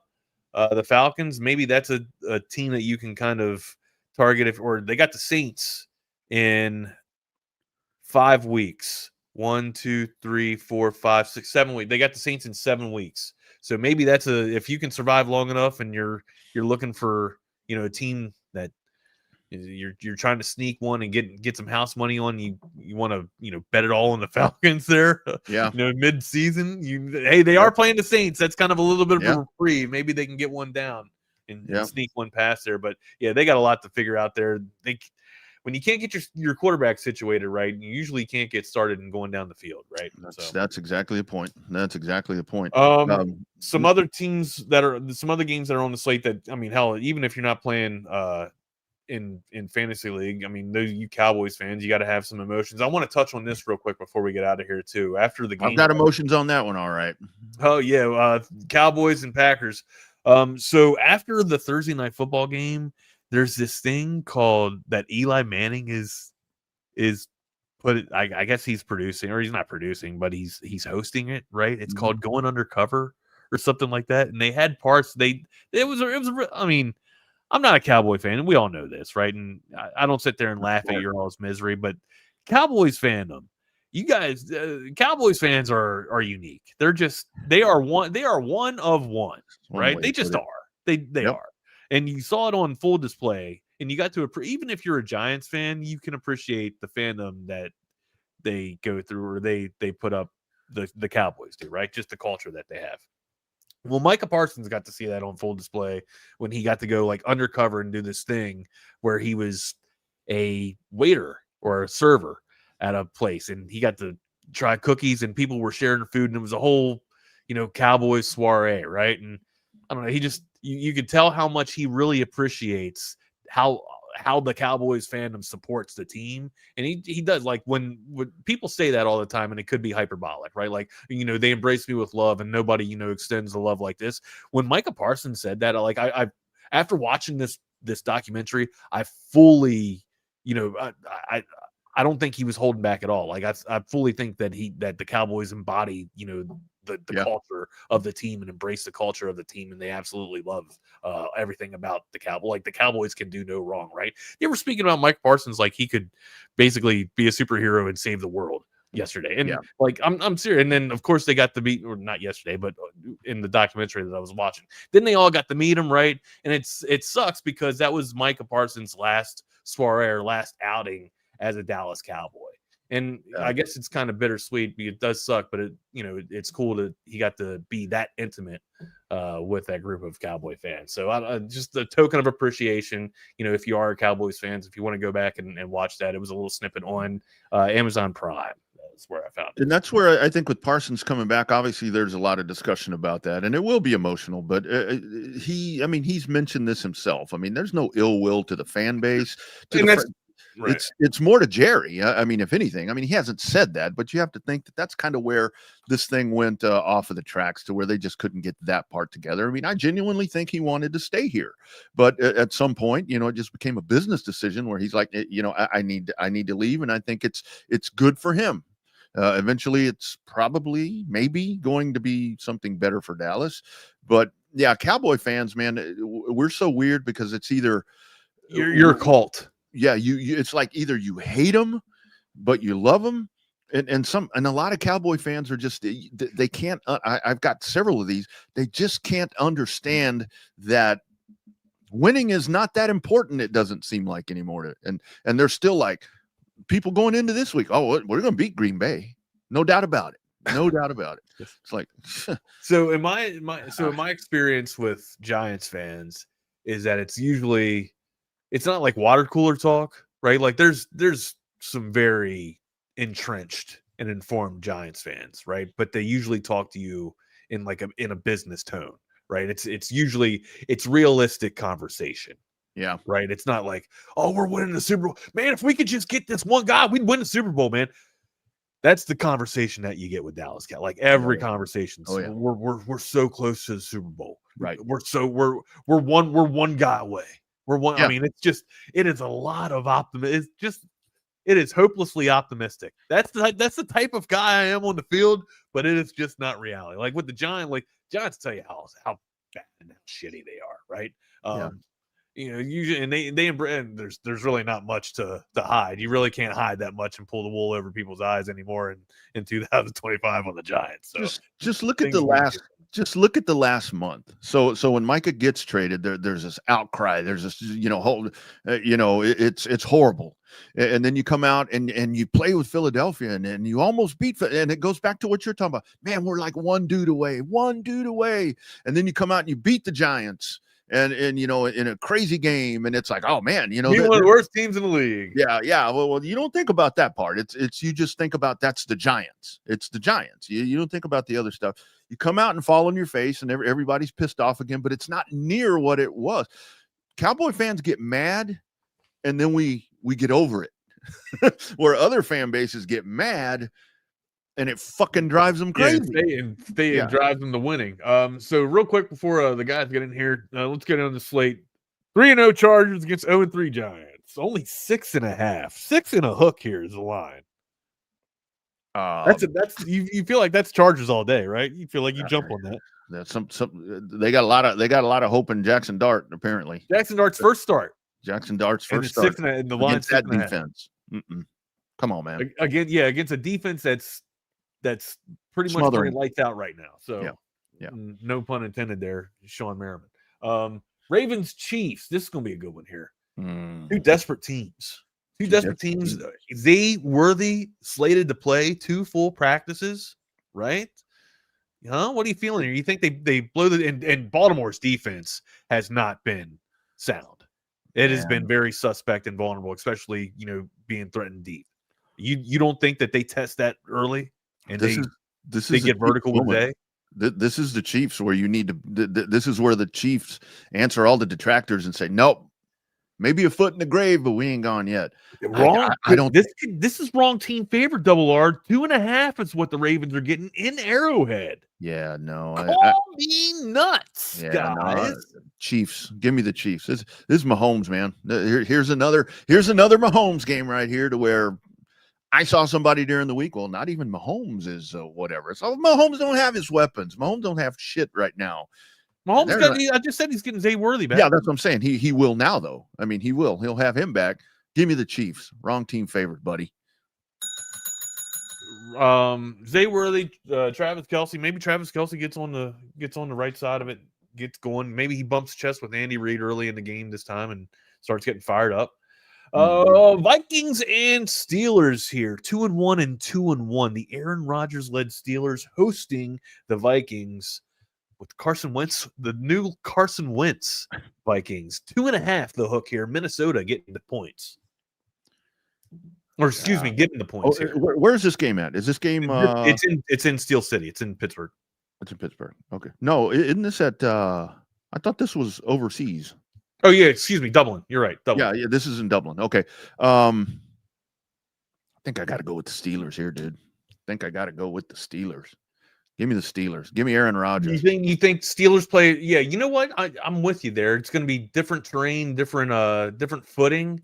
Steelers are going to play a little bit of a messier game, messy football. Give me Steelers in Dublin here. We'll drink a pint. We'll drink a stout while we're on our way back from it. For Aaron Rodgers. Boys come in. What's up, Nick? What's up, Jordan? Yeah, give me Steel City to upset the Vikings here. Wrong team favorite. What's up, boys? Betting on Aaron Rodgers in 2020. I'm not betting on Aaron Rodgers. I'm betting on the Muck. I'm betting on Mike Tomlin. No, you're not betting on Mike Tomlin. You're really betting on Arthur Smith if that's the case. So who did the Steelers even have at receiver besides DK? Calvin Austin. Yeah, the new guy. Yeah, what's that new guy that just came? That's emerging here, the rookie or whatever. Calvin Austin's been good. He's not a rookie, but he's been good. They also have Roman Wilson. He's been hurt off and on though. But Pat Freiermuth. Freiermuth, the tight end. Yes, that's never going to get utilized anymore since Rodgers is there. Guys, I think the Bucks are going to beat the Eagles. I think the Buccaneers are going to beat the Eagles. Buccaneers are good, man. They have a great roster. They have a perfect roster. Yeah, I'd love to see Baker do it. My favorite thing about Are you a fan of Baker, Jordan? I mean, I pull for him like Travis guy. I guess I don't know why we're supposed to hate him. I definitely pull for him. Charge the battery pack there, Rodney. Yeah, I've never seen that. But no, my favorite thing about the Steelers, man, big Darnell Washington. What was that, dude? What? Yeah, you didn't see it, Rod. Something popped up on your screen. It said charge the battery pack. So. Oh yeah, it might die. Yeah, it might die. It's my external camera. It's my vibrator. Yeah, but hey, the Bucks are Charlie Strong. What type of circus you got going on over there? Hey man, I've got cameras all over this room, dude. Voyeurism, you into some voyeurism, huh? It's like a TV studio. There's cameras up in the corners. Yeah, man. Dude, Jesus. How far away is what's on the plate, boys? What we talking about? What we got going on? What's cooking? There it is. What task in progress? What kind of task are we talking? Yeah, we got see what goes on here, guys. Camera's gonna come back on. So there'll be some lotion on that desk. But it does what it's told. It puts the lotion. We're talking some Texas football, college football, and the Dallas Cowboys. Yeah, we will get into. I actually do want to talk about UNT as well. Okay, yeah. Are you guys undefeated, Nick? 4-0, baby, and after this weekend. UNT, baby. Second highest odds of making the playoffs out of any Group of 5 team right now. Just saying. Yep. They still have to play UCF or USF. I corrected myself, but I don't know. Shout out to the Mean Green. Gonna have to replace every difference maker in the portal once again. Amen. At least we'll have fun while it lasts. Yeah, and probably lose the coach, unfortunately. That's usually that follows in suit, right? Yep. All right, boys, we'll get out of your hair, man. We'll be listening. Y'all have a great weekend. See you later, guys. We'll see you. Well, welcome into the Lone Star Playbook. I'm Jordan Scruggs. That is Nick Harris. Going to be talking some college football, some UNT football later on in the show, but I want to talk about the Dallas Cowboys. Big Sunday night game this week versus the Green Bay Packers. Obviously, the return of Micah Parsons. Nick, this is also the first time these two teams have played since Green Bay embarrassed Dallas in the playoffs, right? Correct. Yeah, I guess just we'll get right into it. Give us the storylines of the game, keys of the game, and actually before that, this morning on Instagram, saw a Dallas, Texas TV post. You know, the best verified news source. Right. It really Micah is. Parsons has a suite in AT&T Stadium still, apparently. Yeah. How does that work?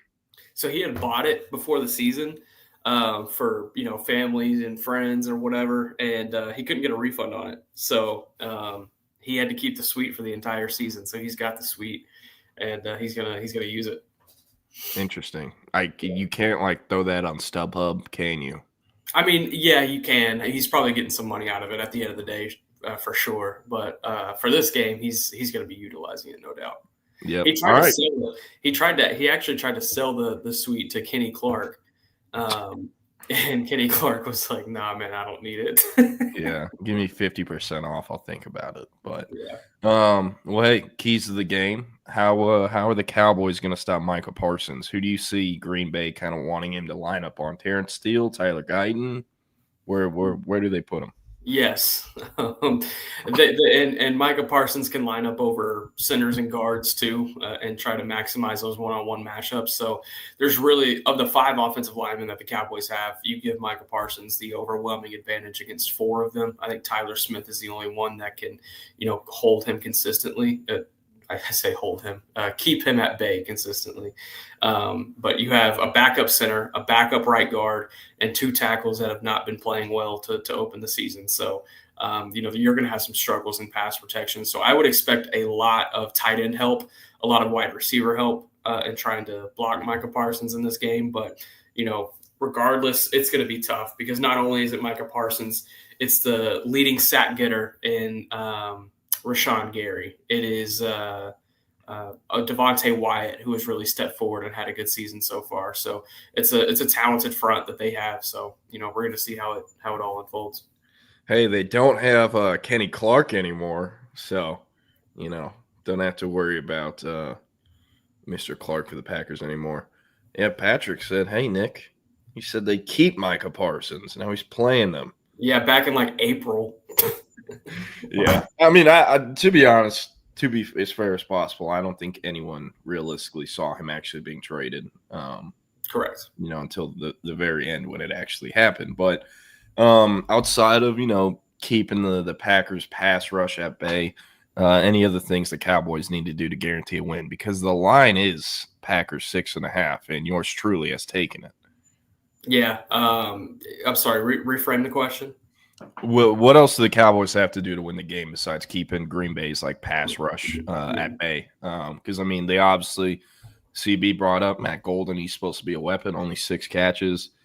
Josh Jacobs, Jordan Love is playing exceptionally right now. What are the keys to the game for Dallas? I look at the run game on both sides of the ball. We'll start defensively. You mentioned Josh Jacobs in that loss against the Browns. The Packers weren't able to get anything going offensively. Josh Jacobs had 16 carries for 30 yards in that game, and they were not able to get a running game going. They were not able to work the play action game. Jordan Love's one of the best play action quarterbacks in the NFL, and this Cowboys defense is one of the worst play action defenses in the NFL. So if that play action cannot be used to full effect, then that's going to benefit this Cowboys defense, and it's going to give them a shot to at least make up for all the issues that they've been having early on. I'll mention that defensively, and then offensively, it's the same thing. If they can establish the run, win the time of possession battle, get Dak working into the play action, it will allow a lot more freedom to get George Pickens, Kevontae Turpin open. I'm also looking at Jake Ferguson in this game. If you're talking about overs and unders and prop bets and things like that, Jake Ferguson is second in the NFL in receptions right now with 27. I think he's going to have, a handful here in this game as well. The Packers are giving up the 3rd most receiving yards to tight ends going into week 4. And Jake Ferguson has obviously gotten his so far. So I'd be looking at that. I'd be looking at Javonte Williams. I think both of those guys are the keys to getting Dallas going offensively. But winning the time of possession battle and trying to shorten this game, that's going to be Dallas's best chance at figuring this one out. How big is this week and, the next 3-ish weeks for George Pickens with CeeDee Lamb out? Because George Pickens is in the final year of his contract, and it's also a big opportunity for Kevontae Turpin and the other guys in that receiver room. Yeah, it's big. It's really big for him. And, if you're talking about establishing value, this is the opportunity for George Pickens to do that. And, he's been in a wide receiver one role before. How does he take that step even further forward this time around to be able to, soak in that role and build on that over the course of the next 2, 3, 4 weeks, however long it may be. But, the opportunity is right there in front of him. He's been a little underwhelming through 3 weeks. And so, there's an opportunity for him to really establish this connection with Dak and move forward as the wide receiver one and as a guy that they should pay in the offseason. Yeah, CB said Brian Schottenheimer actually had some good things to say about Jaden Blue today. What did he say about the former Texas running back? Yeah, just that he's had a couple of good weeks of practice, and he's doing everything that he can to be ready when his time comes. And when it comes to the inactive list, you have 53 guys that you can put on your roster. You have 48 that you make active on game day. When you make that decision in week one to be like, okay, we're making these 48 active, that inactive list, it's going to take, an injury or something else happening to where one of those guys can slide in. It's not every single week we're deciding that Jaden Blue is not going to play. It doesn't really work like that. Just because, they've liked what they've gotten out of Miles Sanders. They've obviously liked what they've gotten out of Javonte Williams. Unless an injury happens to one of those two guys or Miles Sanders falls off a cliff, you're not going to see Jaden Blue anytime soon. Damn. Makes it a very interesting draft selection, the further and further we get into the season. But, it's a late 5th round pick. Yeah, that is true. I don't know why I thought he went earlier in my head for whatever reason. I know he's still a ways away, but is there any update on when DeMarvin Overshown is going to return? So yesterday he actually put his helmet on and did some on-field drills for the first time since the injury. So that was a big step in his recovery. It was light, but he did some ball drills with the strength staff and the media portion of practice. And I'd caught him coming off the field, and he was like, "Yeah, that's the first time I put my helmet on since the injury." So that was cool to see. It's still looking like probably about a month from now we'll be talking about, okay, Overshown's getting close. Got it. So still on pace to play in the regular season. Absolutely, yeah. I think November. I think early to mid-November is when we'll see him. Yeah. All right. Well, actually, before we pivot away from the Cowboys and NFL, any other, I know you'll be at AT&T Stadium Sunday night, but any other maybe noon games, afternoon games, or just any games this week you have your eye on for the league?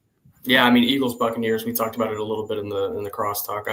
That game's going to be a lot of fun. Even if Mike Evans is not playing, Emeka Egbuka has been playing really well. Chris Godwin looks like he's going to be coming back from his injury. So, Baker will have his weapons, but that's going to be a really fun game against two really well-built rosters.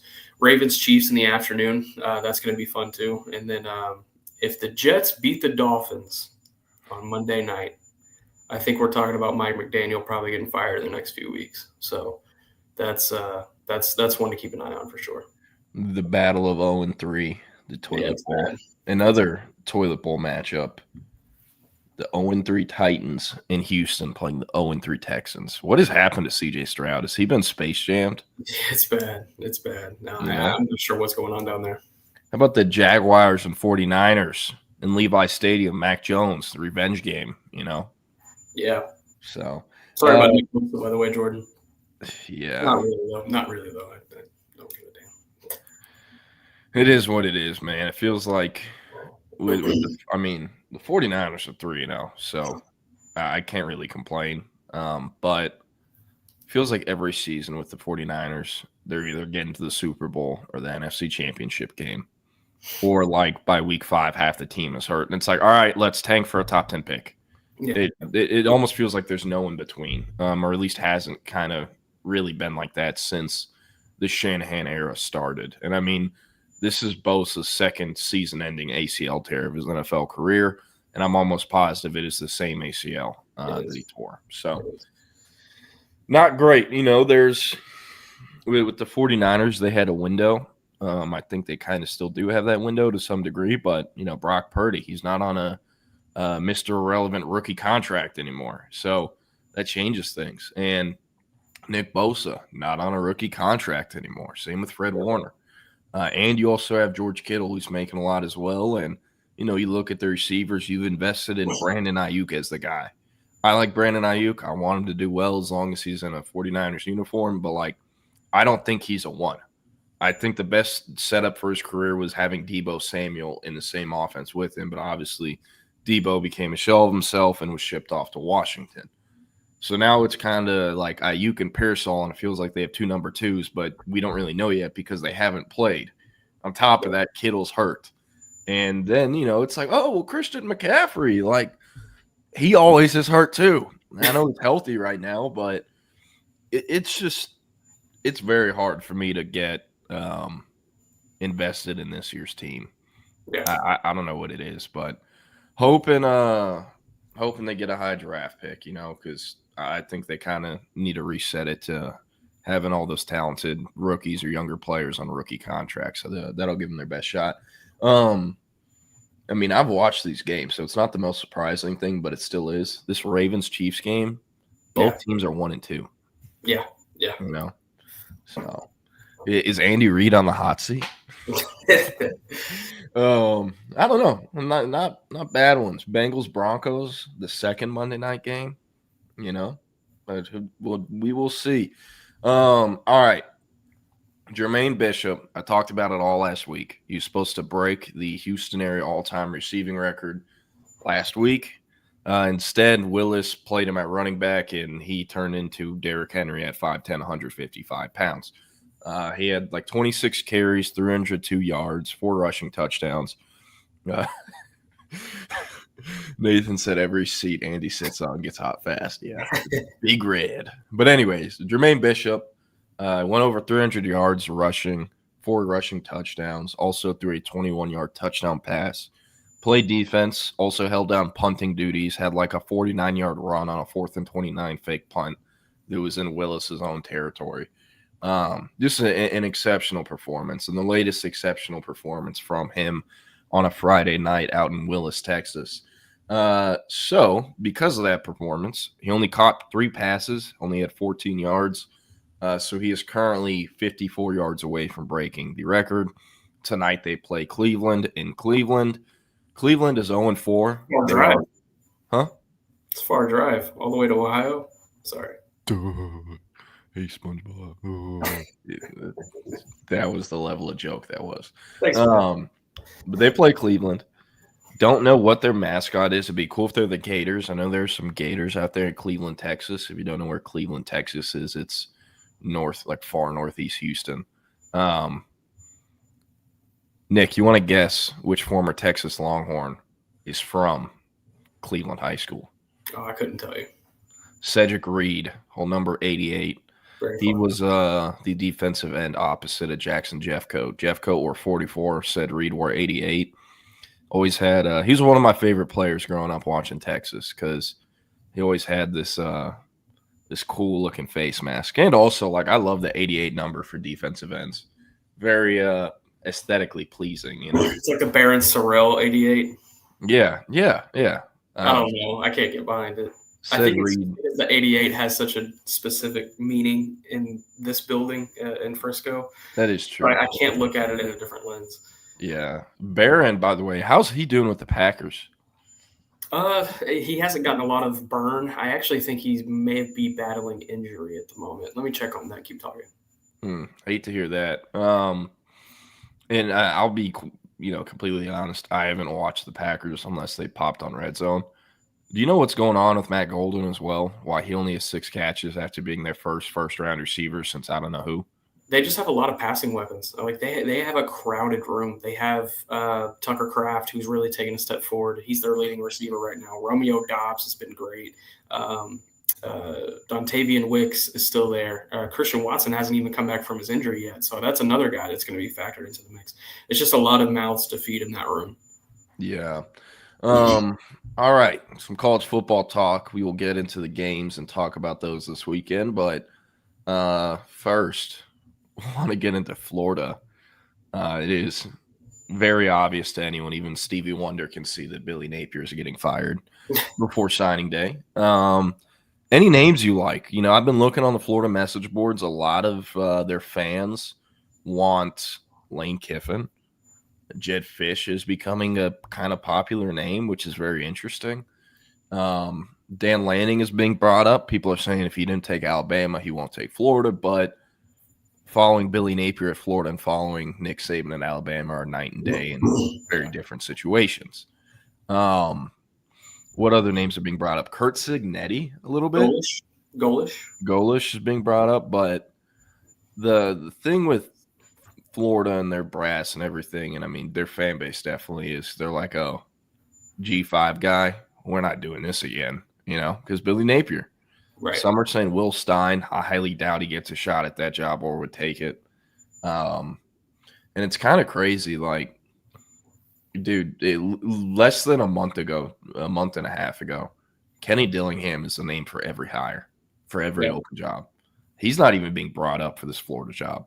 Not at all. And it's because Arizona State is 2-2. They lost to Mississippi State and let Brennan Thompson hit the shmoney dance on them like 4 times in that game to Mississippi State. So I don't know. Any names you like or, candidates you like that you think make a lot of sense and are actually realistic? Eric Morris. Hey, man. No, at Florida, I'm with you. I think they try to poach another P5 guy and try to just money back someone. I don't know what that would look like. I wonder what Lane Kiffin would do, if proposed with the opportunity to potentially move down there. There's going to be some bouncing around this offseason, and specifically in the SEC, because you think about Shane Beamer. Does Virginia Tech call him and be like, hey, come follow in your pop's footsteps? It's probably a good time for Beamer to split with South Carolina. It's as good a time as any with Lenora Sellers heading out. So how many doors does that open for other guys, and trying to make it the P5 jump? How much shuffling does that create for others around the country? I kind of spaced out. You said Shane Beamer for Florida? No. I said Shane Beamer for Virginia Tech, potentially. Oh, okay. Yeah. And if that happens, how does it kind of shake up and domino affect the rest of everything? So, there's going to be some interesting names out there. I think, you look at the Big 12 ranks, there's a few coaches in the Big 12 that I think could probably make the argument for the jump. You talk about Kenny Dillingham. Does Joey McGuire leave Texas Tech? Probably not. But Florida ain't hiring Joey McGuire. Look, hold up. Let's say Joey McGuire makes the college football playoff, gets a first-round bye, top 4 seed like CBS Sports is projecting right now. Who's to say that Florida wouldn't want Joey McGuire in the mix and to money back him? Who's to say Joey McGuire wouldn't listen? Now, Joey McGuire is a Texas guy through and through. I understand that. I wouldn't bet on him leaving. I'm just saying I think the opportunity could possibly be there for him. Man, I hear Joey McGuire in the Florida job and think what the hell the polar bear doing in Arlington, Texas? All his ties are in this state. Same with Blanchard's, who you would have to assume he's going to bring his GM with him. Yeah. And I mean, the entire staff too is kind of from Texas. So I don't know. That is very interesting to think about though, because they're not hiring a coach now. It's going to be in November, and there's a lot of games left to be played between now and November. Yeah, maybe Blanchard and Joey. Well, Blanchard specifically uses that to finesse his fourth. See ya, I'm leaving. Oh, I'll stay for the Rays.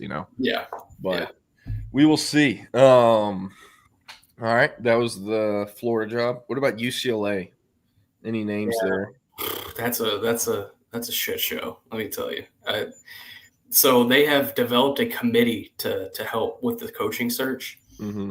And Eric Kendricks is a part of it, who was Cowboys linebacker last year, former UCLA great. And basically the entire Washington Commanders front office, because they're all UCLA grads. So it's the Washington Commanders and Eric Kendricks helping to search for UCLA's next head coach. So I'm not sure, man. I honestly think Mike McCarthy is an interesting one because he was in the mix for the Stanford job.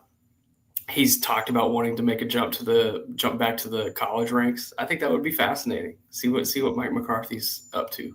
Where and when did McCarthy coach in college? Coached at Pitt. That's where he got his start in his career. And he had mentioned one time last year that he wouldn't be opposed to returning to college one day. So yeah, that'd be like UCLA hiring Chip Kelly again, except there's no major college success like Kelly had at Oregon. Exactly. So, look, I'm not sitting here saying UCLA is going to make a great hire. I'm just saying that Mike McCarthy makes sense. The thing too is you also have to remember Stanford's open. This might sound crazy, but like, is Stanford a better job than UCLA? No, not at all. Not right now. Well, I mean, I kind of trust. I kind of trust Andrew Luck as the GM more than whoever the hell UCLA will hire to be the GM of that program. I mean, what has Andrew Luck done as GM? That is a great point, but I mean, I don't know. Smart dude, went to Bee Cave Elementary. Fun fact. I didn't know that. I did not know that. Yeah, he went to Bee Cave Elementary in the Lake Travis ISD school system for like 2 or 3 years. There's an old photo of him wearing a Lake Travis jersey, and I forget where that even came out. I think on draft night or something was when I first saw it. It was a long time ago. But how did LT fuck that one up? I mean, he probably moved. What was his dad doing? Oliver Luck? He's an AD and other things.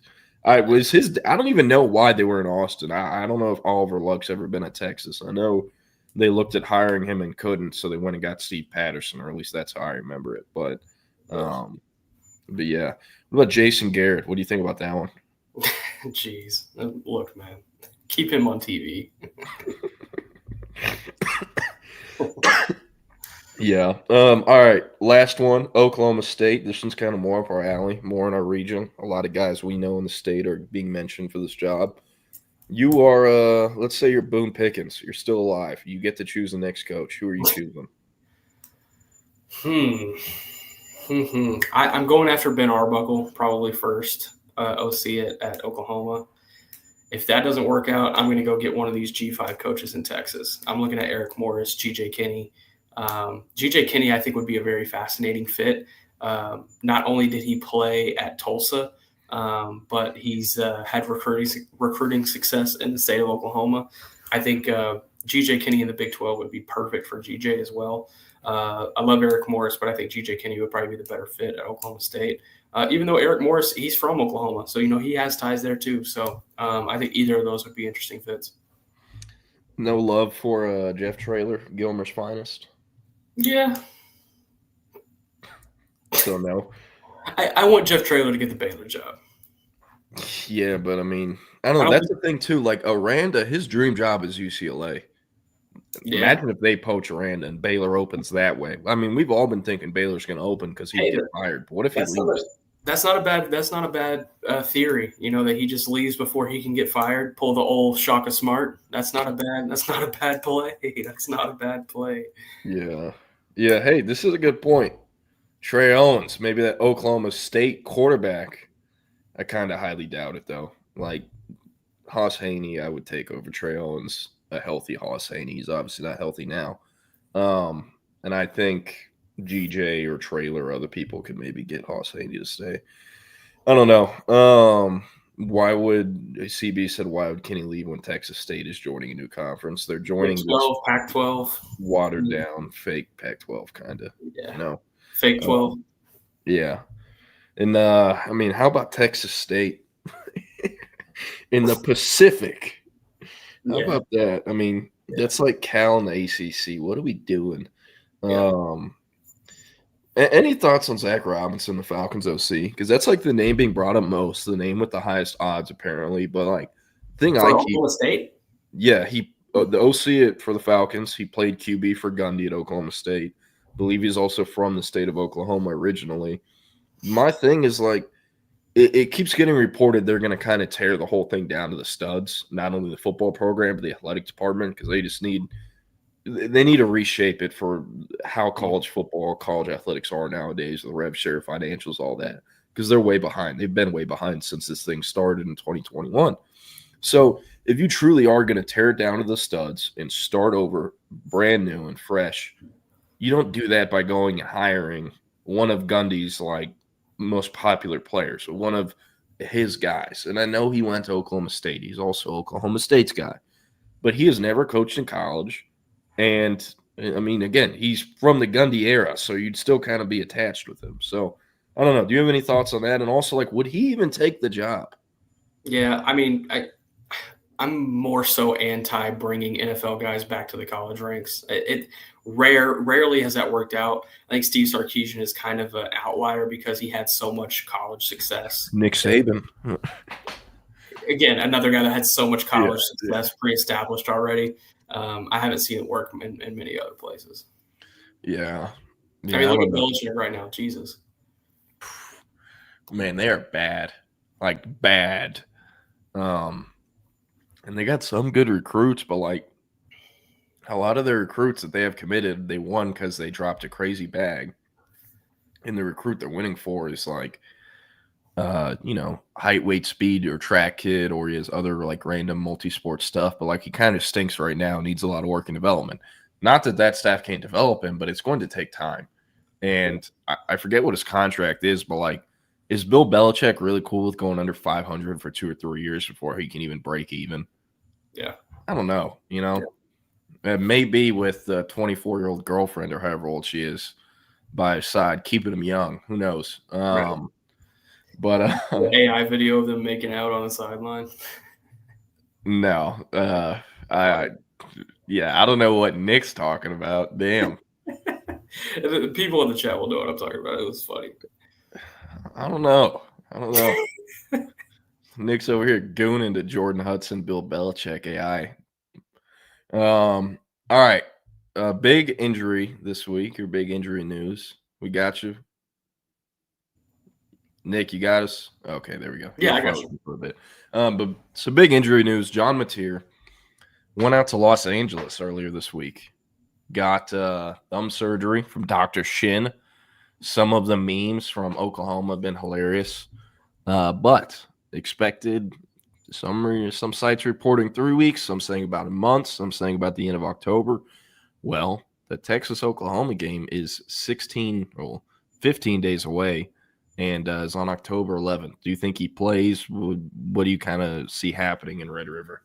I mean, I don't know what the surgery is or how amazing the Dr. Stephen Shin was or whatever it may be, but I from the timeline that's been reported, the 3 weeks, 3 to 4 weeks, that puts him out for that game. So you're looking at Michael Hawkins in Red River once again. Yeah, and I'm rubbing my hands if I'm Pete Kwiatkowski. Yeah. I mean, they couldn't score a touchdown last year with Michael Hawkins. Yeah. I know the O-line, running back room, and receiver room looks different. Arbuckle's in there. I think that at least put him in the end zone. But, I mean, if you're Venables, like, you still got to win a lot of games this season to keep your job. Are you going to risk throwing Mateer out there so you can bang your chest for a win over Texas if it means, he's playing not 100% the rest of the year, or he's out more games the rest of the year? It's going to be very interesting. Very interesting to see. And also, like, they play Kent State before they play Texas. Kent State is and has been, like, the worst team in the FBS since they joined the FBS. I mean, he might look like, prime Mahomes out there, and then there's this crazy level of confidence, and he pisses down his leg in Red River. I mean, because Kent State and Texas are night and day. There couldn't be a further difference in opponent in a 1 week stretch almost. So, yeah, but I don't know. Just didn't know what you thought there. A lot of people don't think there's any way that Mateer doesn't play. But, hey, you got the hat on. The North Texas Mean Green, 4-0. They have South Alabama and Denton, right? Yeah, South Alabama in Denton on Saturday, 11 a.m.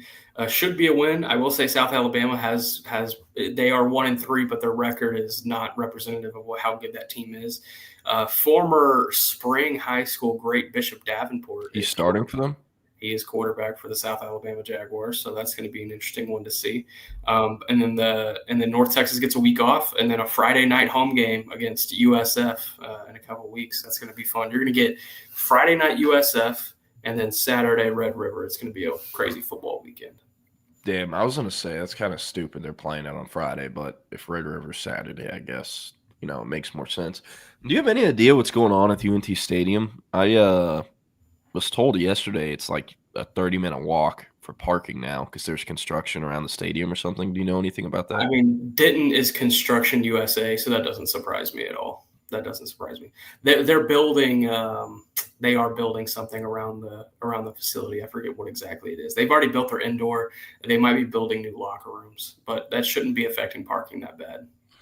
Interesting. So I want to talk about UNT because yesterday hopped on a Zoom call with Haley Stum. She's a student at UNT, the girlfriend of a friend of the show, Tommy Yarish.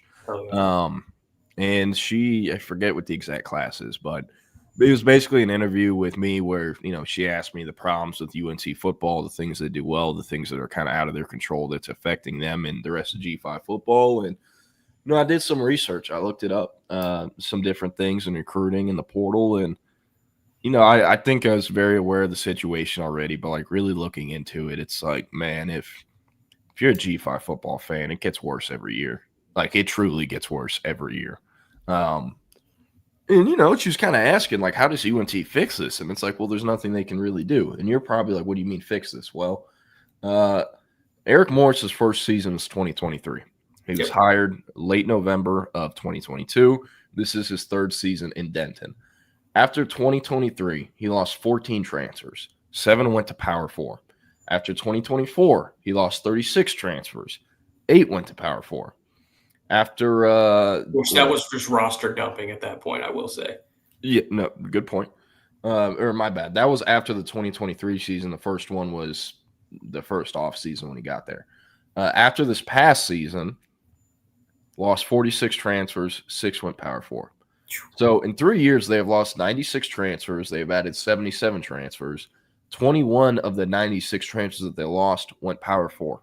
And these are guys who went Power 4 on scholarship. There's like 5 other kids that left and took a PWO at A&M or wherever. Yeah. And every single year of the Morris era, North Texas has lost its QB1, its leading rusher, and its leading receiver. And after 2023, he lost his top 5 rushers. Of the top 4 receivers, 2 portaled, 1 graduated, and 1 stayed. The only 2 quarterbacks who threw a pass the entire 2023 season left. In 2024, you lost your starting quarterback, your leading rusher, and your leading receiver. All went Power 4. Who was that starting quarterback? It was Chandler Morris. Here is a quote from Steve Kiesler. He's effectively in charge of their NIL rev share operations for, I believe, not just the football program, but their entire athletics department. This is what he said on Chandler Morris, who left for Virginia. Quote, we worked hard and had some great people come forward to try to help, Kiesler said. At the time, we thought we were doing what we needed to do to keep him. We talked to Chandler about $300,000, $400,000, $500,000. We weren't even in the ball game. He went for $1.2 million. That's their starting quarterback who tore it up, was great in conference play, great even in non-conference play. I'd say minus that Texas Tech game. They were not a bad team last year. And each year you're losing everything you developed and produced.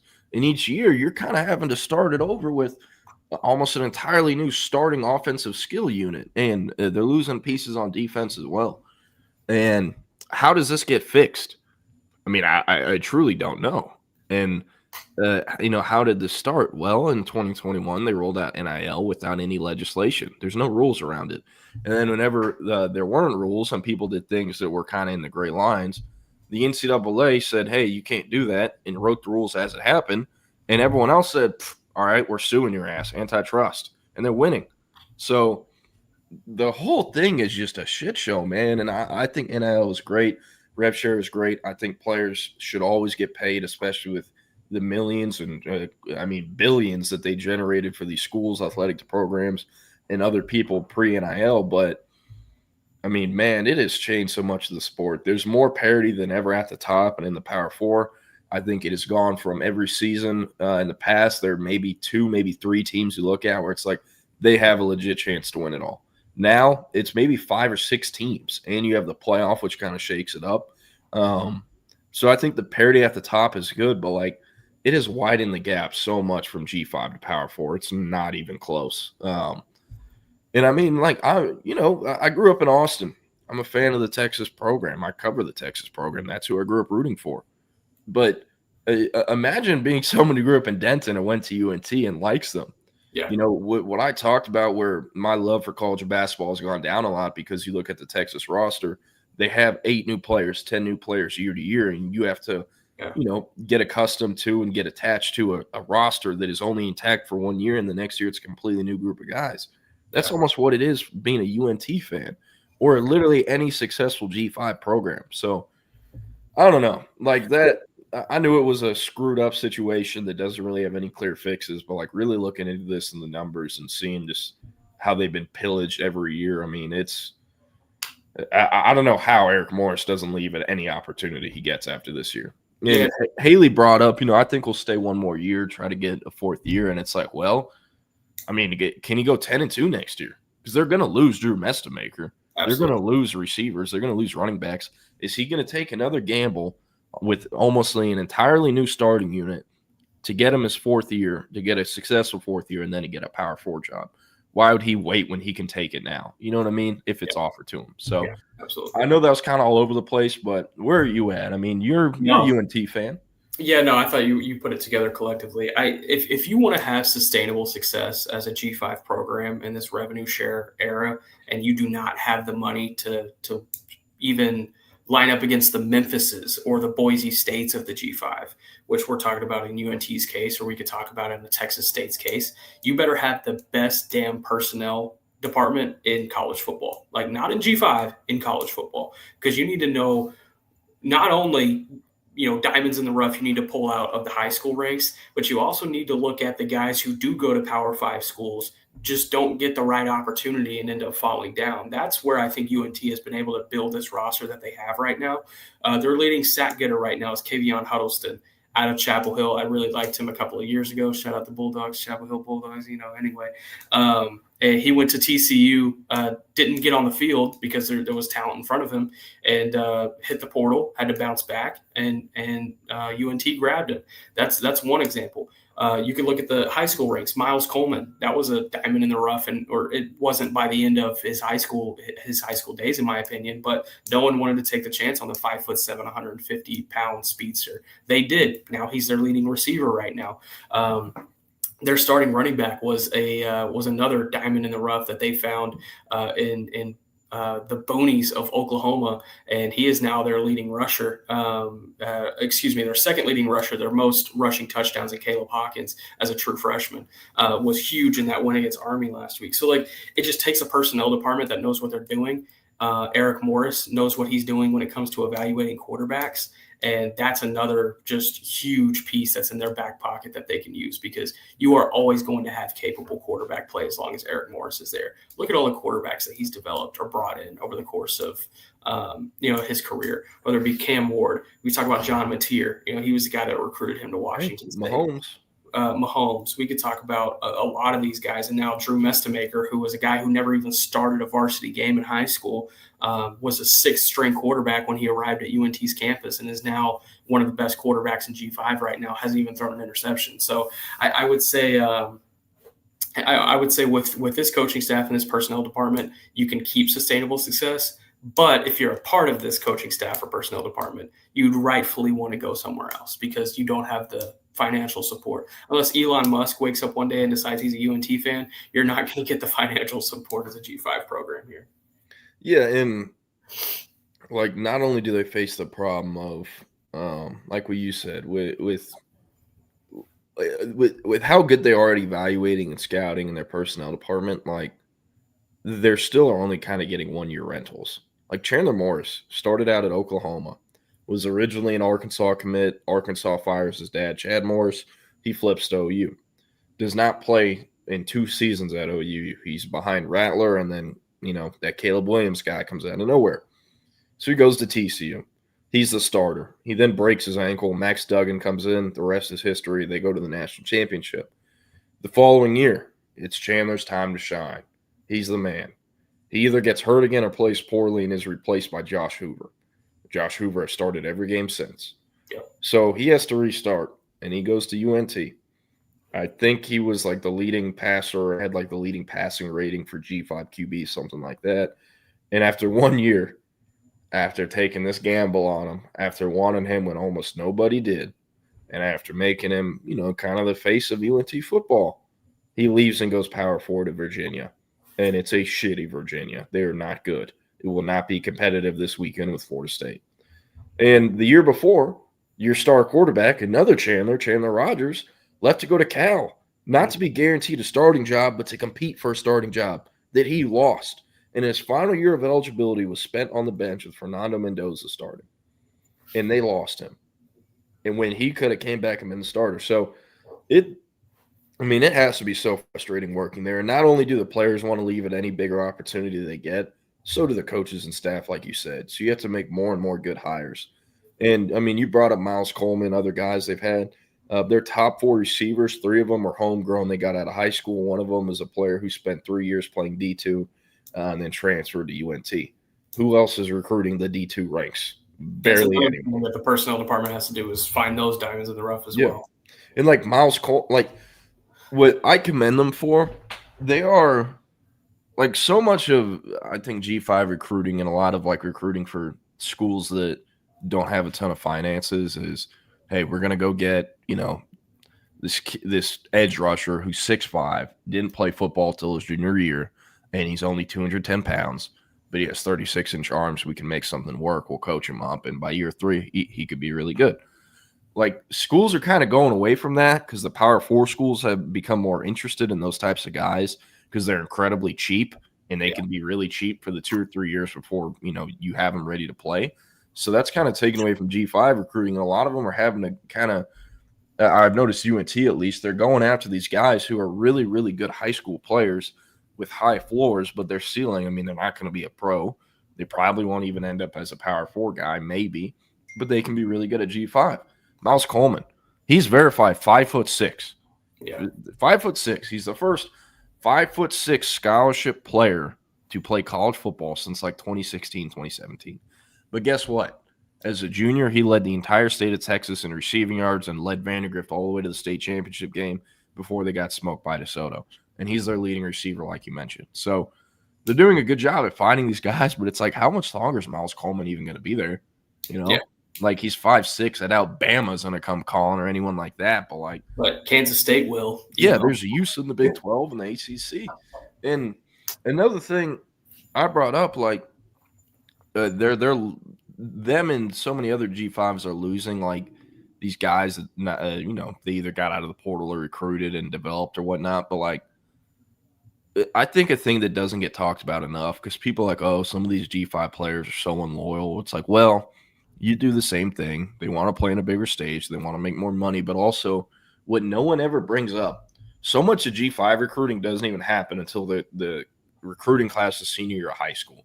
So a fair amount of the time, the kid doesn't even know the staff or these guys on staff exist or have relationships with them until 2-3 months before signing day, and then they enroll.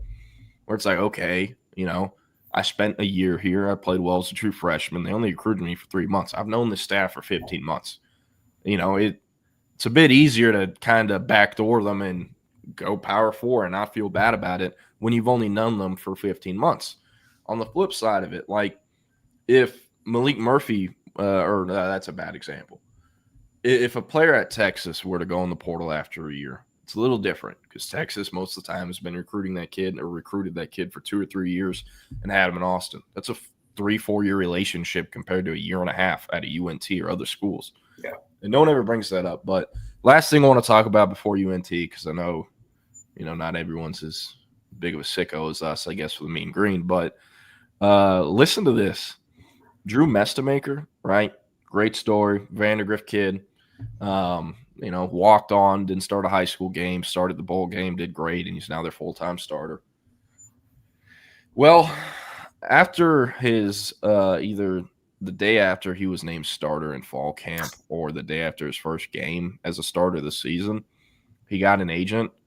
And ever since then, media asked, hey, is Drew available? Can we get him? They say no. Agent, they're not talking unless it's a paid interview. So what does that tell you? That his ass is done and dented after November, Yeah. So I mean, UNT, they definitely saw this coming, but like when you're that obvious about it, I mean, it's just a slap in the face. Like if Eric Morris gets offered the Oklahoma State job or any Power 4 job, I think he'd be incredibly stupid not to take it at this point because you're just having to restart over and over each year.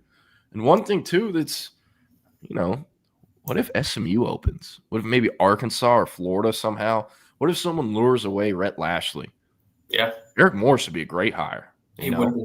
He would be. And the other names mentioned for that would also be, I think, pretty interesting. But yeah, all right. So we're going to do some college games for this week. Obviously, Bama is the fun slate. It is a fun slate. It is. And for Texas fans, I'm sure you're thinking the same way as me. Hey, no stress at all. The Longhorns are on a bye. You can just sit and enjoy these games without having to worry. We got a Friday night snoozer, Florida State in Charlottesville playing the Virginia Cavaliers. Florida State by 6.5 feels like free money. TCU at Arizona State out in Tempe.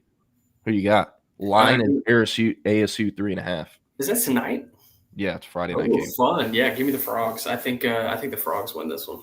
Yeah, I took money line on TCU. Fun fact, because I didn't realize this till last week. I don't know when this became a thing, but if you live in the state of Texas, you can now bet point totals, spreads, and money lines on the Underdog app. It's new, and I have already laid down several ones for this week. One of them being TCU over ASU money line. Take it to the bank. Houston, Oregon State in Corvallis. It's a 9:30 kick. I believe 7 or 8:30 local time. Oregon State's 0-4. We love our guy Malik Murphy, but I mean, to be honest, they just stink. Houston 13.5 free money. I took the over on that one. Yeah, Houston. East Carolina beat Army last night. Army 1-3. Woof.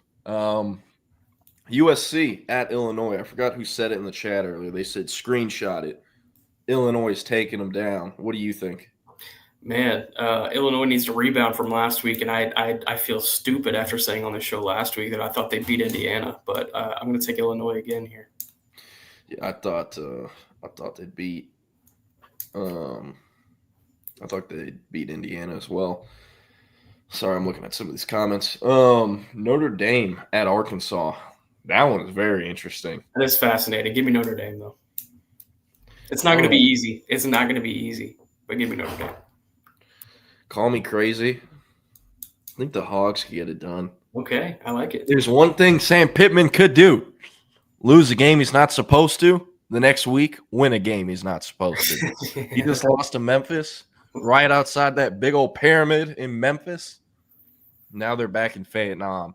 Yeah. You think CJ Carr has ever experienced anything like Vietnam? Exactly. These boys aren't going to know what hit them.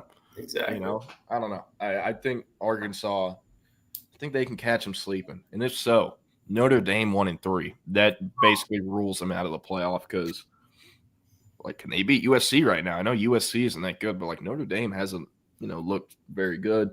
The run defense isn't close to what it was in the last few years. Yeah. Here's another one I took. Duke or Syracuse at the JMA Wireless Dome. Spread is Duke -4.5. I put money on Syracuse. Yeah, give me Syracuse.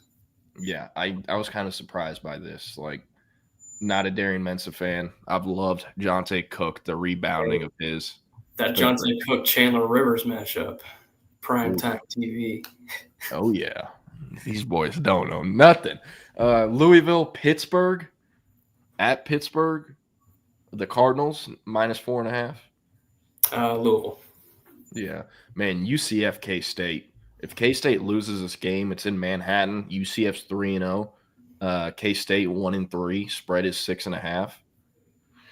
K-State can lose this game. That'd be very interesting. Yeah. And by the way, the spread for the UNT South Alabama game, UNT -12.5. Total 63.5. Yeah. Damn, Vandy has another non-conference game. How are they still playing? Or I guess they did play South Carolina already. This one's very interesting. Ohio State at Washington.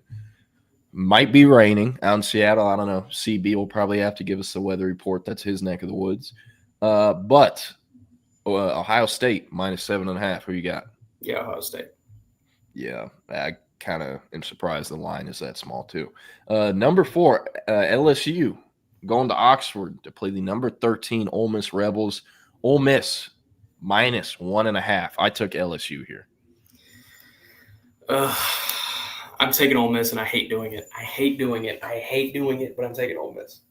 This is one of those ranked home games that they win, that they turn up for. I'm picking Ole Miss, and I hate to do it because I hate Ole Miss.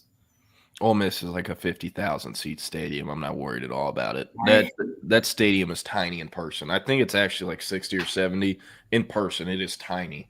And hey, LSU, their secondary, their front seven, it's better than Arkansas's. Arkansas almost beat Ole Miss in Oxford.